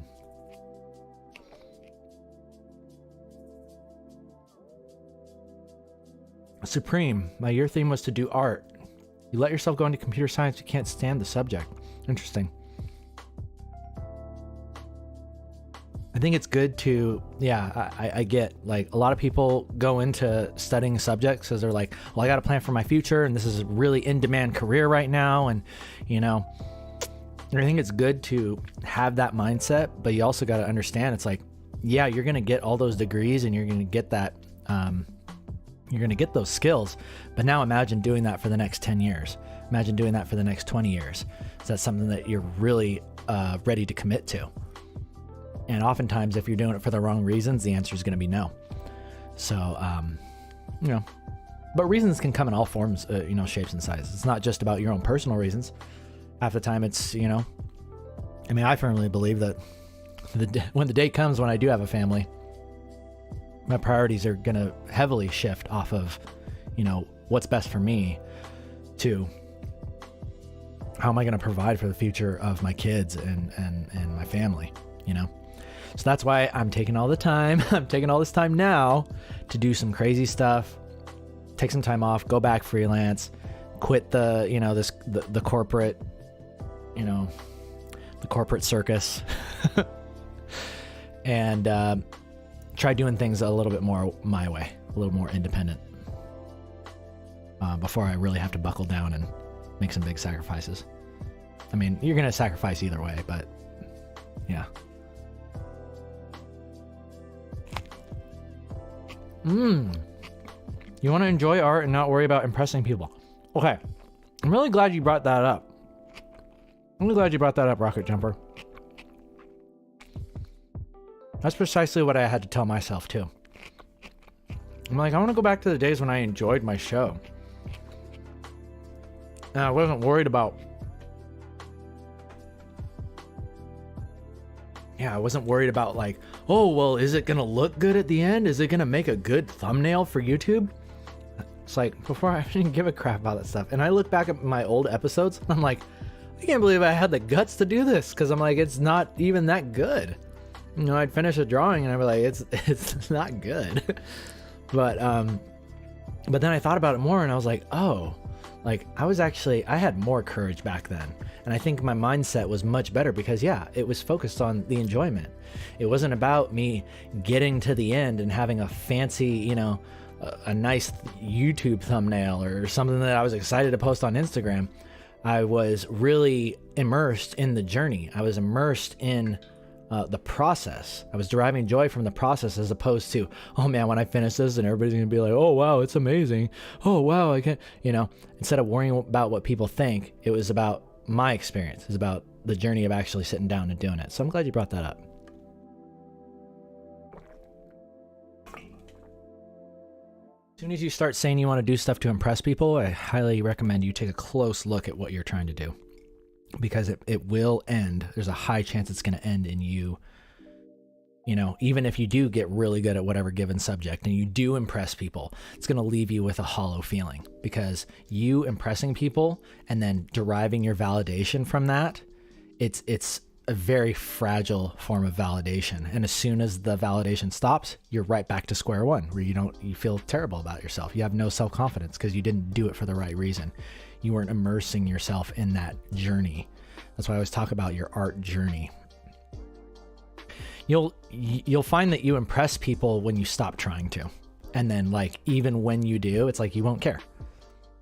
You'd be like, it feels nice, but validation always feels nice. But really, I think the greatest reason to do anything with your art and expressing yourself creatively is because what it's going to do for you in the process of actually doing it, as opposed to the finished product. And then I show it and everybody's like, oh wow, isn't that great? Don't do it for those reasons. If I had one big piece of advice I could give you.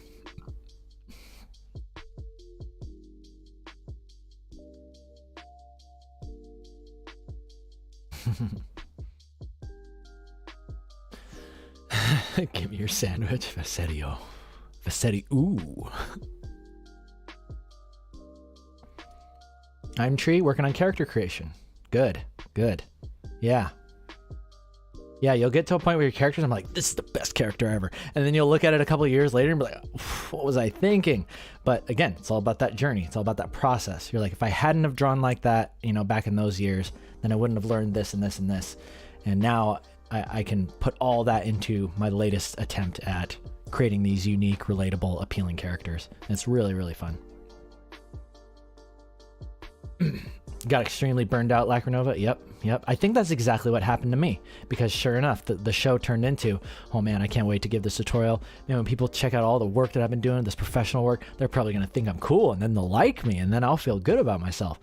And I just slowly turned into that. And then, it left me with this hollow feeling of, I'm not worth anything unless someone says that they're impressed with my work. Unless I am actually impressing somebody, or, you know what I mean? It's like I derived so much of my satisfaction from leaning on what other people were going to say about it. And it's a natural place to go, because that's the way we figure out how we're doing in life. We're always just comparing. But eventually I realized that it's not needed, because really what you're chasing, it's not impressing anybody. Really what you're chasing is self-confidence and self-assurance and happiness. But you can choose to have those feelings at any time. And it's a daily choice. It's a daily choice from the time you open your eyes, get out of bed, choose what you're going to do with your day, whether you're going to paint a masterpiece or you're going to go to the grocery store. It's like immersing yourself in that process and the experiences of your life. That's where happiness and joy is at. That's where true happiness and joy lies. Yeah.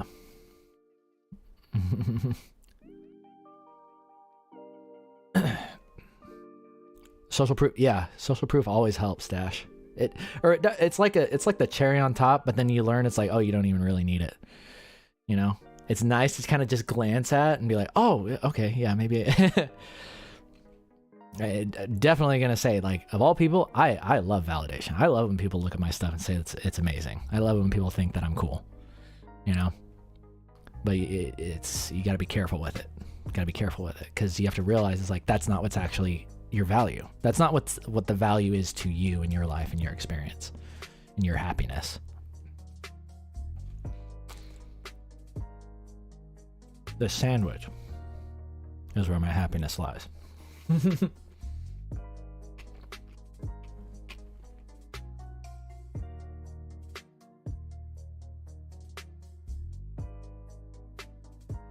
wanted to get back into League, but I remember how much time I wasted, and I'm just saying, oh, it's interesting you say that, Basario. Yeah, I loved Souls. I played the hell out of Dark Souls 3.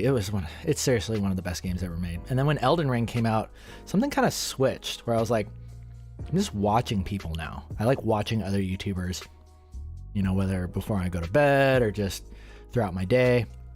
I just don't have the time to put into it right now. I would rather spend it painting, working on my music, and more than anything, like I said, just there's things that I need to get right in my life before I can kind of have that magic feeling. There's like a sense of immersion or a magic that I had when I would play those games, and it's just not there for me anymore. It's not fully there, and I don't know if it's just because of the way they, you know, made Elden Ring, the way the multiplayer system works, or if it's just my attitude towards games in general. But it is changing. Keenan streaming again, hell yeah. Thumb Drive, thank you so much for the super chat. Keenan's treaming again. Yes, I'm treaming just for you. Thanks, Thumb Drive. I appreciate it.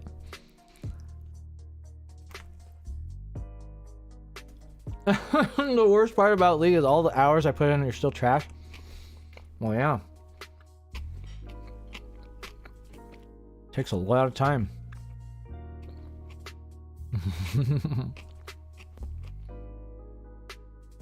Yeah. That's why I like watching my favorite YouTubers play Elden Ring, because they're so good. I mean, everything that I did in Dark Souls 3 was literally just trying to be as good as them. And I'd just rather watch the people that are, you know, fantastic at it. Mow down them sucker hosts. Hiding on the roofs? Oh no. Not from my boy G9. He's gonna get you. Not from my boy Chase. Chase is gonna get you.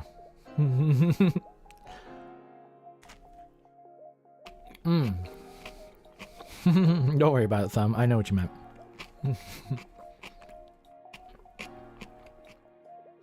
Alright, I'm gonna finish this up and then we'll get back to painting. Yeah.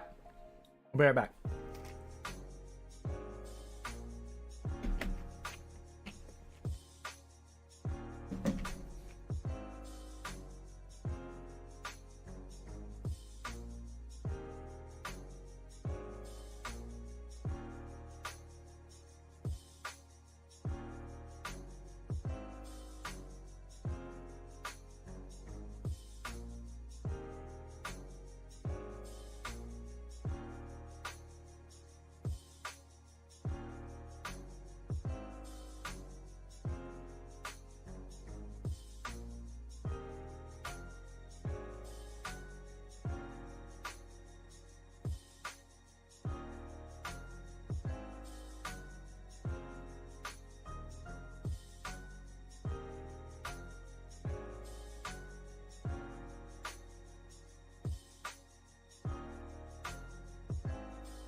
What's up, y'all?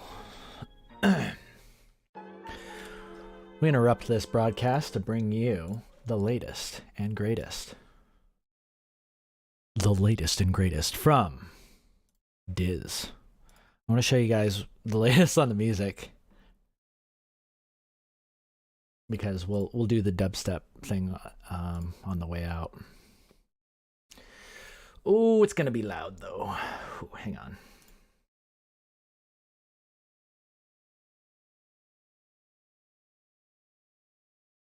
For those of you who don't know, I took the online masterclass with deadmau5 himself. Learned about electronic music production.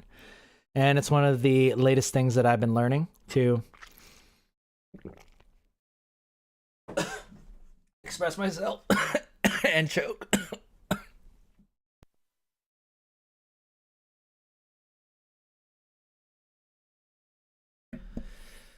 And I'm glad I have that button. But yeah, I wanted to show you guys the latest music stuff. And I think I can actually do it. I think I can actually properly do it. So let me load that up. Let me load it up. Here. Just a quick run through, and then I want to talk to you guys about some future plans for the show.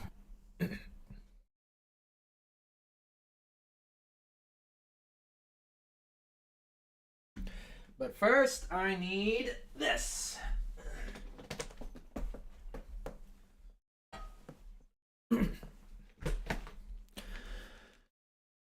So for those of you who don't know, I'm a big fan of Paulo Coelho's Alchemist. The book, The Alchemist.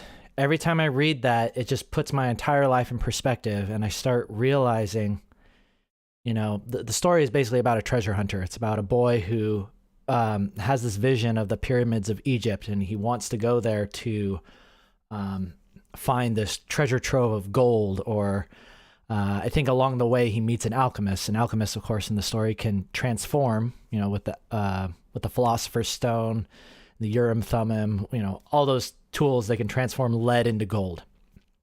So he meets this alchemist, and he's learning about alchemy, all the while trying to get to these pyramids. And the weirdest part about the story is that, I mean, I'm kind of going to spoil it for you.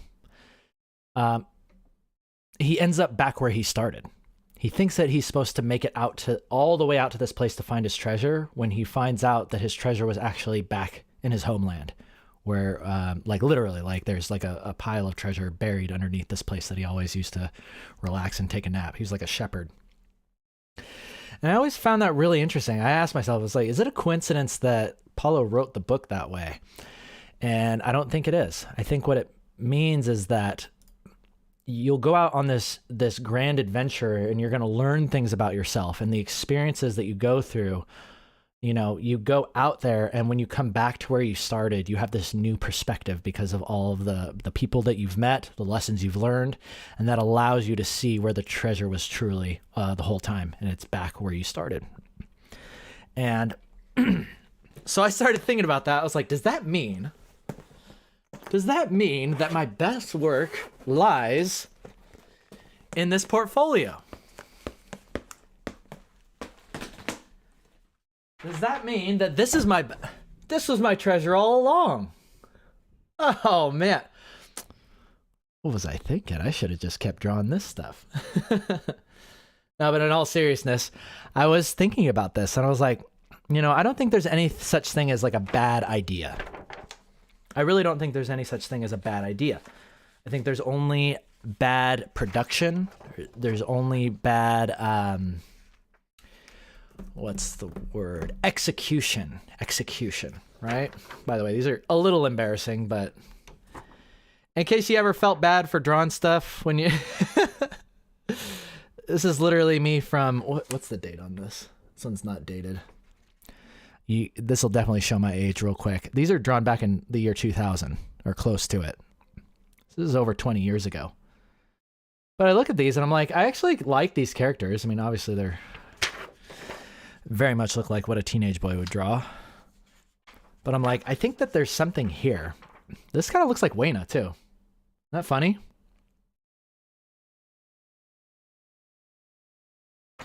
So as part of the future of the show, I was thinking maybe we revisit some of these old concepts and say, okay, so if it's true that there's no bad ideas, just bad execution, let's reinvent these characters. Let's reinvent this idea and see if we can figure out something that works.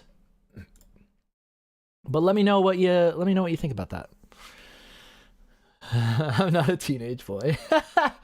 Do I really look that young, Dash? Yeah, redraws. Y'all want to see some redraws.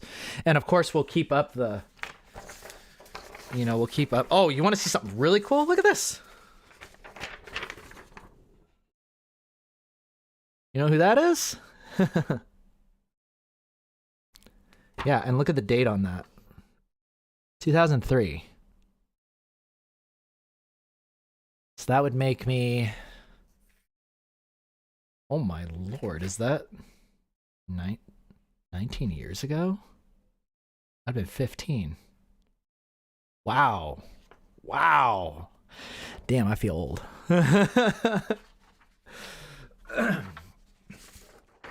But yeah, I kind of want to revisit some of those ideas because I think that there was something special about them. Let's see here. But in the meantime, I want to show you.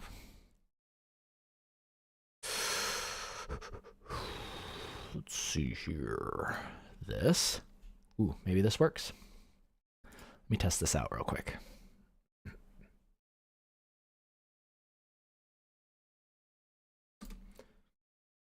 It does work. Let me show you the latest on music. Now, I'm going to switch over to a program called FL Studio, Fruity Loops. Those of you who are unfamiliar with Fruity Loops.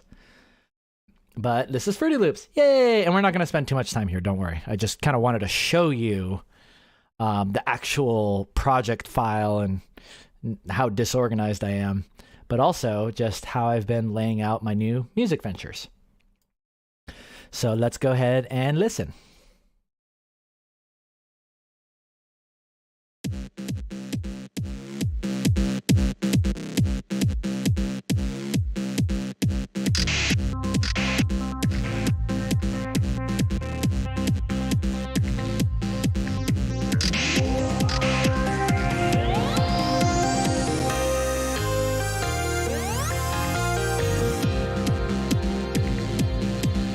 There's my strings right there. There's the bass. Whoops.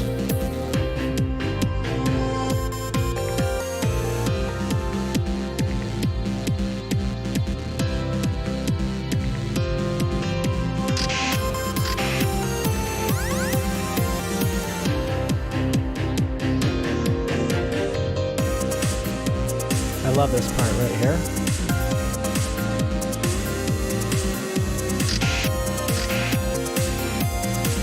Okay, just let me interrupt this just to show you this part here.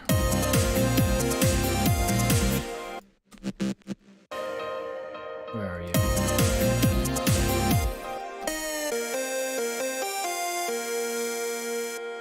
So this is what's called a piano roll, okay?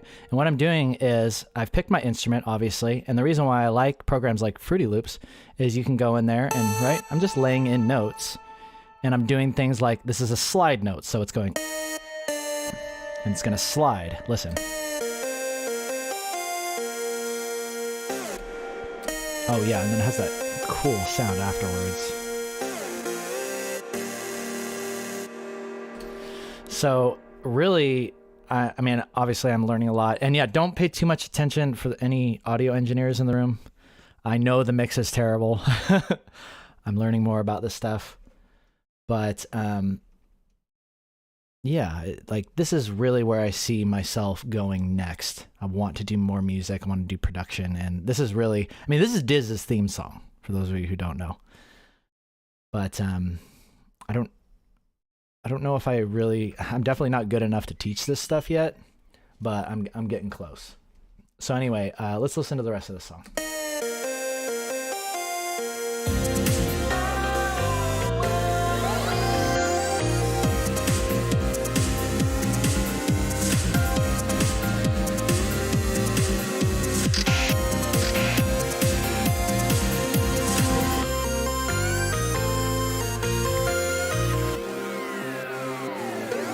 My personal favorite.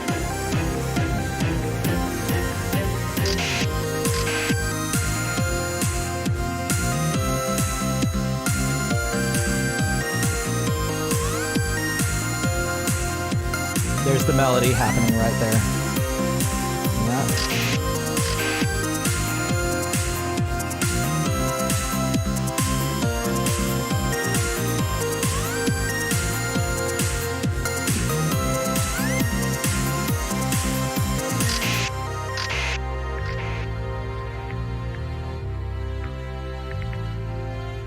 Yeah, see that? That's a bunny right there. As soon as I drew that, I was like, or as soon as I put that down, I was like, yeah, that's a total rabbit.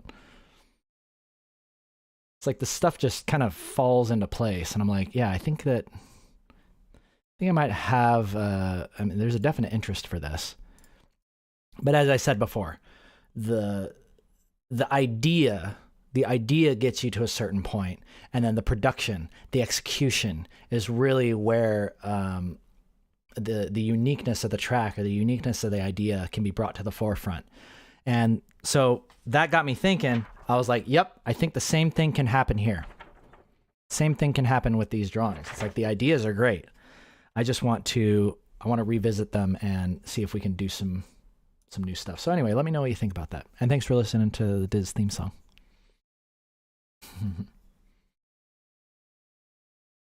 Good call and answer. Oh, thanks. Thanks. Oh, no, that's not chewed. Cuda Clips? Cuda Clips. I like that name. I'd be spamming Diz emotes here if I could. Yeah, we should get some Diz emotes up in here.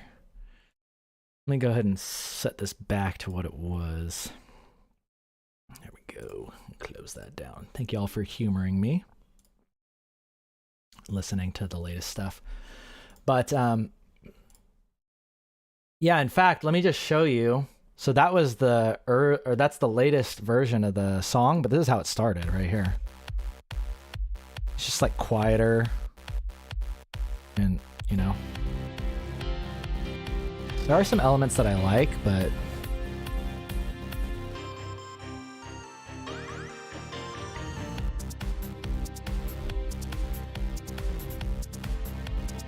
so you go from that to this.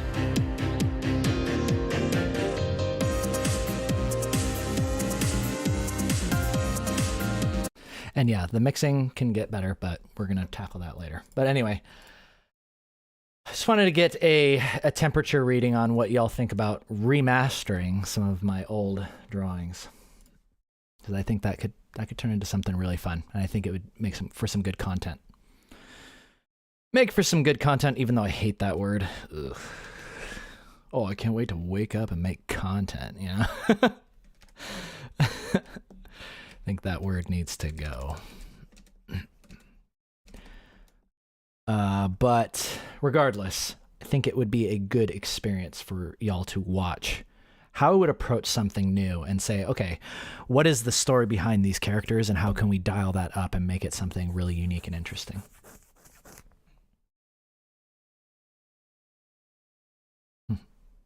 I'm glad Manuel, I'm glad you like the music. Thank you. Well, if y'all like that, then I said to you, DJ Keenan. Yeah, it'll be DJ Diz when the time comes. Yeah, it'll be DJ Diz.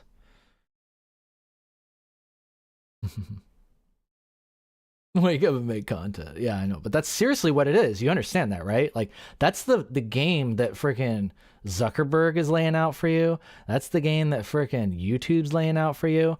It's not about quality anymore. It's about daily. It's about what are you doing to entertain all my users?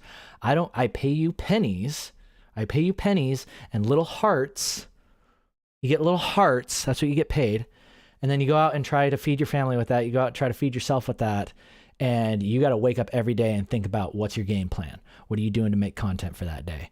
And it's honestly, you know, it's a sign of the times. It's a sign of the times. And I think it's only a matter of time before it implodes and collapses in on itself. Or people finally wise up and say, hey, you know what? I'm not going to play this game.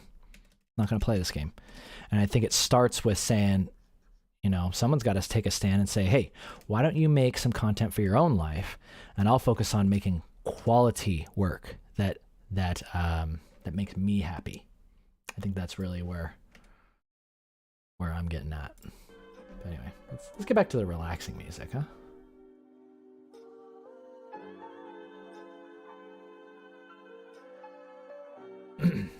I'll switch over here. Okay, so here's the plan. We're gonna keep painting until we hear the Worms soundtrack come on, okay? We're gonna keep painting till we hear the Worms soundtrack come on.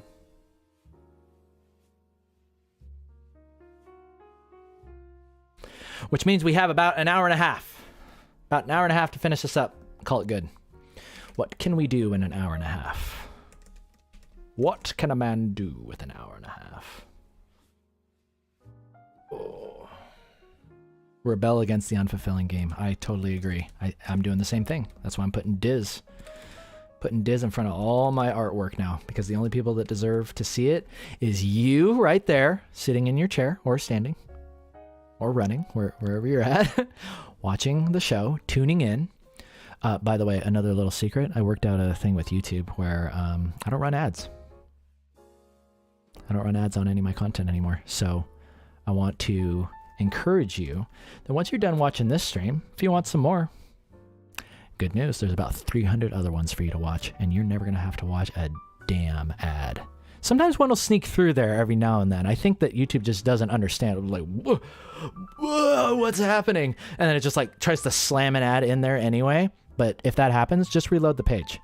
Just reload the page. It shouldn't happen again. Give that a go and let me know what you think. Because yeah, one of the things that I can say that I started this show for was because I wanted knowledge to be free. I grew up in a time where I thought that to become a professional artist, I had to go to Cal Arts. I thought I had to shell out tens of thousands of dollars. My family had to shell out tens of thousands of dollars for me to go get an art education, which is a valid way to go. And I'm actually really excited for people that have that opportunity, but not everybody does. And I believe that knowledge, especially for expressing yourself creatively, should be free. And it shouldn't have, like, you shouldn't even have to watch you shouldn't have to watch an ad. Whether it's for Roblox bucks, Robux, Fortnite V-Bucks. I followed this one simple link and I got thousands of Robux. Or whether it's, this freaking air freshener to clean out the smell in your bathroom. It's like, you know how to do that on your, you don't need soap. You don't need to freaking get marketed this stuff. At least not on my channel. I like independent radio. I like doing whatever the hell I please. I like saying whatever the hell I please. I like playing music, and then when YouTube's like, oh, that's a copyright strike because that's copyrighted music. I'm like, great, go ahead. You're not allowed to run ads because you played copyrighted music. I'm like, oh, is that so? Okay. Then don't run an ad. Great. Hey, wow, the problem just solved itself. So yeah, that's the way I'm doing it from now on. I'm doing it from now on because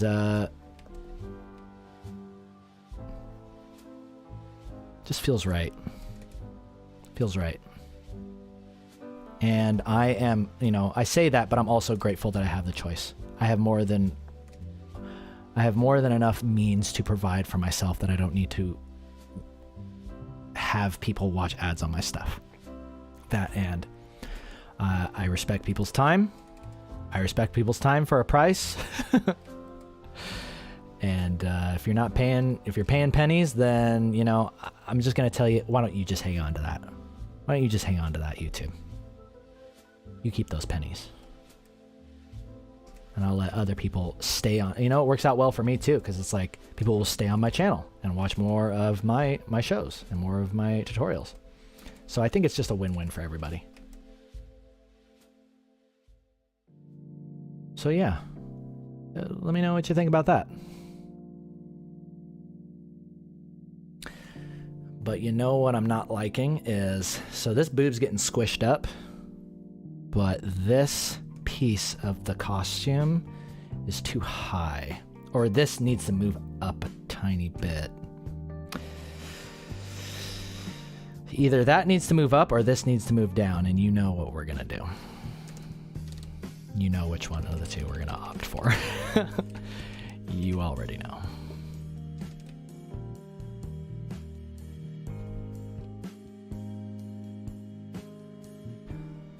Is this the same song?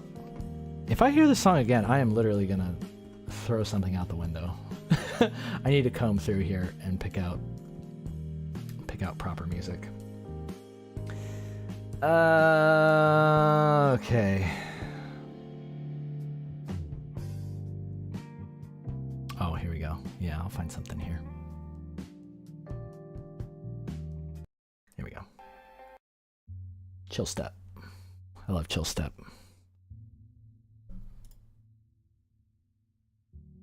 I know the ads are getting crazy on YouTube. I'm like, heaven forbid you use the YouTube app. It's like I close one ad and then literally another one like pops up in my face. It's like, it's incredible. It's incredible. Sign of the times. I'm pretty sure that there's like some movie that predicted that this would happen, and now here we are living the movie. But yeah, I don't like that stuff.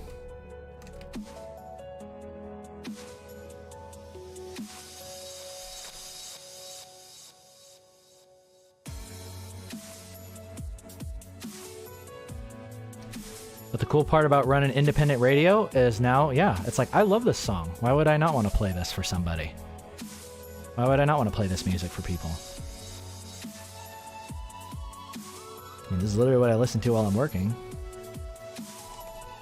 So, anyway, the limits have been removed. It was really nice. You know, YouTube was really accommodating with me.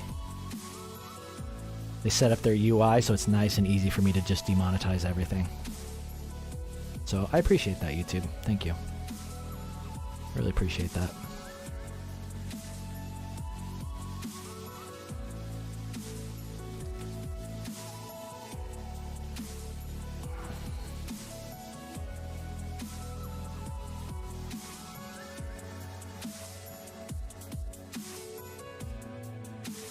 Simpsons predicted this? Oh, I'm sure they did. Yeah.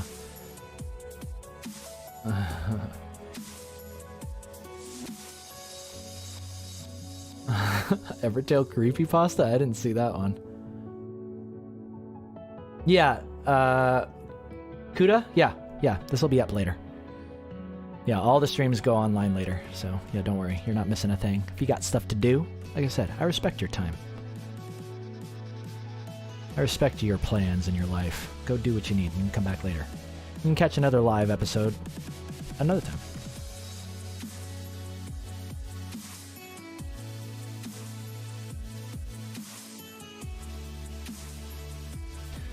Although another reason why I was looking into music production was because I was like, talk about frickin' making things way too hard.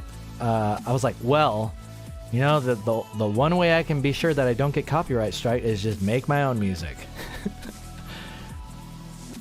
But then I kind of stopped giving a crap. But I still enjoyed making music, so I'm like, okay, well, let's keep doing that, and then I'll just play whatever on the show.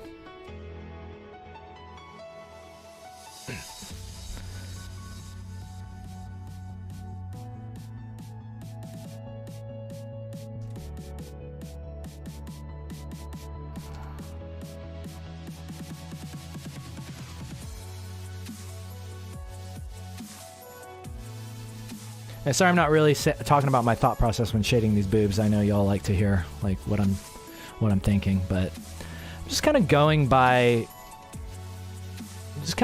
instinct, I guess. It just kind of comes a point where I can't explain everything that I'm doing. So hopefully you watching me will kind of shed some light on what's going down. That, and I feel like I talk enough, so.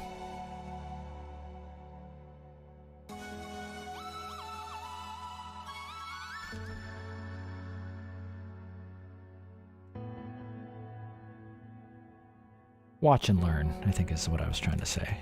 Watch and learn.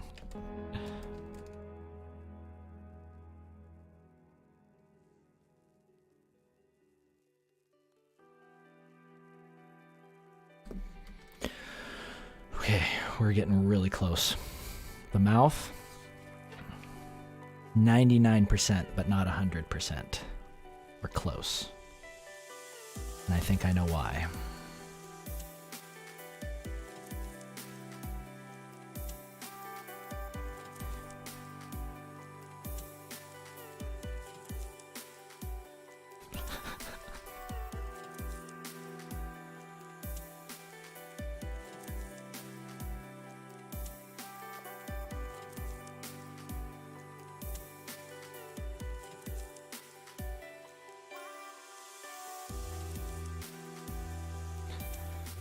I've become very obsessed with, legs. You can definitely tell what things I've been focusing on lately. And it's like lips, legs, the usual stuff. But I realized I'm like, oh, what makes a character appealing to me is not necessarily what, you would think of at first. Not what you would think. What makes a character appealing or sexy can oftentimes be, something with the eyebrows. It could be something with the nose or the lips. There's a lot of subtleties that happen in there. And I think it's worth looking into. And then, I'm always comparing back and forth, asking myself, did I add something or did I take it away? I feel like I took something away there. Actually, you know what? Yeah, totally took something away.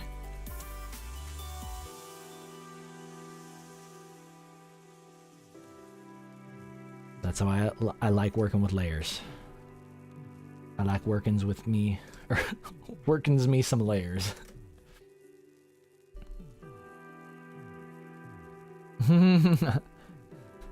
Oh, hey Meryl, what's up, dude? Yo, good to see you again, man.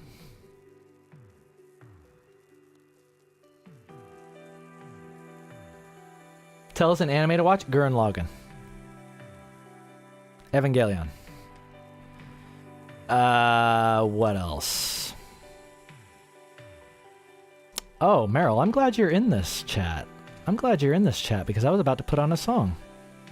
About to put it on a song that I think you'll know. I think you'll really appreciate this one.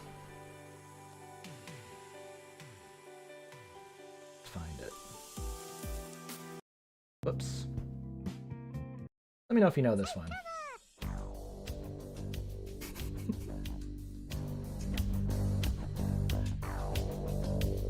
If I could make music like this, it'd make me really happy.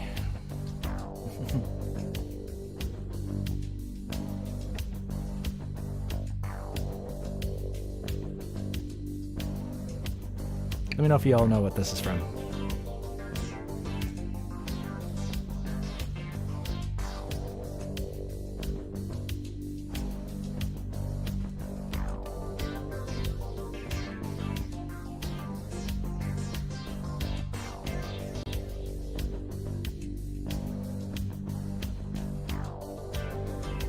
And for those of you listening on headphones, you can hear the stereo, like how they set up the drums. I find it really interesting that they set up the hi-hats all the way on the left. And now that I've gotten into music production, I've noticed stuff like that.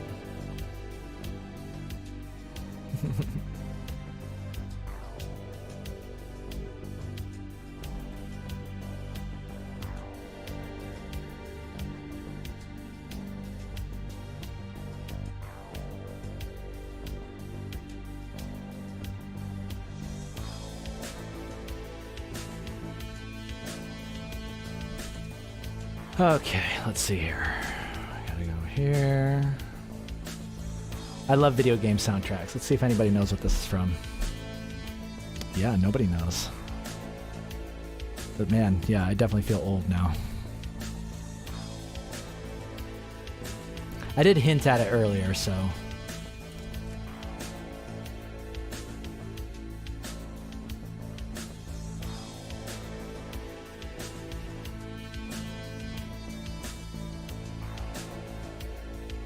Great. We're about 99% there.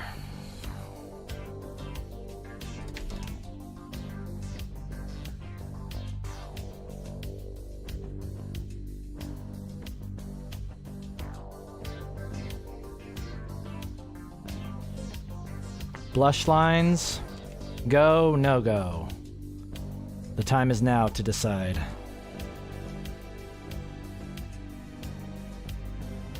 Zoom out and take a look. I always decide by zooming out.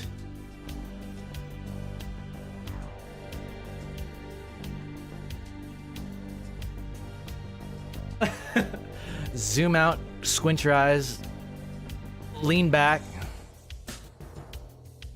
Yeah, anyway. By the way, yeah, it's Worms 2. Worms 2. For those of you who didn't play this game growing up, man, I feel bad for you. You missed out. You really missed out. But that's okay, because there's still plenty of stuff. There's still plenty of good stuff to enjoy. And that is going back to chillin'.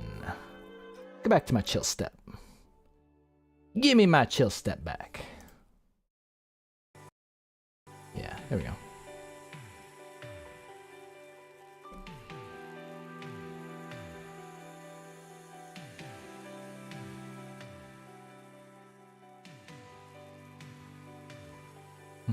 Oh, Les, you did play Worms? The Earthworm Jim? No, Earthworm Jim does have a great soundtrack, though. Really, really good, yeah.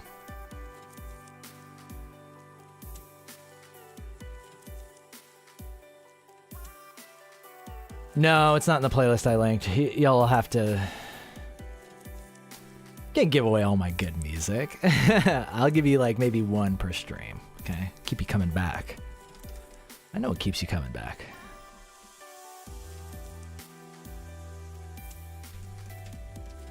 You can also Shazam or whatever if you want. But it's all just like chill step stuff. What was I doing? Oh yeah, deciding on these blush lines. I think it's a yes. But let's just soften them a tad bit.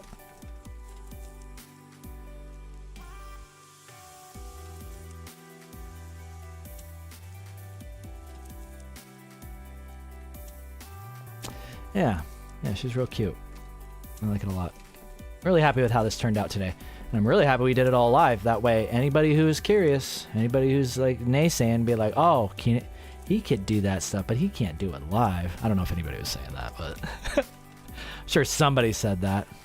And even though I don't care anymore, now you know. And most importantly, maybe glimpsed a little bit more of my process and see, just how simple things can start. Let's go ahead and reset this. So like we're going from here to start, right? This is where we were at the beginning of the day. And we slowly just kind of, I don't know what that is. Let's get rid of that crap. There to there to there.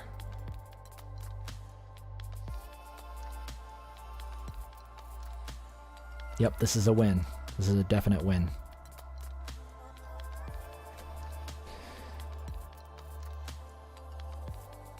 Oh, man.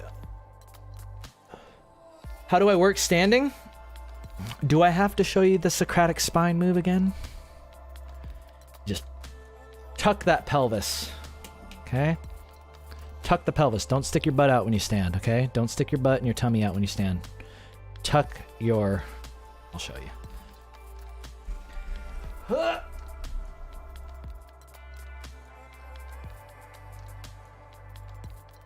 Right? I used to stand like this all the time. Socratic spine. Do not let your spine do this. It'll get stuck like that and you'll have terrible back pain. Tuck under. This ain't no twerking show. Don't be twerking till it's time to twerk. Tuck that Socratic spine in, right? Straighten. Like you're doing a pelvic thrust. Pelvic thrust. Okay? That's how you're supposed to be standing. Shoulders back and down.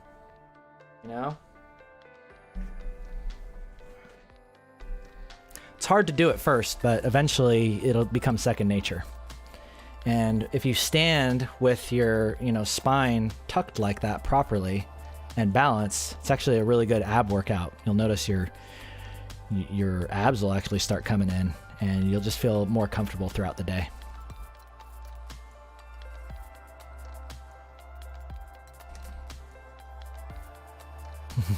Don't be twerking until it's time to twerk.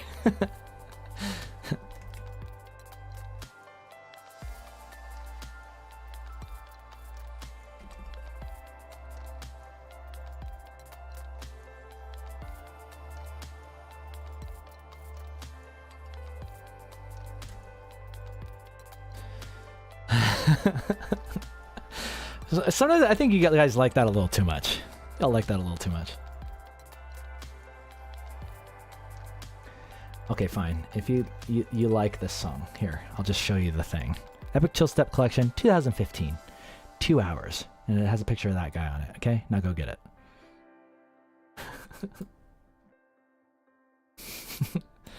Okay, I like you guys. I like you guys a lot. Oh, advice on how to prevent your knees from locking? Well, the good news is that if you do it for too long, you'll correct yourself and just fall over. It's just one of those things you need to bring awareness to. It's the same thing as with the whole lower back, Socratic spine. You know, I wasn't having proper posture just because I wasn't aware of it, but you just have to keep reminding yourself. Remind yourself as you're working, you know, to keep your neck back, shoulders back and down, Socratic spine tucked, knees bent. Sounds like a lot, but you just really need to do a little bit of rewiring, you know? Rewire your brain, and then what was once something you have to focus on becomes second nature.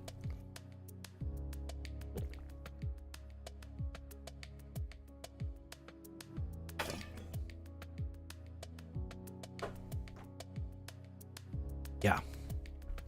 Abs are very good to work out. And I'm glad I started. Okay, so I'm feeling pretty good about this. I'm thinking it's time we get close to wrapping up.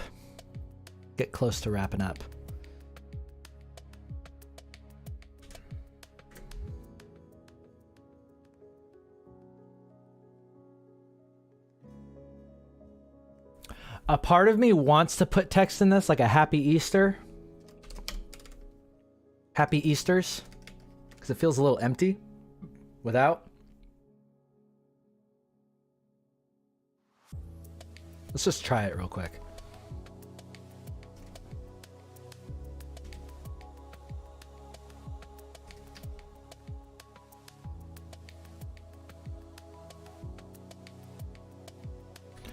Happy.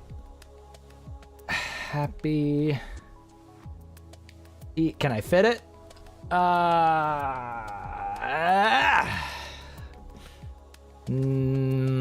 It looks like Duke. I don't like it. Okay, well that's okay because we have the technology to change up. Ooh, yeah, get you front and center, girl. Front and center.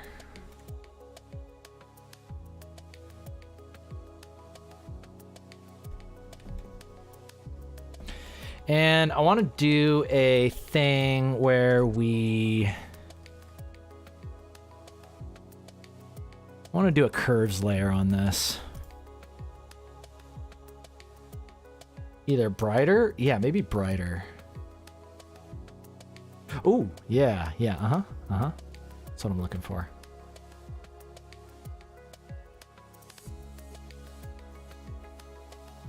Do some final adjustments. I love the colors that are coming in there. That's real fun. Let's compare back and forth. Yeah, that brightens things up a bit. A little hue shift. Never hurt anybody.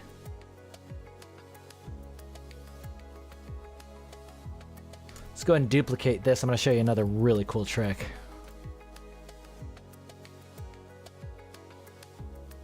Watch this. Y'all are going to love me for this.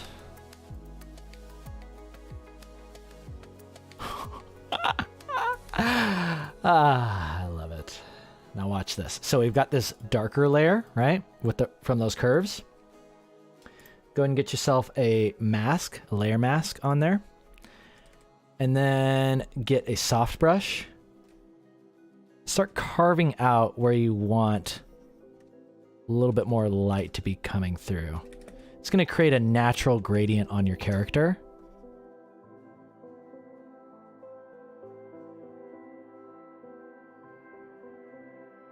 It's going to create a natural gradient on your character. I really want this area to be bright. There. Maybe a little bit of that. Oh!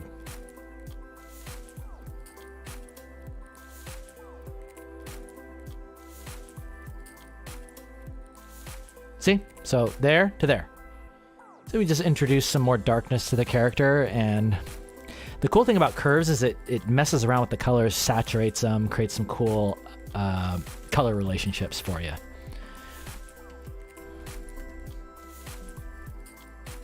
Great. Great. I feel like because these ears are green, I want some... Oh! Meant to do that. I want some, like, pink there. Ha ha. Ha ha.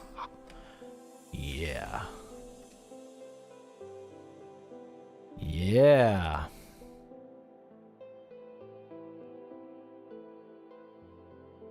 Let's kind of put a little bit more thought into what we're doing with these colors. I feel like they're a little too random. I want these to feel more deliberate. So let's have like a sharp color there.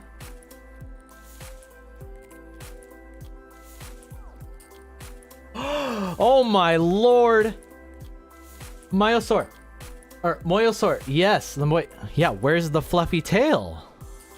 Oh my god, we almost messed that up. Good call.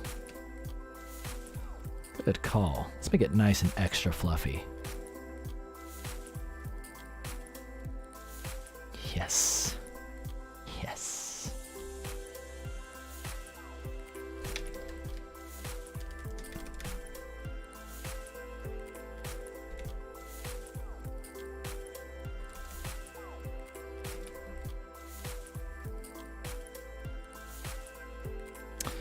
That was close. Tragedy averted. Tragedy averted, my friends.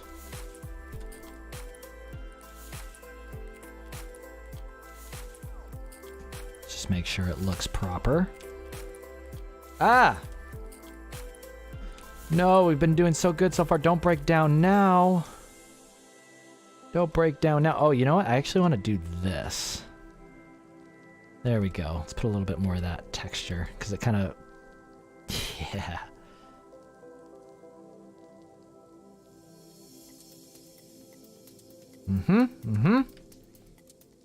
And on that note, this fluff would be going a bit more like this, as opposed to what I drew it as. Look more like that. Yeah, because it needs to kind of round the body a little bit more. Hug the hips. Hug the hips a little more there. Yep.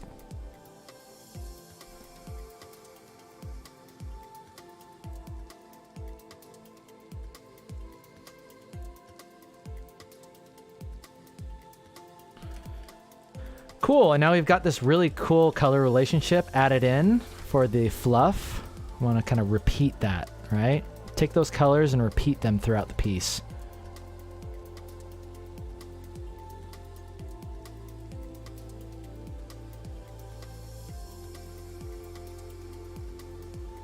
Get yourself a nice relationship going. A nice color relationship.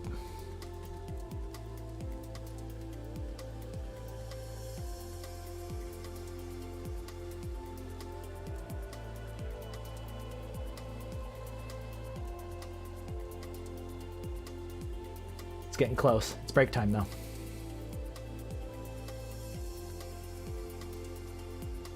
Coming in clutch. Yep, Elias. Yep.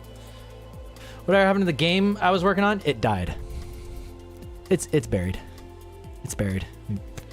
We pressed F. We paid our respects, but it's gone.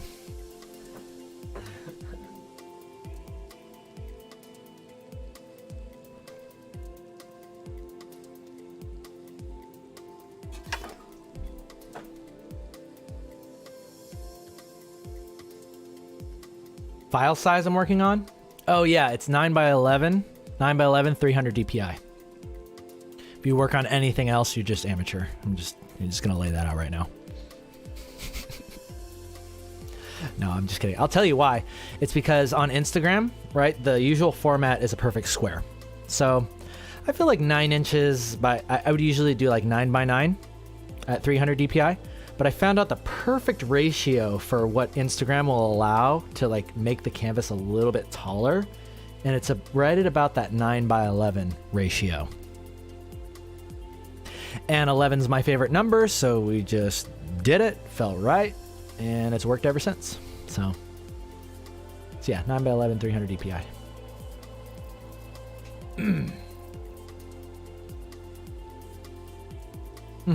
Yeah, that's why you still suck. Yeah, sorry. I should have told you that at the beginning. My bad. Oh, man. I'm trying to figure out what I'm gonna do after this. I'm really happy with how today's stream went, but I feel like I want to do something else after this.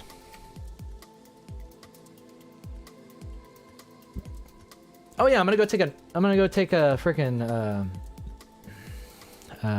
walk. I'm gonna go take a walk around.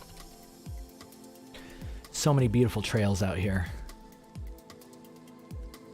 So many beautiful trails out here. And maybe we can spot some bunnies. Spot some bunnies on Easter. That would make me pretty happy.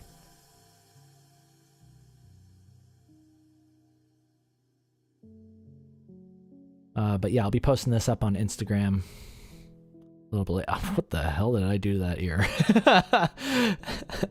I liked where I was going, and then I just went a little too crazy. Let's go ahead and do that. So we're getting towards the end now, where I like to go in and just, it's almost like hatching, I guess. I'll go in and I'll just kind of do some of these, right? It's like hatching, or like a little bit of like adding a bit of noise back into the piece in some select areas. And I feel like it just really takes the piece to another level. Makes it feel a little bit more traditionally painted, I guess.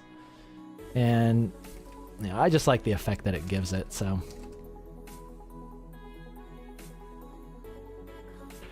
So that is why we do it. That is why we do it. This carrot needs to be bigger.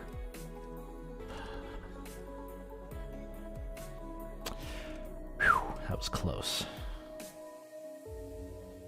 Almost let it go out like that. That would have been a disaster. I'm going to go ahead and sign it right now, but don't get too excited.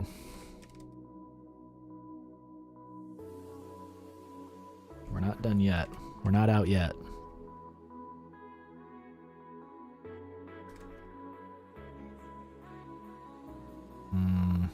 I like it right there. I also like to use a color that's like in the piece somewhere. But then I don't like my signature to be too, you know, I don't like it to be too high contrast, right? That's like one of the last things I want you looking at. Ideally, okay, this is going to sound kind of funny, but I firmly believe that if you're doing things right, you don't need a signature.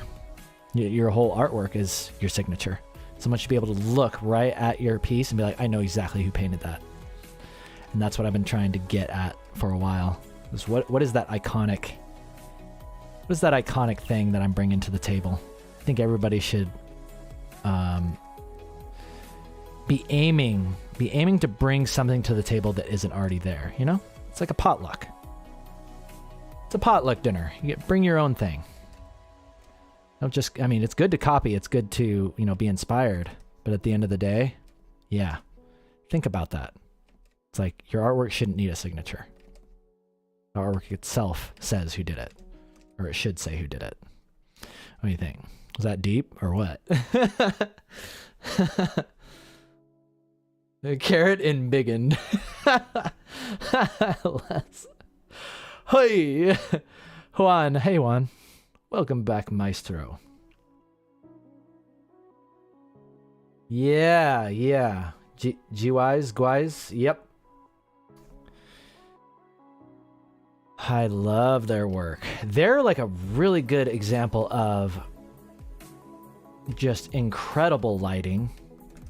But then they also have like a lot of brush strokes that are still visible. You can tell that they just have confidence in the way that they color and light and paint, and definitely something, a good reminder, you know, good reminder of what to shoot for. Oh yeah, that light should definitely be catching on her scalp.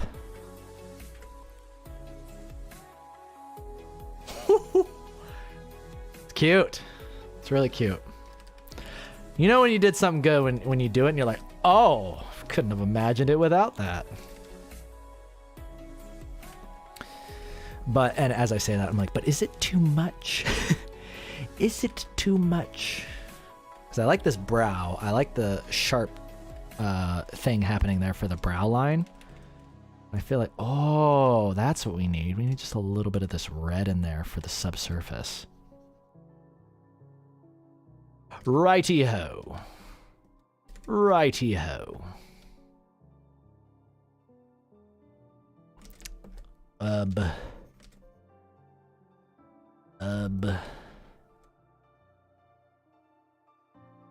Just soften it a tiny, tiny bit.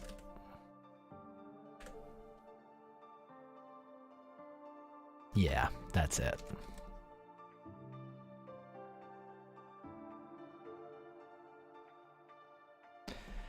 She's so cute. This makes me really happy. This makes me really happy. I think this was a success today, y'all. I think today was a success, a great success. I knew I woke up today with a good feeling.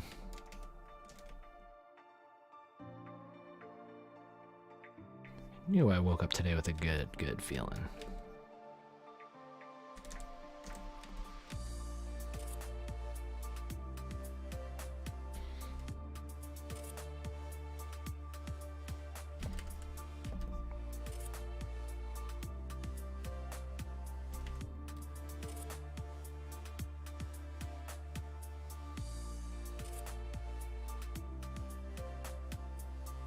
And you'll have to excuse me while I go silent for the final touches, because I'm really trying to just dial this in.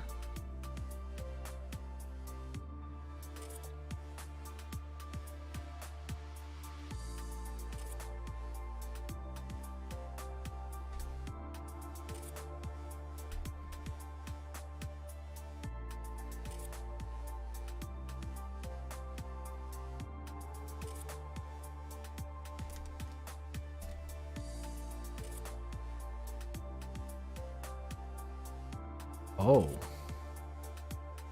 Oh. I think I like that. Yeah. And then some deep shadow. Oh, this is the last thing. Deep shadows in areas where it's just really dark. Get in there and just put those last little finishing touches in those areas of deep shadow.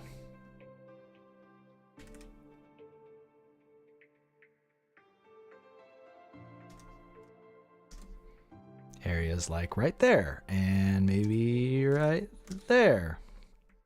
Maybe a little there. Little goes a long way here. You don't need to overdo it. Don't need to overstate it. Maybe a little right there. No. Definitely right there. Again, remember when I said skin-to-skin contact? Looks nice to have just a little bit of that line being interrupted. It's a very anime thing to do, but yeah, see? There's something about that that I really like.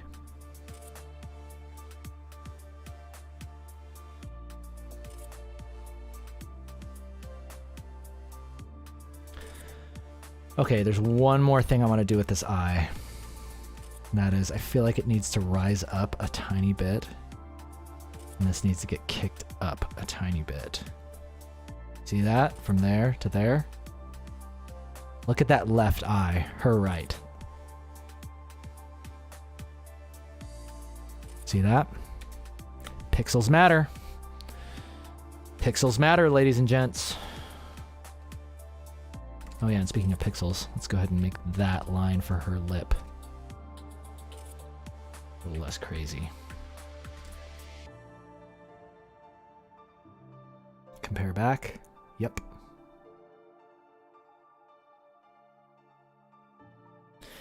Beginning! Yay! Humble beginnings! I don't think we even really need that one. Let's just go ahead and delete it. Humble beginnings. And we went there, to there, there.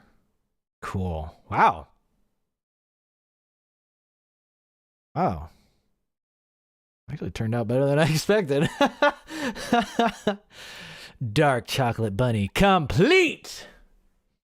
That's what I'm talking about. All right, it's time for a little break. Let's take a moment, think about our lives, think about everything we've done today, and answer some final question catapults.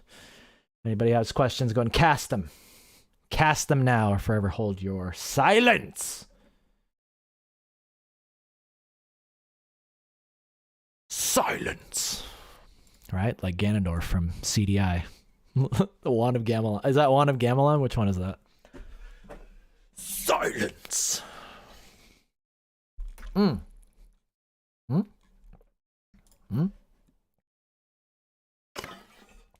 ballpoint. Yep, you caught live. Good on you. Oh, I know what we can do. One sec as I... How do I draw folds and close? I'm pretty sure I gave a tutorial on that. Or somebody did. Why am I so blurry? What the heck just happened? Okay, well, whatever. I'll figure that out in a second. Let's do some final color balance. Oh, no, I know what we need to do.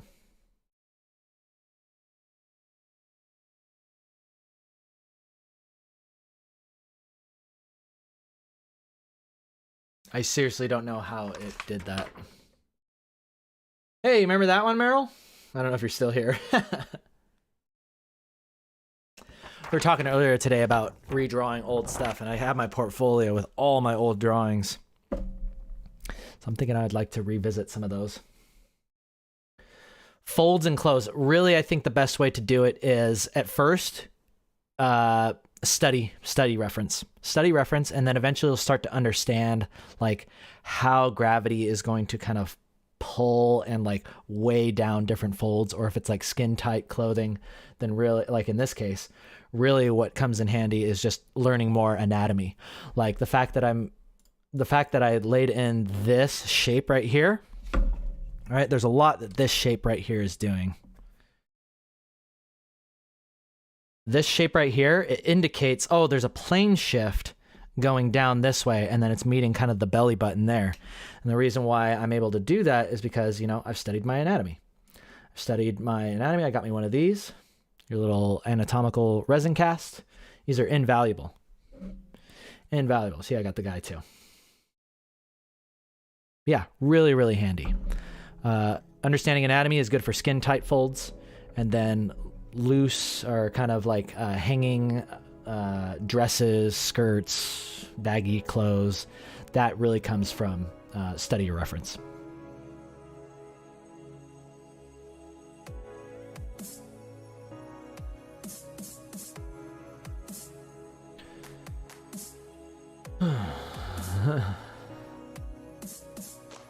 Cool. Yeah, it's good to see you're still keeping the icon up there. Still representing Buzzley. Still representing good old Buzzley. Husky. Hi, Husky. Hey, I missed you. Glad you caught the stream. We're going to be wrapping up here pretty soon, but don't worry, it'll all be uploaded. Where's the animation for the question catapult? I don't know. It's lost somewhere on like an old hard drive. I do appreciate the original animator, someone. Yeah. Their name was literally someone. I'm not just saying that. Where do art directors get to work on the art pieces as much as the senior artist, or is it more admin work? Oh, yeah. No. Okay. No, real talk. Yeah, the art directors don't do anything. They don't do anything. In fact, they're usually terrible. They're usually terrible when it comes to execution. They can, like, good art directors, and in their defense, I really don't think that you necessarily have to be, because by the time you're art directing, it's more about leading a team.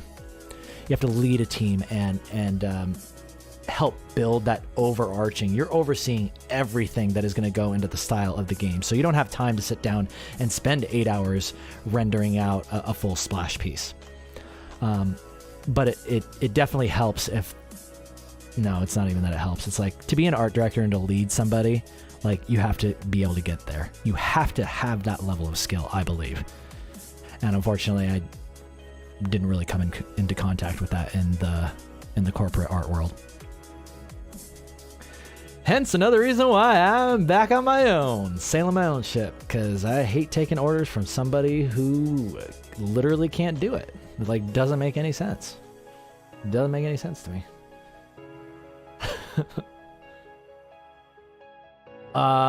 Tips on drawing the same character. Yes, it has to do with measure your character's proportions. So let's say I wanted to draw Moka. Again, I didn't do it today, but have another drawing of them that you like. But really what it comes down to is if you want to get in there and say, I want to draw this exact face over and over again. That has to do with, the hair is covering a lot of this, but you have to get in there and give yourself some measurements. Like, okay, here's the circle, here's the chin shape, and like, there's the center. Just below center, how far below? That's the top of the eyes. Oh, that's interesting. The bottom of the nose coincides with the bottom of this circle.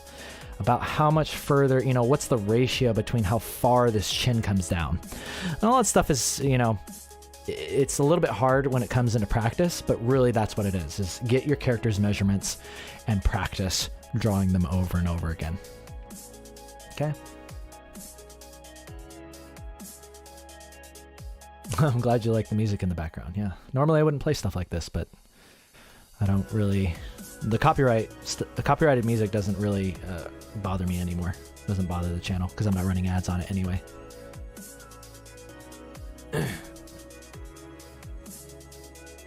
And yeah, just a heads up, y'all, I won't be able to answer all these questions. I really do appreciate it, but yeah, just so you know, I'm not playing favorites. I'll try to do the best to answer everybody, but I can't. It's just not humanly possible.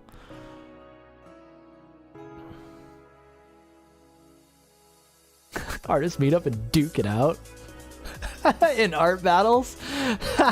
That'd be kind of cool. Yeah, that'd be pretty sweet. I mean, okay, so you want to know the real talk? The art battle's always going on. It's not like some sanctioned thing that it's like Instagram is the war zone. Freaking YouTube is the war zone. It's a constant fight. It's a constant, not in like a necessarily hostile way, but it's like it's a competition. And I think it can be a healthy competition, especially when people are good sports and especially like people help each other out. There's alliances that get formed. It seriously is like it's a competition, and I think it's good. It should be that way. It pushes us all to be, want to be better.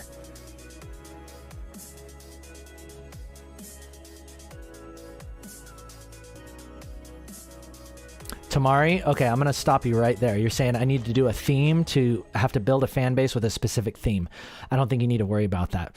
Whatever you're interested in, there's at least like 1,000 people that are into what you're into. There's at least 10,000 people that are into what you're into. Just focus on what you want to do. And the people that you're looking for will naturally get attracted to you. It's like, I liked anime, but I wanted to do something a little bit different with it. How can I blend it a little bit with American comic book style, but then simplify it? There's a lot of stuff that's kind of going through my head when I'm thinking about how to style things and how to make things. But really, it just stems with, at the end of the day, you got to like it. And there's plenty of other people that feel the same as you. Will you see me again, Chio? That I can't promise. It might be another long while. I am liking doing streams on holidays, though. Holidays feel good. But part of running an independent show is that really it's for my own satisfaction. So I have to do it when it feels right. So you might have to wait.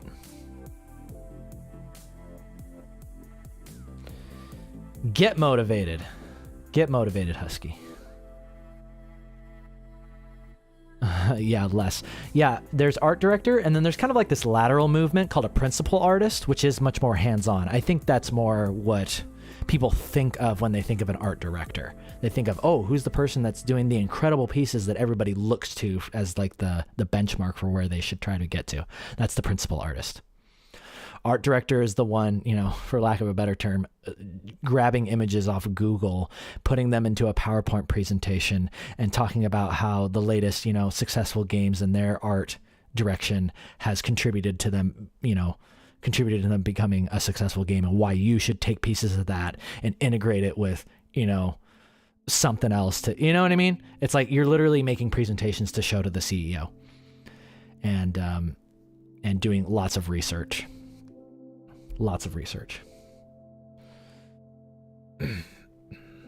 Which can be fun. It can be fun, but it's not for me. I don't like going on Google and putting that, freaking PowerPoint stuff together.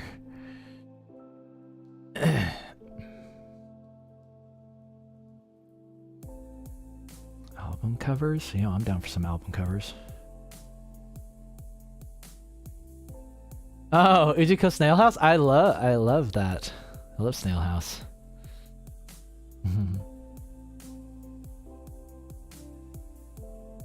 Proportional sensitivity. Quite competent in a lot of different proportion.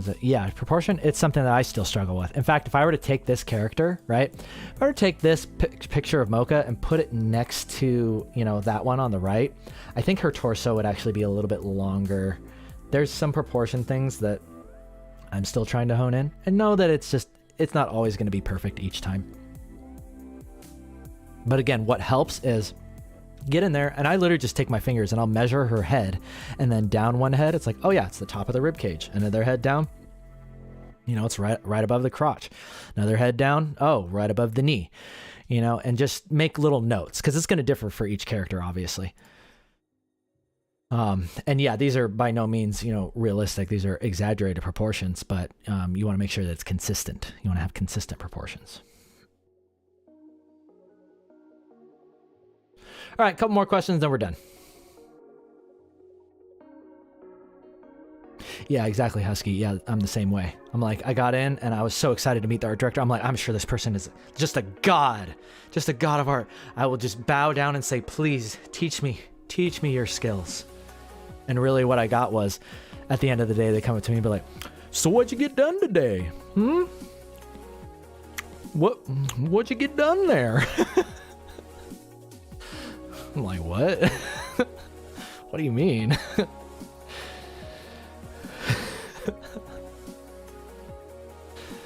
It was some good laughs though. Like, looking back, it's definitely some good laughs. Yeah, principal artist. Principal artist is the person I go to and be like, just let me watch you work. Just teach me and let me watch you work. But really, honestly, I learned the most from my coworkers. Collaborating with my coworkers and watching them work, especially at Riot Games, was the point where that was my greatest moment of growth, was just being able to watch these incredible artists, people that I've looked up to my entire life. Yeah, like Paul Kwan. What's that girl's name? Shoot. Oh, of course it would escape me. But yeah, Katie DeSouza, incredible artist. Panwei Chang, incredible. Alvin Lee, oh my lord, I couldn't believe that I got to work with these people. And I'm just like, I'm looking around like, how did I get this job? Like, for once, I'm like, I'm the noob. I'm the one that needs to learn, and that's a good place to be. You want to surround yourself with people that are doing the things that you want to do, people that are better than you. It's going to hurt your ego, it's going to hurt your pride, but once you get past that, you've got a great opportunity for growth, great opportunity for learning. Yeah, I'm freelance, ballpoint. Yeah, and kind of doing my own thing. I'm mostly just kind of taking some time off.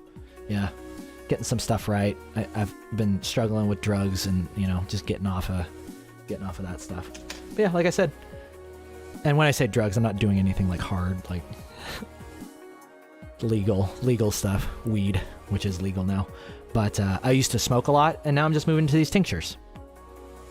And I'm stepping the ratio very much into the CBD range, so that way I can still, have my mind. I had some of this today, and it just kept me calm, but of course it didn't fully, I still have my mind.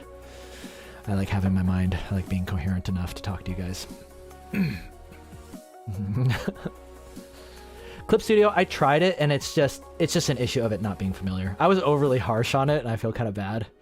Because you would not believe, there's so many people that hit me up and they're like, hey, would you like, so we want you to do like a show on our product or like our piece of hardware.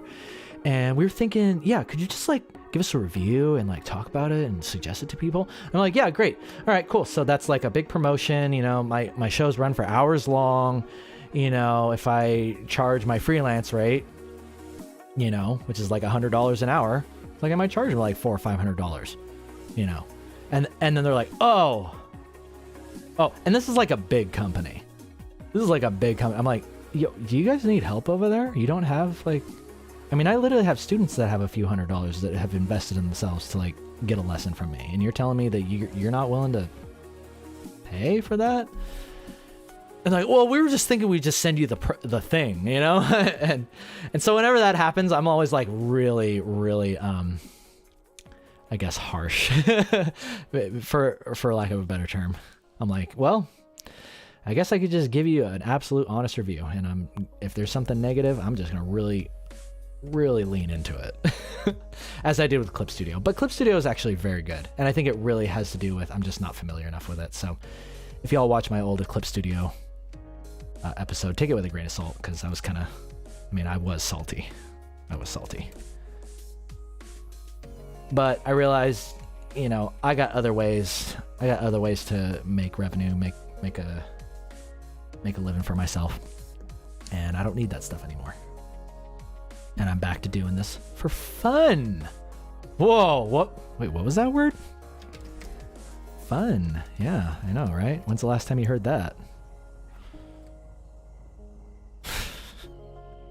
That was about the time when I realized I think I need to start planning my exit strategy for the industry.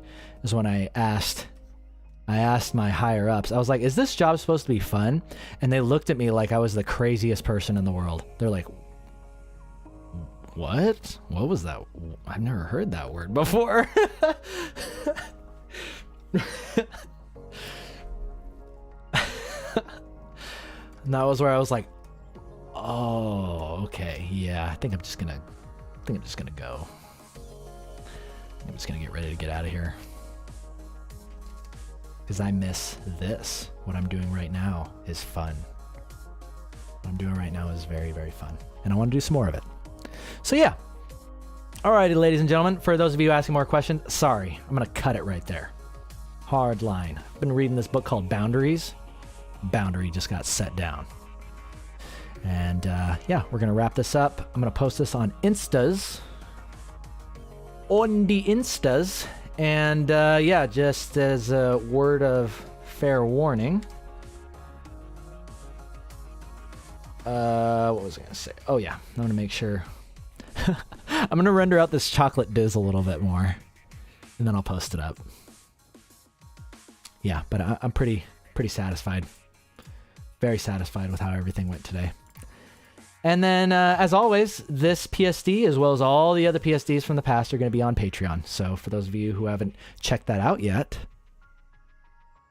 you have $5? If you don't have $5 to send to me, the stuff that I've taught you over the last 10 years has not allowed you to make $5 off of your skills and then send it back to me. I consider myself a failure. You know, that's a failure on my part. It's a failure on my part. I take that very personally. But if you do have $5 on you and you want to download not only this PSD, but hundreds of other ones, then yeah, click that Patreon link. Go check it out. It's really, really fun. You got these layer comps, so you can go through. Whoops. You got these layer comps, so you can go through and just kind of dissect, you know, just a little process there. And then, of course, all the layers are there, you know, on the side for you to deconstruct for yourself. Ladies and gentlemen, I've had enough of this chill step crap.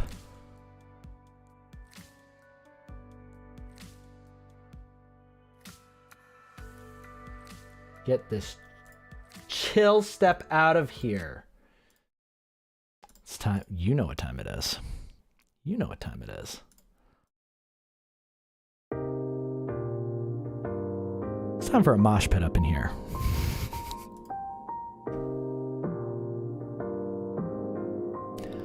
All right, ladies and gentlemen, y'all take care. I leave you with all original Diz Dubstep. You guys take care of yourselves. I'll see you soon.